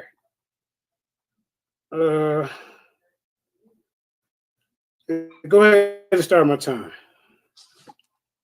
Time starts. All right, y'all. Man, I'm so sorry. I am so sorry y'all had to sit through that. JJ this, JJ that. Come on, bro. We're finna get into it. All right. So now, as y'all see, during this debate, I have built my steps, my cases showing this side of the argument and then going against his side. As Cedric has been up here, he hasn't showed you any side of his scholars. I just presented my scholar last time, Bertollia. He didn't address them. So, also, we're going to get into let me rebuttal him real quick. Renuka Rashidi has not been debunked. You know, he's written extensively on the history and culture of Africa and American diaspora. He's known for his work in Africa and written several books. You know, so I mean, that ain't the argument though. So I ain't waste time and I'm gonna get into this. Now, he has to prove that these people haplogroup is here. Columbus, he ain't even told you what group he belonged to or none of that, right? So Columbus haplogroup, this is what I came up with, right? That I've researched. Research suggests that Columbus belonged to the Italian haplogroup R-M269. RM269. In America, studies have found that R269 is present in America, but in low frequencies than Europe. Now, here's the important part, y'all. The late arrival of R-M269. Genetic studies indicate that RM269 arrived in America relatively late, around the time of his voyage, his so-called voyage. I don't even believe he really got here. But anyway, ancient DNA studies in America, studies of the ancient DNA in America has found that the majority of Native American population belong to haplogroups A, B, C, and D. Absence of R-M269. Ancient DNA studies have not found RM269, the pre-Columbian and pre-Columbian American population, but we can find the M2 and the L in indigenous population. The RM269 is in European settlers.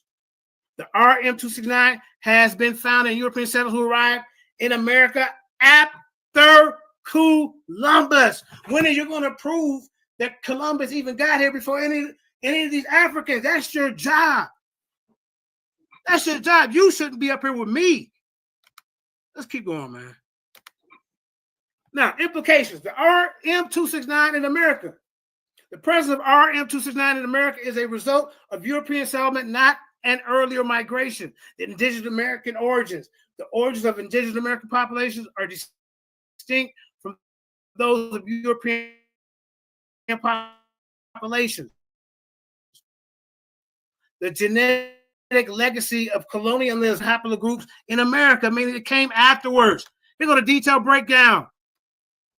Look up. Origin, West Europe, Spain, Italy, and France. This is the haplogroup that Columbus come from, which I've asked him to show us. He didn't want to show this because he know that according to your records, if this is who you think this person is or who he belonged to, why ain't you showing them being here before an African haplogroup? That is a race. You haven't proved the story to be legit because you ain't came up with no documents, no proof of the Santa, meaning of Santa Maria, whatever you call that, right? And this spread throughout Europe during the Neolithic era, absent in America until the late arrival of the Americas. The pre-Columbian area, zero. Look, in the pre-Columbian area, 0 R-M29 samples found. 15,000 years of DNA records. Post-Columbian area, 1492 onwards. Now you see the appearance of this RM269 in the Caribbean. 5% of the modern population. And in Central America, 10%. South America, all after 1492. You ain't debunked nothing over here proving that Africans haven't came here before that. Now, African ancestry in pre-Columbian America is estimated at 2.3%. The source, Smithsonian, 2018. Native American population descend from 3 key migrations. Killed them plus 0.8% African ancestry in pre-Columbian Brazilians. I mean, what is this dude doing, man? Just pointing fingers. Ain't quoted that one source. He ain't brave enough. RM269 accounts for 7% of modern American ancestry. Source, National Geographic, 2020, Gene Legacy of European Colonization in America. Then goes to the data point and ancestry of modern and Central America. Let's keep going, though. Let's keep going. Here go to more sources. Look. And then don't forget, we got the Trans-Pacific contact between African and Native Americans 3,000 to 5,000 years ago. I don't even want to get off into that. That's for another time, another place. But that's been proven. The Trans-Pacific contact when they went the other route. Well, here goes some sources, bro. When are you going to bring up the supplemental table? Breaks it down. You see? Look, African ancestry percentage in pre-Columbian groups. Brazilians, 2.4%. That's about 1.5 million of that population. Caribbean Tainos. What is he showing? Before. Where's your people? The RM269 subtype. Colombians are era settlers brought mainly RM269 subtype R. 80% of the American RM269. Indigenous Americans still dominant. African and Asian DNA also found in Americans post-Columbus and pre-Columbian. Look, the Kenwood man, that's been debunked. All that. But we talking about Columbus, y'all. That's what we on. Look, the late admixture of post-Columbian RM269 European admixture arrived around 1492. Contained 5 to 10% modern American DNA. Highest in Central America, 10% European DNA. South America, 8%. Where's your numbers? Where's you showing the domination of these people that you representing? They numbers beating us here. You see what I'm saying? We know the transatlantic slave brought millions. That's when ours went up to 10 to 20. But before that, it was at 1 to 2%, which equaled out to 5,000. God dang, also 1 million Negroes or near 1 million Africans running through here. Before Columbus, now let's get to the sickle cell. Before Columbus, right, the sickle cell gene was present in Brazil, specifically in San Salvador, where Africans from West Africa, mainly the Beijing region, had settled. See the little numbers next to it? This is where you can find the sources, y'all. Mesoamerica, medieval Mexico, you shouldn't have got the ring with me because you didn't have a case. You ain't brought nothing to the table, sir. Medieval Mexico had contact with African traders from Mali, known as the Mandingo traders, who brought their culture and possibly their genetics. How about in the Caribbean, implied by African presence and cultural exchange in the region? Although genetic evidence before Columbus isn't specific in my sources, these findings suggest pre-Columbian African presence and genetic exchange in the Americas.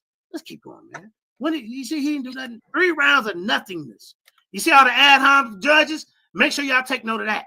Now, see, now I did my correction found. Yes, I found credible sources suggesting sickle cell gene present in America before the transatlantic slave trade. We'll mark our certain things. I'm going to ask that. I'm going to ask them to cross-reference. I'm going to ask them to vet the sources. Our 2018 study, pre-Columbian presence of sickle cell gene in South America, published in the American Journal of Physical Anthropology. See the little number next to it, sir? Right there. All right. Found sickle cell gene in a 1,000-year-old Brazil skeleton remains. When are he going to show his side of the story, y'all? What source has he brought to the table to defend Christopher Columbus coming here before anybody judges? Now, the 2000 research, ancient DNA reveals African presence in pre-Columbian Mexico, published in Cell Reports. Discovered sickle cell genes in a 13,000-year-old Mexican genetic samples. 2017 study, sickle cell traits in pre-Columbian Ecuadorian monkeys, published in PLOS. PLS, that's where you can find it, sir. Huh? Let's keep going. Let's continue. Let's continue. Let's continue, sir. What have you brought to the table? Nothing. Look at this, y'all. 2020 paper, pre-transatlantic slave trade, presence of sickle cell in America, published in the Nature of Communications. Confirms sickle cell gene present in pre-Columbian American population via ancient DNA analysis. These sources suggest that sickle cell gene present in America before transatlantic. Somebody mute their mic, please.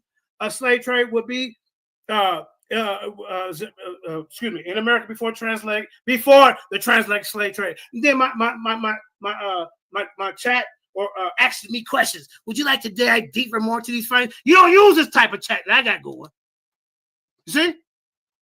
You're using a chat GP3 that ain't even designed for academic research and studies. Now look at this. Yes, look what my chat engine said.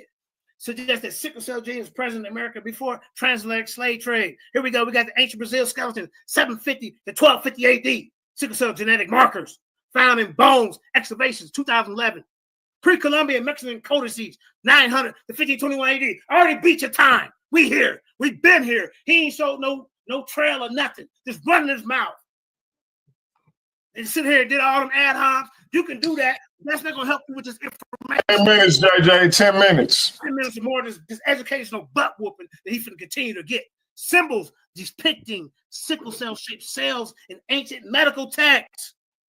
Genetic analysis of ancient Peruvian mummies. Look at the year, y'all. 550 to 1450 AD. Sickle cell trait detected in DNA samples from 2018 study. After pre-Columbian symmetric links in South America, 500 to 1500 AD, suggests African presence and potential sickle cell genes introduction. We've been here. Native American, he want to try to, Christopher Columbus sailed the ocean blue. That's what you was talking to the kindergarten. You grown now. You shouldn't be believing in fairy tales. Is that what you told the Christians and the Israelites? Now it's your turn to get a taste of your own medicine. Now look at this, y'all. Native American genetic studies 2018 revealed African DNA admixture in some Native Americans. But he got up here and said there's no conclusive evidence of any admixture of Africans before 1492. Now you got to deal with that. You got to show up the facts. I heard what you said. Hope the judges is listening too, because he ain't gonna be able to show nothing. Let's keep going. Keep going. Now, verifying the sources with extreme scrutiny, verification results ran these sources through multiple verification checks, cross-check with academic databases, PubMed, Google Scholar, JSTOR, Science Direct, verified the fact-checking website, Snopes, factcheck.org. Yes, sir. So I ain't trying to hear you cry about that. Check publication credentials, publisher replication, peer review process, author credentials. Yes, let's keep going. Results for each source. Now, I'm just going to give you results for each source. American Journal of Physical Anthropology 2018. Authentic, verified through PubMed and journal website. Y'all see that? Here go the little numbers for you. Article title, Pre-Columbian Presence Sickle Cell Gene in South America. Here go the dot number, DOI 10.1002/a JPA 23744. Take a picture and go look it up. You ain't been showed us nothing but your mouth, your coon lip. That's what they want at you. These goddamn islanders come over here and try to tell us our history because they've been brainwashed by them Europeans over there still wearing white wigs. Let's keep it going, man. Authentic, verified through Science Direct and journal website. Article title: Ancient DNA reveals African presence pre-Columbian Mexico. They go to numbers again. Let's keep going. You ain't showing nothing on the screen. Here goes some more. Here goes some more. There you go. I don't want to hear nothing about JJ and check nothing. That's out the window now. That's out the window, sir. That's out the window. Here you go. Detailed breakdown of sickle cell gene present before Columbus in Brazil. Time frame around 1,000 to 50. These are checked sources, sir. You're in some trouble. Just like you can't defeat dental morphology. If I had time to get in that, you definitely can't defeat this sickle cell gene. You know, Europeans bring it over here. Huh? Time frame around 1,000 to 1,500 CE. Location, Salvador, Baja region. Y'all notice I had brought different sources. He hadn't brought any. He just want to try to keep debunking something. Bringing up sources that I didn't even bring in each round. Y'all notice that? Judges, pay attention. African origin, African specifically. Bay of Benin region, present-day Nigeria, Benin, and Togo. This is the sickle cell gene. Mali Empire traders and migrants. Genetic evidence. Here are more of the source. 2018 study published in American Journal of Physical Anthropology. Sickle cell gene found thousands of years before Brazil's skeleton remains. 1,000-year-old Brazil skeleton remains, sir. It's not that hard to get to Brazil from Africa. Stop it. Mesoamerica, Mexico, time frame. Here go the sickle cell, still floating around, sir. Around 1200 to 1500 CE. Location, Central Mexico. Valley of Mexico, present-day Mexico City, states of Veracruz, and Tabasco. African origin. West African traders from where? The Mali Empire. Mandinka people. Genetic evidence. Look at the study. Wait, what is he talking about? We can't even say that you brought unverified sources because you haven't brought any. You haven't even stated a case. You haven't proved to us anything. When are you gonna show us the day Christopher Columbus left and his map and his people and how his gene has been here forever, making a mark? When I'm showing you that the gene came late, then I'm showing you our stuff. He hasn't done that in this debate. Let's keep going, man. Let's keep going. Let's trust me. We're gonna review this. Look at this. Hispaniola has present-day Haiti and Dominican Republic. Let's keep going. Jamaica, African origin. Let's keep going, man. Let's keep going. Here you go. Summary and findings. Sickle cell gene presence confirmed. 5 minutes, JJ. 5 minutes. I got you. African specifically, Brazil, Mexico, 1,300 years, predates transatlantic slave trade. Evidence suggests sickle cell gene arrived in the Americas before 1492. African origin and migration implicates African migration to Americas, the Atlantic before Columbus. And like I say, they also had a trans-Pacific migration route or trans-Pacific route that they use as well to do trade. See, authentic, fact-check website publication, credentials, and expert consultation. Let's keep going, man. When he go? Where's your methods at, bro? I mean, you ain't showed us nothing. You know, man. Damn, what the hell going on? Now, implicates, rewrites history, challenges the traditional narrative, validates oral tradition, confirms some African diaspora communities' oral histories and pre-Columbian presence in America. But there is a lot of oral tradition that these Eurocentrics like Cedric are trying to to say it ain't real. Look at this. That's more on the sickle cell. My time is running out. Let me get a look at. Look at this. What evidence supports what happens in Brazil before the 1500s? Here go my answer. Archaeological findings, genetic research, and historical accounts from European explorers confirm African presence in Brazil before 1500. How about this? Here go questions from their side. How did African traders and migrants from Mali Empire interact with indigenous Mexicans before Columbus? Possibly intermarried, leaving genetic and cultural legacies. Is he going to tell us about this Christopher Columbus character? What are the records of African presence in Caribbean islands prior to European colonization? Where are their records? Yes, implied through archaeological findings, genetic research, and account for indigenous people in the early European settlement. Let's keep going. This dude got into a fight he can't win. What role did transatlantic trade routes play in African migration to Americas before 1492? They facilitated African travel across the Atlantic via Canary Islands, the Caribbean, enabling pre-Columbian migration. You see that, y'all? You see how I'm showing y'all how this shit happened? Excuse me for cussing. Let's keep going. Let's keep going. Huh? Okay, hold on. Let's keep going. Run out of time. Look, these are questions that Cedric. Look, how does ancient DNA analysis referral reveal African presence in pre-Columbian Mexico? Ancient DNA studies detect African genetic signals in Mexican samples dating back 1300 CE, confirming pre-Columbian contact. Look at this. What percentage of modern Brazil? We don't even need to do that. Let's keep going, man. Let's keep going. Look at this. Can genetic research trace specific African genetic groups to pre-Columbian American population? Remember, he said that they couldn't do that. Yes, studies link Brazilian population to Yoruba, Nigerian ancestry, and Mexican population to the Mali and Gambian ancestry. But he wants to try to steal that away. How do sickle cell gene distribution correlate with African migration patterns in America? Sickle cell gene present mirrors. Let's keep going. Let's keep going. We're running out. Look at this. Weapons found tigers African style throwing axes. He ain't debunked none of this. Look at this, cross-reference sources. We did that. You know what I'm saying? Here go the methodology used. You know, careful digging and removal of soil, artifact analysis, chronological dating. We use that in our studies. Cedric hasn't showed any study. And look, no one has debunked him. Ain't nobody debunked Ivan Van Sertima. I don't care what you say, sir. Stop it. Stop trying to tear down our people. Let's keep going, man.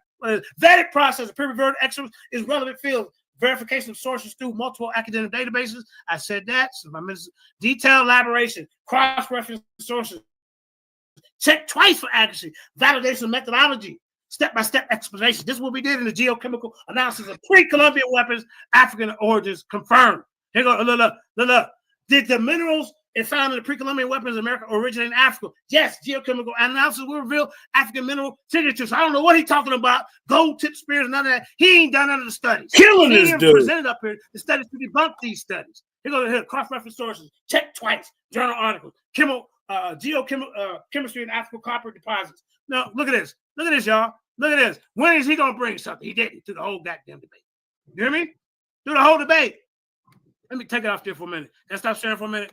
Let me get the last second. You got 20 seconds, bro.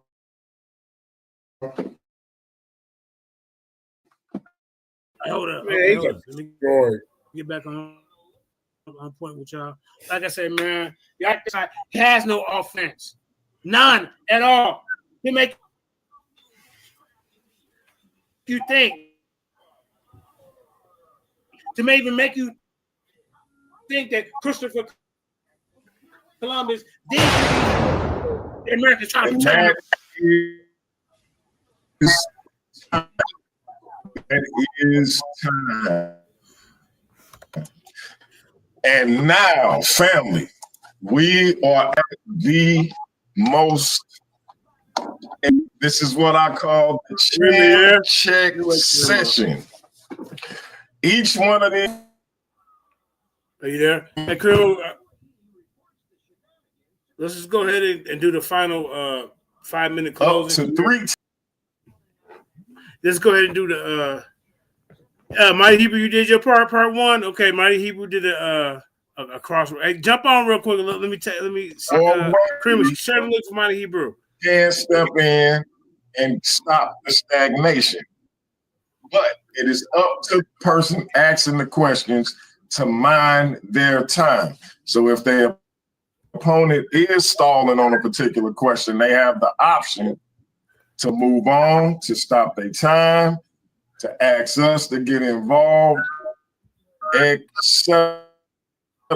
But it's to get the DMG, I need you to and while the brother is going to do what he has to do, we're going to do what we got to do. In 2025, we're going to show you, I suspect, one of these debates. Diario de Abordo. Can you prove that that's authentic? Yes, it is in the museum. I'm going to start when you start asking. Yeah, we'll put the time up on the screen as well. No, I was trying to stop. Hey, man, what is this? Hello. Okay, my fault. Bro, you come on. It's 2 holes. Ratchet, what's going on? What you got for us, man? What you got? I just wanted Super Wave because I cut out Super Wave. I just wanted him to get his analogy on the debate so far. Actually, I was going to tell Super Wavy. Super Wavy is about where they find this character? Because I got to step away. But Ratchet, we got it from here, brother. We got it. Yeah. I'm about to leave out. This is my cue to leave, y'all. All right, peace out. We're going to see you on the after show. All right. Okay. My first question, Cedric. Yeah, I'm ready. You got a Super Wave? I got you. All right, peace to y'all. All right, you got the clock? You got the clock up? All right, Cedric. What's the name of Columbus' diary? Diario de Abordo. Can you prove that that's authentic? Yes, it is in the museum. It is in the Archivio de los Indias in India. It is in the Indias in Seville, Spain. There's a fragment and remnants of it, but it was transcribed prior to it being destroyed. So there's literal fragments of it. Not to mention the fact. Okay, that's enough. This is what we call primary. No, that's enough. G said that's enough. Are there any inconsistencies in the Columbus diary? What inconsistency are you talking about? The fact that the diary you don't ask the question. The diary exists already established in the Americas. So there might be inconsistencies, but you would have to elaborate. Hold on, Uncle Ted. What are we doing? Let him clarify. Go ahead, Uncle JJ. Yeah, man.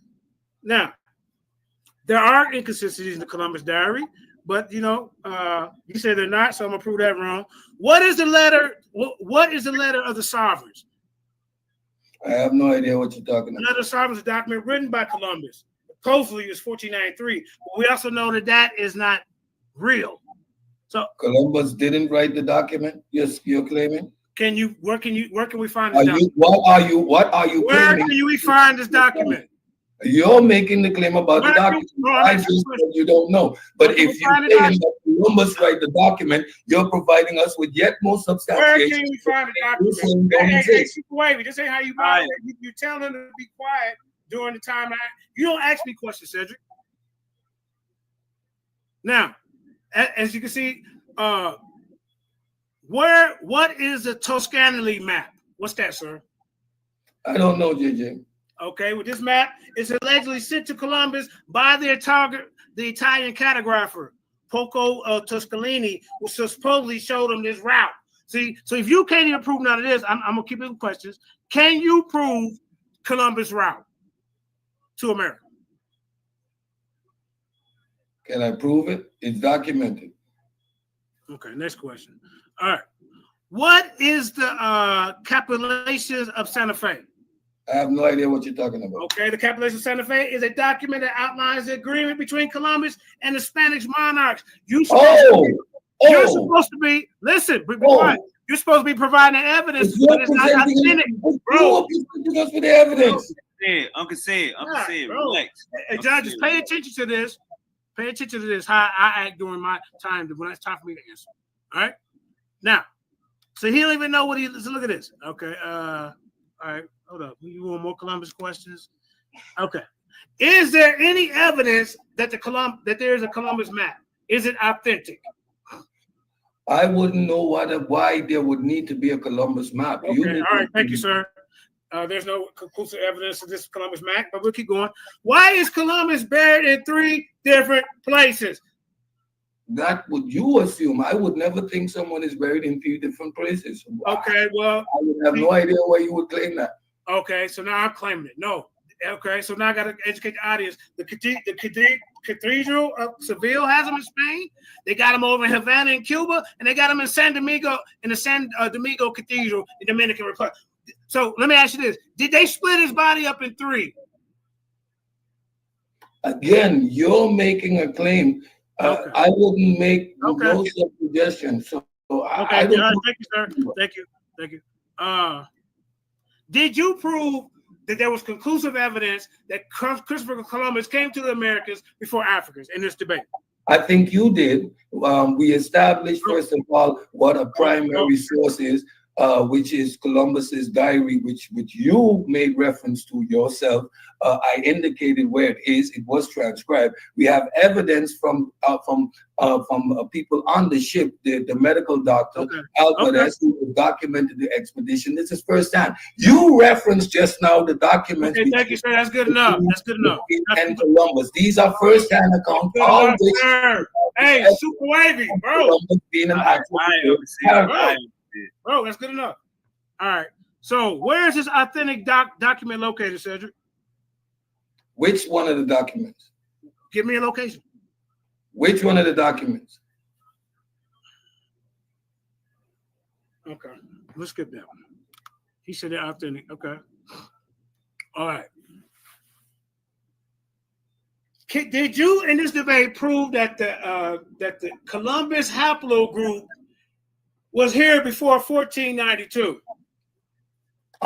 This question is indicative of your utter ignorance. Okay, that's enough. If you're going to answer this, are you going to answer it? Yes or no? I'm answering your question. So okay, that was it. Okay. There would be no way that is. You ask me the question, allow me to answer it. Bro, that's it. Hey, judges, look how he's acting during the question and answer round. He's doing ad-hoc. Now, how about, did Europeans have a concept of ocean depths before Africans? Yes or no? What was the question again? Did Europeans have a better concept of ocean depth before Africans? Of ocean depth or depth? Depths. The question is irrelevant, even if the okay, all right, thank you. Did they all right? So did they have thorough knowledge of ocean currents and patterns, Europeans, before Africans? Prior to them being able to get around the horn? No. Oh, okay. Yeah, I heard that. No. All right, let's keep going. All right. Which haplogroup is older, the EM2 or the RB1? The African haplogroup in America or the European? Which one was here first? The African haplogroup and the European haplogroups all oppose 1501. That is coincide with the commencement of the African slave trade. So, whoa. So are you saying in front of the audience that the African haplogroup and the Christopher Columbus haplogroup came here at the same time? No, that's not what this is about. So I'm asking you, which one came here first? Do I need to repeat my answer? Yes, sir. Okay, the first African presence in the Americas is noted at 1501, an individual named Juan Jerido. He was with the Spanish as part of their expedition. That is the first known African in the Americas. Sir, I asked you no, listen. I'm gonna ask you again. Which came here first? I'm representing the EM2. What happened? Here's my question. What haplogroup are you representing for Christopher Columbus? Which one for this debate? I have no idea what that question is. Oh, okay. All right. So, ladies and gentlemen, which story is more valid? How about this? Which story is more valid? The Christopher Columbus voyage, or the story, the tale that Mansa Musa told about Abercrombie II? Which one would be more valid to you? The one that has the evidence, because there's no. Okay, stop. All right, thank you. What evidence have you brought? We have already. Okay, hold on, bro. Okay, listen, bro. Hey, boy, come on, bro. Get him. What evidence have you brought to prove that Christopher Columbus came to the Americas? Where is the ships? Can you tell me where the ships are located? There is no need for us to replicate. Yes or no? Can you tell me where the ships are? Yes. Where? So a ship of that age. No, where's primarily from wood would have decayed. No, where's Christopher Columbus ship? Nina, the Pinta, and the Santorina. Where they at? Of course, these ships. No ship, no goddamn voyage. These ships were destroyed in the voyage. Tell me where they were destroyed at. Where? What location? What location? In the ocean. In the ocean. That's where ships are destroyed. Okay, so you can't tell me where? In the ocean, I just did. Where in the ocean? In the ocean, the Caribbean. Next to Elvis and SpongeBob? Where in the ocean? In the Caribbean Sea. What? Where? In the Caribbean Sea. Okay, where? Okay, so in the Caribbean Sea, ladies and gentlemen, can you disprove that the anchors they found over in America, in Brazil, these anchors that belong to the Mali Empire, can you prove that they were not connected to the Mali Empire? But what methodology would you use? First, you would have to point me to a location where we can. Okay, that's fine. Hold on, I got one more before we have a museum. That's cool. Location. You're right. Now, give us a location. Hold on.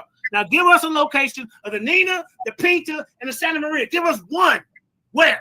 Where they capsize at? Go. If you expect wooden ships to exist after 500 years, that's an indication of your ignorance.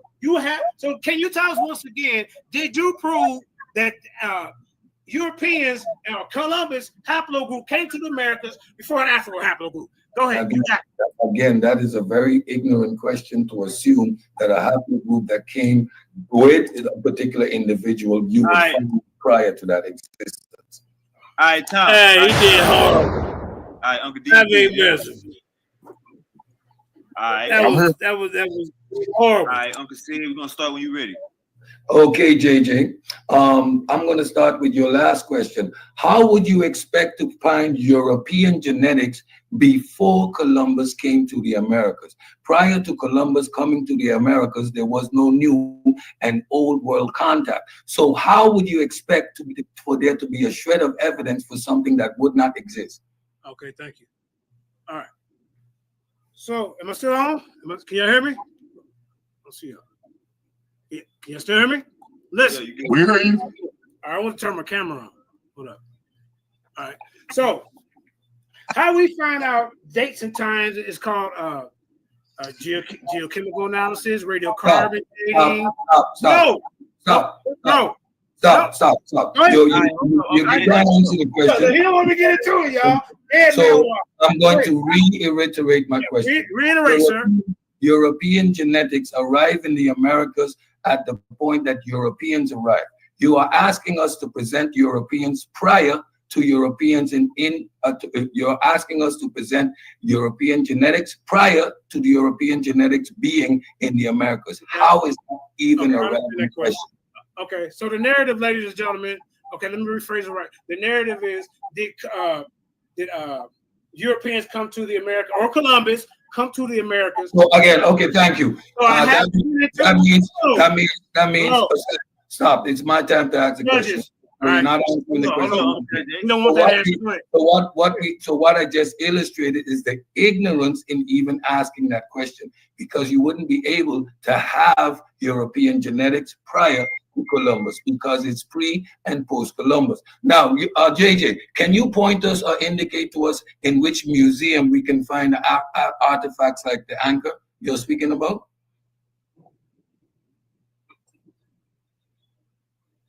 Okay. No, I haven't researched the anchors, but I have researched like they do have in a museum. I didn't look that up as part of my debate. Stop. So you made stop. Okay, thank you very much. So you made a claim about anchors, and you actually have no evidence for where these anchors located, which I indicated during my debate that these are fabricated sources. Did you ask the question, sir, or you just keep talking? Shush, it's my time. So I'm doing what I want with my time. You got to ask questions. JJ, don't interrupt him. It's his time. So we've established that there's no credible evidence for that either. You made a claim about yams, about food. Now, we've totally dismantled that claim. How do you stand behind the claim of yams when we know by genetic evidence that which yams are indigenous to the Americas and when West African yams were brought to the Americas? We have scientific evidence for that fact. So how do you continuously make that claim? Okay. Now, ladies and gentlemen, during this debate, I mentioned food, coins, textiles. I never, if you go back and retry, I never specifically in this debate said anything about yams. Once again, it is opening in in his opening slides.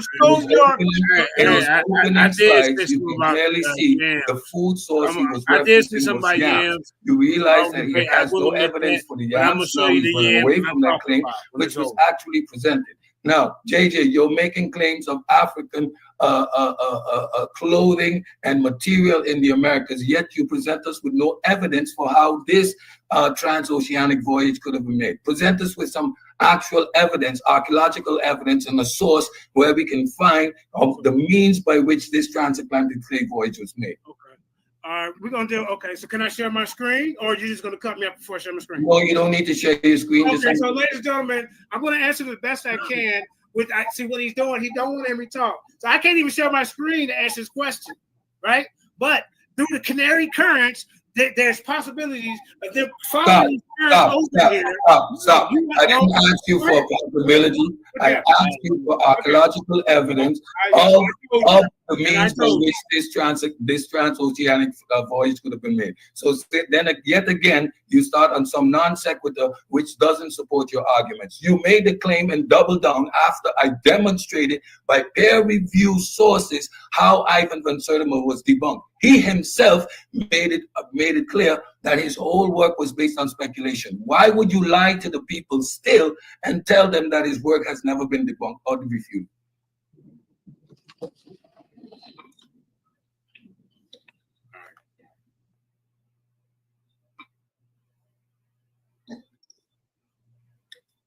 You gotta unmute your mic, Uncle JJ.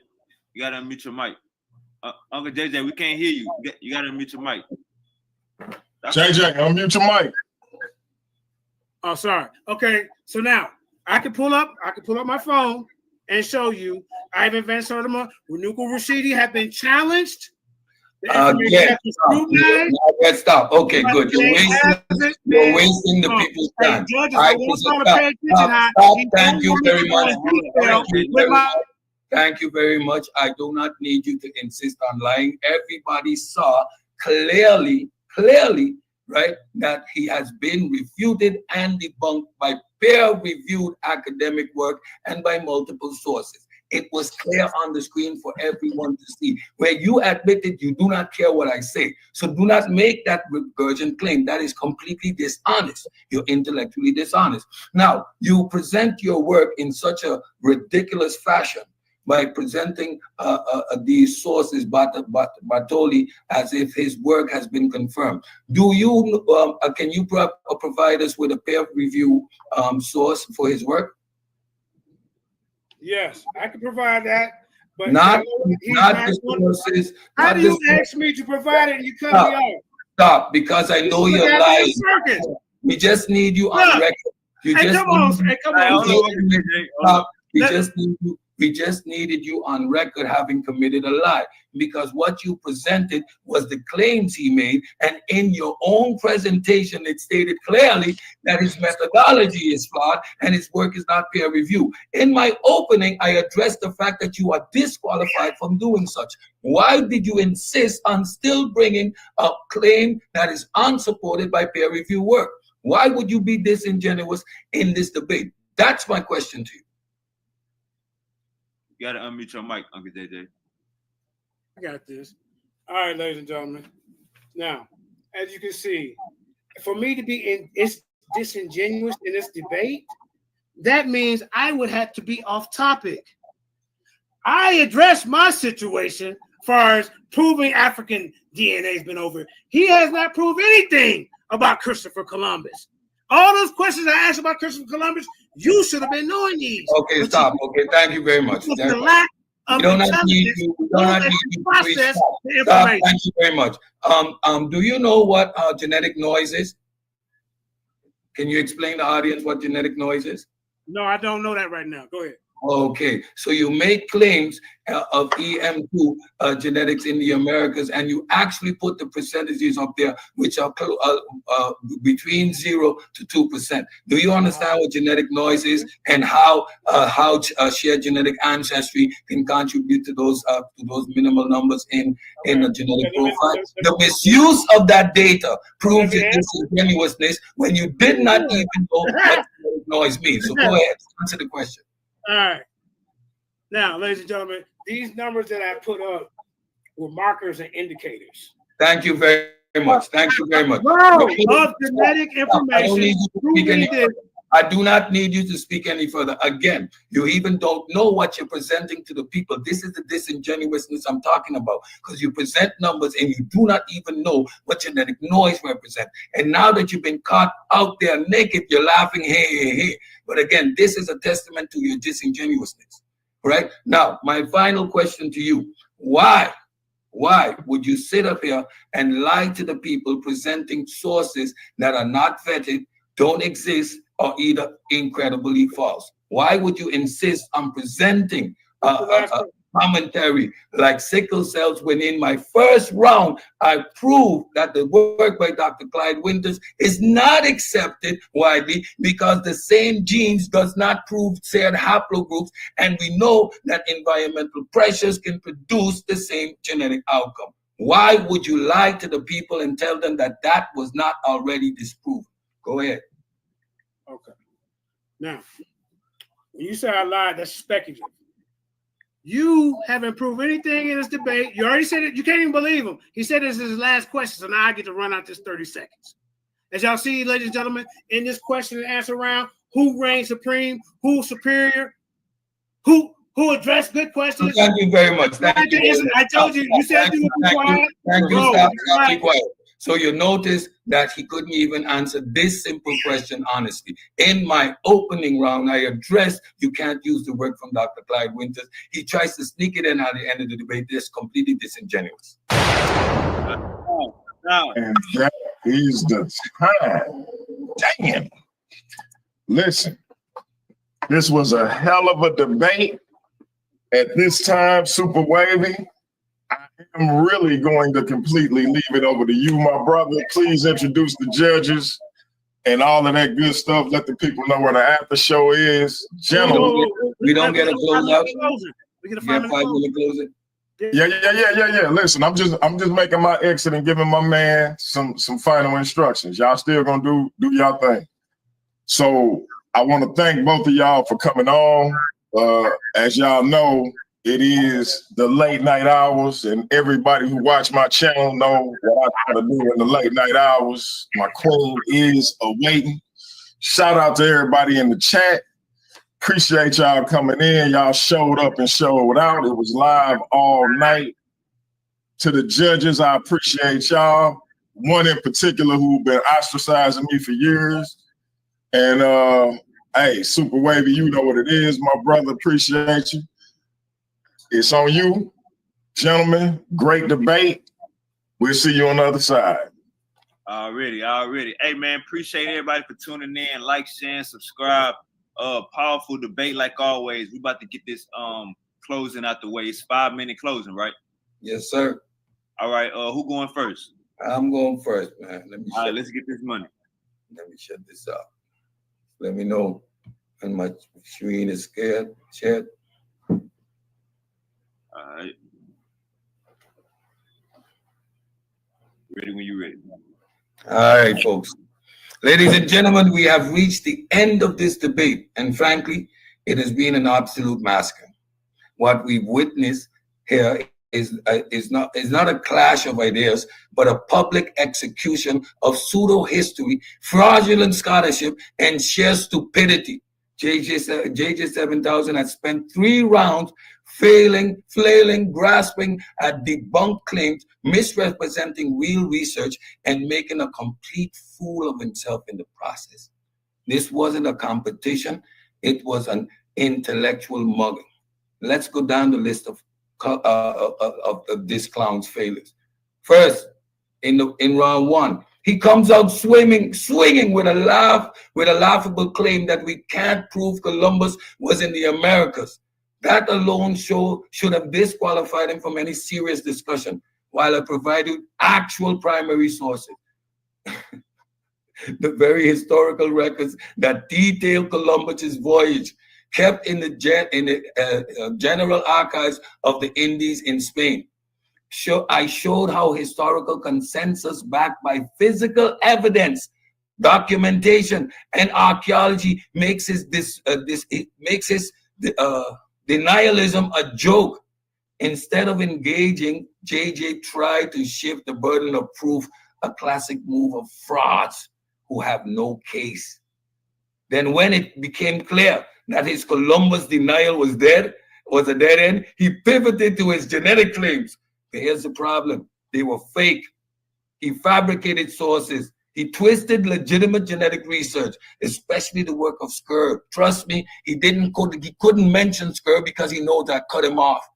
And he tried to pass it off as African presence in the Americas. I ripped this apart immediately, showing that Skerb's real research, actually confirmed Native American descended from Siberian population, not African. Pseudos always dies as its source. And JJ was dead. JJ died with it. Then came round 2, where he doubled down on outdated debunked science like dental morphology. Newsflash, anthropologists haven't relied on tooth shape to determine ancestry in decades, but modern genetics has rendered it obsolete. But JJ 7000, stuck in the intellectual dark ages, still clings to this embarrassing relic of bad anthropology.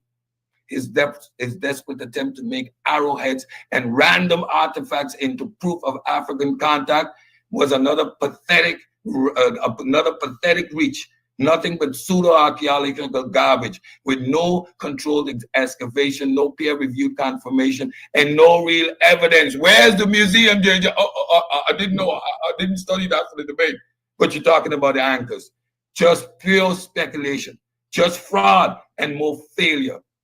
And then came round 3, where he pulled out the blackology nonsense, full force. First, the absurd claim that textile prove African contact. Really? Weaving techniques in the Americas developed independently, just like everywhere else in the world. But in JJ's fantasy, if two cultures both know how to make clothes, make cloth, it must mean that they have contact. This is the level of stupidity that we're dealing with. Then we got to his yam argument. No, I didn't talk about yams, yo, because you couldn't say nothing about yams, but you talk about food. Which food, yeah, JJ? It's the yams, which was a laughable to belong in a comedy sketch. He actually stood here and argued that because yams exist in both Africa and the Americas, that means that Africans must have sailed across the Atlantic and brought them. Wrong. Yams are a species in the Americas. No African contact required. This was nothing more than a botanical ignorance wrapped in historical delusion, not archaeological sites, no genetic markers, no control translation, just another blackology fairy tale. So what has JJ proven in the debate? Absolutely nothing. Every claim he has made either fabricated, misrepresented, or outright debunked. Every attempt at scholarship collapsed under the scrutiny, which every bit of pseudo history he spewed died at its source. And it all brings us to blackology, the disease at the heart of his nonsense. The entire worldwide is based on history fantasies, fraud, and wishful thinking. Blackologists don't engage in research. They engage in conspiracy theories dressed up as history. They cherry pick sources, ignore actual evidence, and when confronted with facts, they either double down on their lies or retreat to victimhood. But this isn't just stupid. All right, Tom. All right. Yeah, Uncle Mandinka, let me reset my clock. Yeah, man. Put me on the big screen, bro. I'm gonna talk to my people. I ain't got time. All he did was mimic and read through the whole goddamn debate. All right, I'm starting your time. Yeah, start my time. Ladies and gentlemen, man, what y'all seen in this debate was a massacre. A beatdown. The brother didn't prove or even make a case for Christopher Columbus. Christopher Columbus rolling over in the pseudo, but one of them 3 graves they got him buried in. You ain't even addressed the scientific aspect of this because there's 2 stories. The Mali story and the European story. So you don't believe mine, I don't believe yours. So knock those 2 stories out. Now you got to start giving us tools, weapons, maps, clothing, textiles, because you cannot prove that this European and his marker came here first. So you out of your league. You lost miserably up here trying to defend a goddamn pseudo-scientific racist myth that perpetuated colonialism and slavery. He's still stuck back there. This is the same guy who said we ate chips and monkeys. This is the organization that he come from, tearing down Black scholars. And if y'all notice, y'all can't name. And then look, he brought up Sure and all these other people that I didn't even bring up. That is called a straw man argument, sir. We can't see 3 sources that Cedric provided to this audience to prove his case. Not one. This guy, like I said, he has outdated information. You didn't debunk my scholar. You didn't debunk any of the information about all those weapons I mentioned. You didn't do none of that. We still waiting for you to give us some information on Christopher Columbus. Y'all seen what I did through this whole debate. Remember, judges, he was using straw man arguments in his very first round. You cannot make arguments for me before I even go. That ain't what I brought to this debate, but that's what you were preparing for because I left you out there. I threw the bait out there for you to talk about something else that I wasn't even going to be talking about. You didn't debunk dental morphology. You didn't debunk the sickle cell. You didn't debunk the EM2. You didn't show us that this European haplogroup got here first. You didn't show us no European artifacts. You didn't show us how they could navigate the celestial stars before African or shipbuilding or none of that. You didn't prove the documents. Where are the documents at? Where's the diary? You see how miserably he failed to answer any question that I asked him in the question and answer round. And when I tried to answer the question, he cut me off. He started doing ad homs and calling names. Ladies and gentlemen, man, I want y'all to go back, and this was a long debate. A lot of information was put out there by me, not by him. And I want y'all to go back and reevaluate. Put all the biases aside. I don't like you, you don't like me. That ain't what this is all about. You know, I see a couple of guys in the audience that I beat. You know, yeah, goddamn right you're going to be in there crying. It's okay. You know, but he brought up a lot of, like, he tried to discredit Ivan Sertima. You know, he has not been debunked. You read something. You didn't show the methodology of how they did it. You didn't show the scientific method. You didn't show nothing. You didn't show the scholars that agree with the person. Who was this person? You never even mentioned his goddamn own name.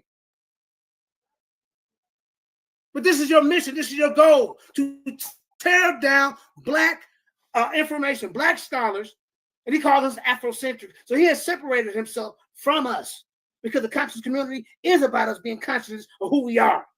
1 minute. Like I say, ladies and gentlemen, y'all see who brought out the real information. This debate won't just be seen on this channel. I'm going to take it to other channels. We're going to put up polls. We're going to put up judges. We're going to take it to 3 or 4 different platforms to show who really brought out the information and who didn't. Man, like I say, man, this dude did not prove Christopher Columbus came over here. He didn't debunk anything that I brought, man.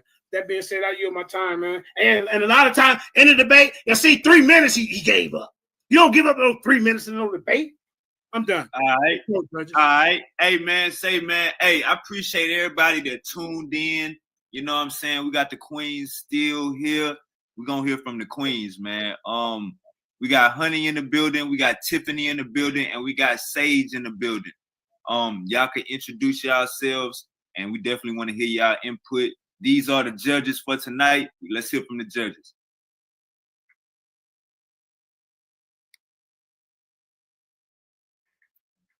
Honey, Sage, and Tiffany, whichever one of y'all can go first. It's up to y'all.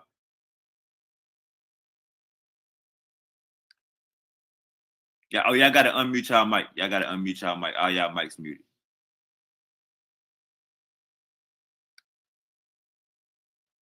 Hey man, I ain't gonna lie, man. This chat is amazing, man. I never seen the chat so 50-50. The chat is riding with both sides. All right, Honey, you got the floor. You there, Honey?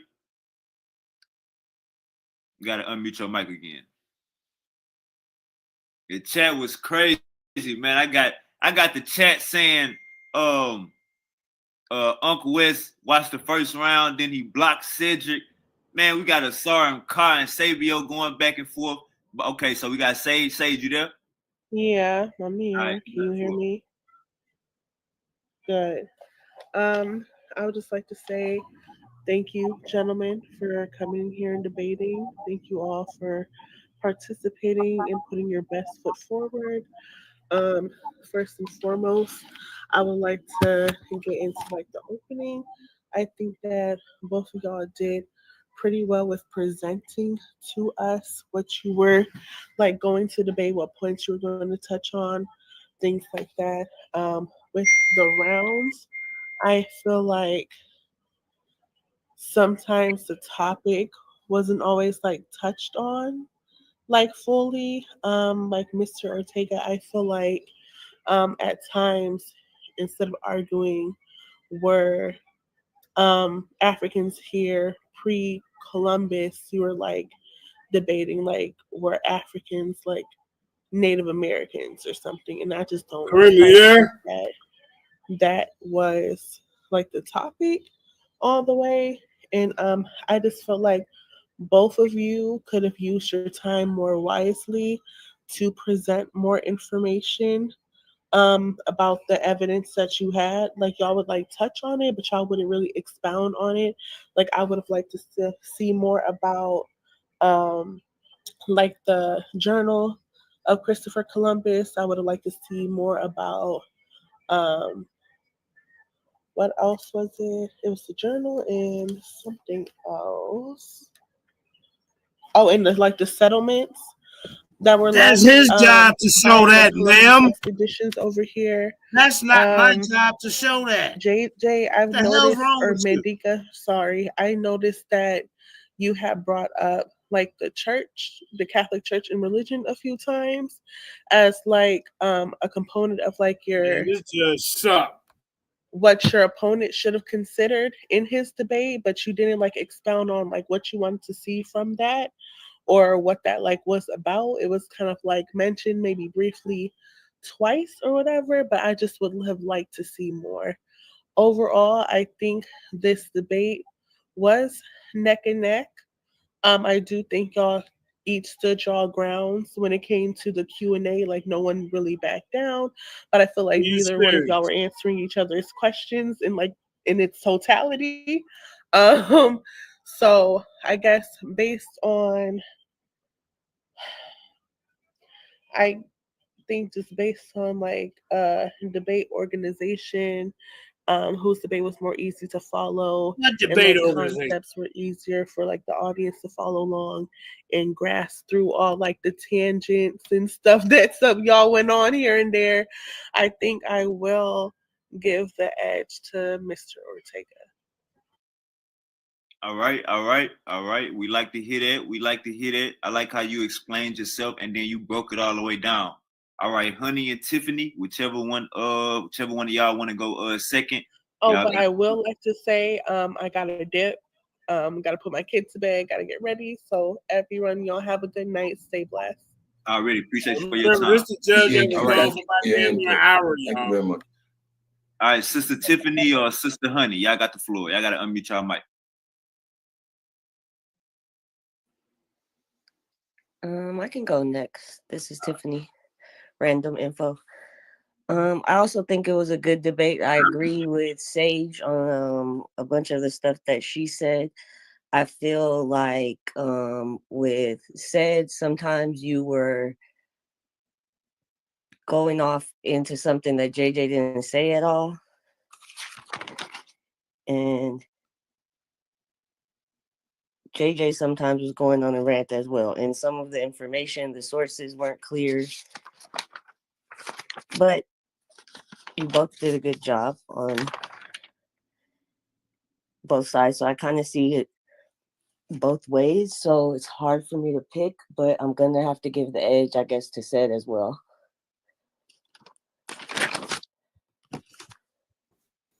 I mean, two of the worst judges in judge history, y'all. Y'all just All right. Appreciate that. Appreciate that. Honey, you there? All right, you got the floor. It's my turn. All right. So I think it was a good debate, kind of.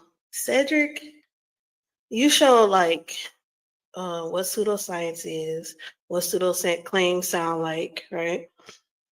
You showed like that Native Americans aren't African and all that other stuff, but none of that is like what the debate was about. It was supposed to be about Columbus coming to America before Africans. And you mentioned it was like a side note though, like you never actually showed us him coming here or anything, using the journals, using anything, any primary sources, nothing to show Columbus coming here before Africans, or like, you know, him, what he saw here, what happened, like nothing. We got none of that. We got mostly just that you think that Mandinka is pseudo, but you didn't actually prove anything. And then Mandinka Mali, you said a whole lot of things. Like you brought a few sources that you quoted, but most of your debate, you didn't show the source for the stuff that you brought. You was just saying stuff. And a lot of questions you asked, like referring to the Catholic Church and the Spanish people Spain being behind Columbus, like you didn't even address that. You just asked those questions and they moved on. You never went back to it. So even though I literally know, I know that Africans were not here before Christopher Columbus, I would have to give the debate to JJ because he was on topic. You know what I'm saying, with what he was saying. And a lot of his like stuff that I think is pseudo went unchecked. There you go. All right, hey, appreciate that, honey. Appreciate your opinion. Hey man, say man, we got a couple, and that was our judges right there. So that was our judges. Now we want to hear from the people. Before we hear from the people, Uncle Sid or Uncle Mandinka, do y'all want to say something real quick to what the judges said? Yeah. First, hey, bro. If you're making the claim that there's African genetics here, I'm going to establish that is a completely false claim when you're trying to prove that Africans were here first. So you establish by genetic evidence that there's no evidence for that. That was fundamental to JJ's claim. Furthermore, if we have a consensus. Okay, y'all. I've seen the 3 rounds. Y'all seen the judgment of the judges. You know, which is established. I just saw Karima. If I can indicate the primary sources. Oh, there she go. And as you can see, the two judges before Sister Honey Clark were horrible. One of them was gone for the debate for goddamn 45 to 50 minutes. The other one was talking about she wanted to see more with the European civil. The settlements of Columbus and his journals. So, ma'am, that wasn't my job. That was Cedric's job to show y'all that. That was his story to piece together. This is how you know that these judges, they just picked them up at the last minute. But hey, I'll take that L on that platform. But when we show this debate on other platforms, we're gonna see. But like I say, 2 judges on that platform don't make up the consensus of the conscious community. Because Mighty Hebrew, I also did a review on the debate. So it is what it is. But all I can say to you, Paradigm Shift, you had no reason to go and snap out on me when we noticed that the judge was gone for damn near from the 29-minute mark. Then she came back at the hour and 3-minute mark. That's damn near an hour.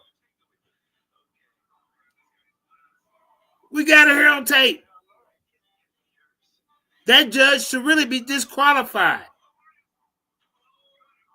That's how we do it over here. If something like that happened, y'all should have fell asleep a couple of times. We had to call it a draw, or we either went to the audience. That's how you do that. Am I right or wrong, Kareem? Ain't that how we do it? Well, yeah, that's exactly how we do it. Yeah. You say you trying to model that to us, then do it right, bro. You know, I mean, come on, man. How can that judge? It was gone for dinner an hour. Her vote don't even freaking count. The other judge you have out there, if you go see the beginning of the debate, that's one of my trolls or ops in the back chat. Yeah, watch Hondo. Shout out to Hondo. Watch the whole debate, bro.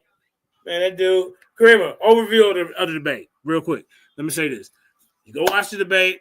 He starts off making arguments that I haven't even made in this debate. He don't state his case about how he can prove Christopher Columbus came to the Americas before Africans, you know. And then the opening, he was arguing stuff that I wasn't bringing to the table. His first round, through the whole debate, really. An hour and 25 minutes of him talking, we didn't learn anything. But anyway, hey, like I said, man, I hope y'all enjoyed it. I hope y'all learned something. But sir, be honest, you gotta do better in these debates, bro. With that being said, hey, peace and blessings. Hey, Kareem, I'm out. Thank you.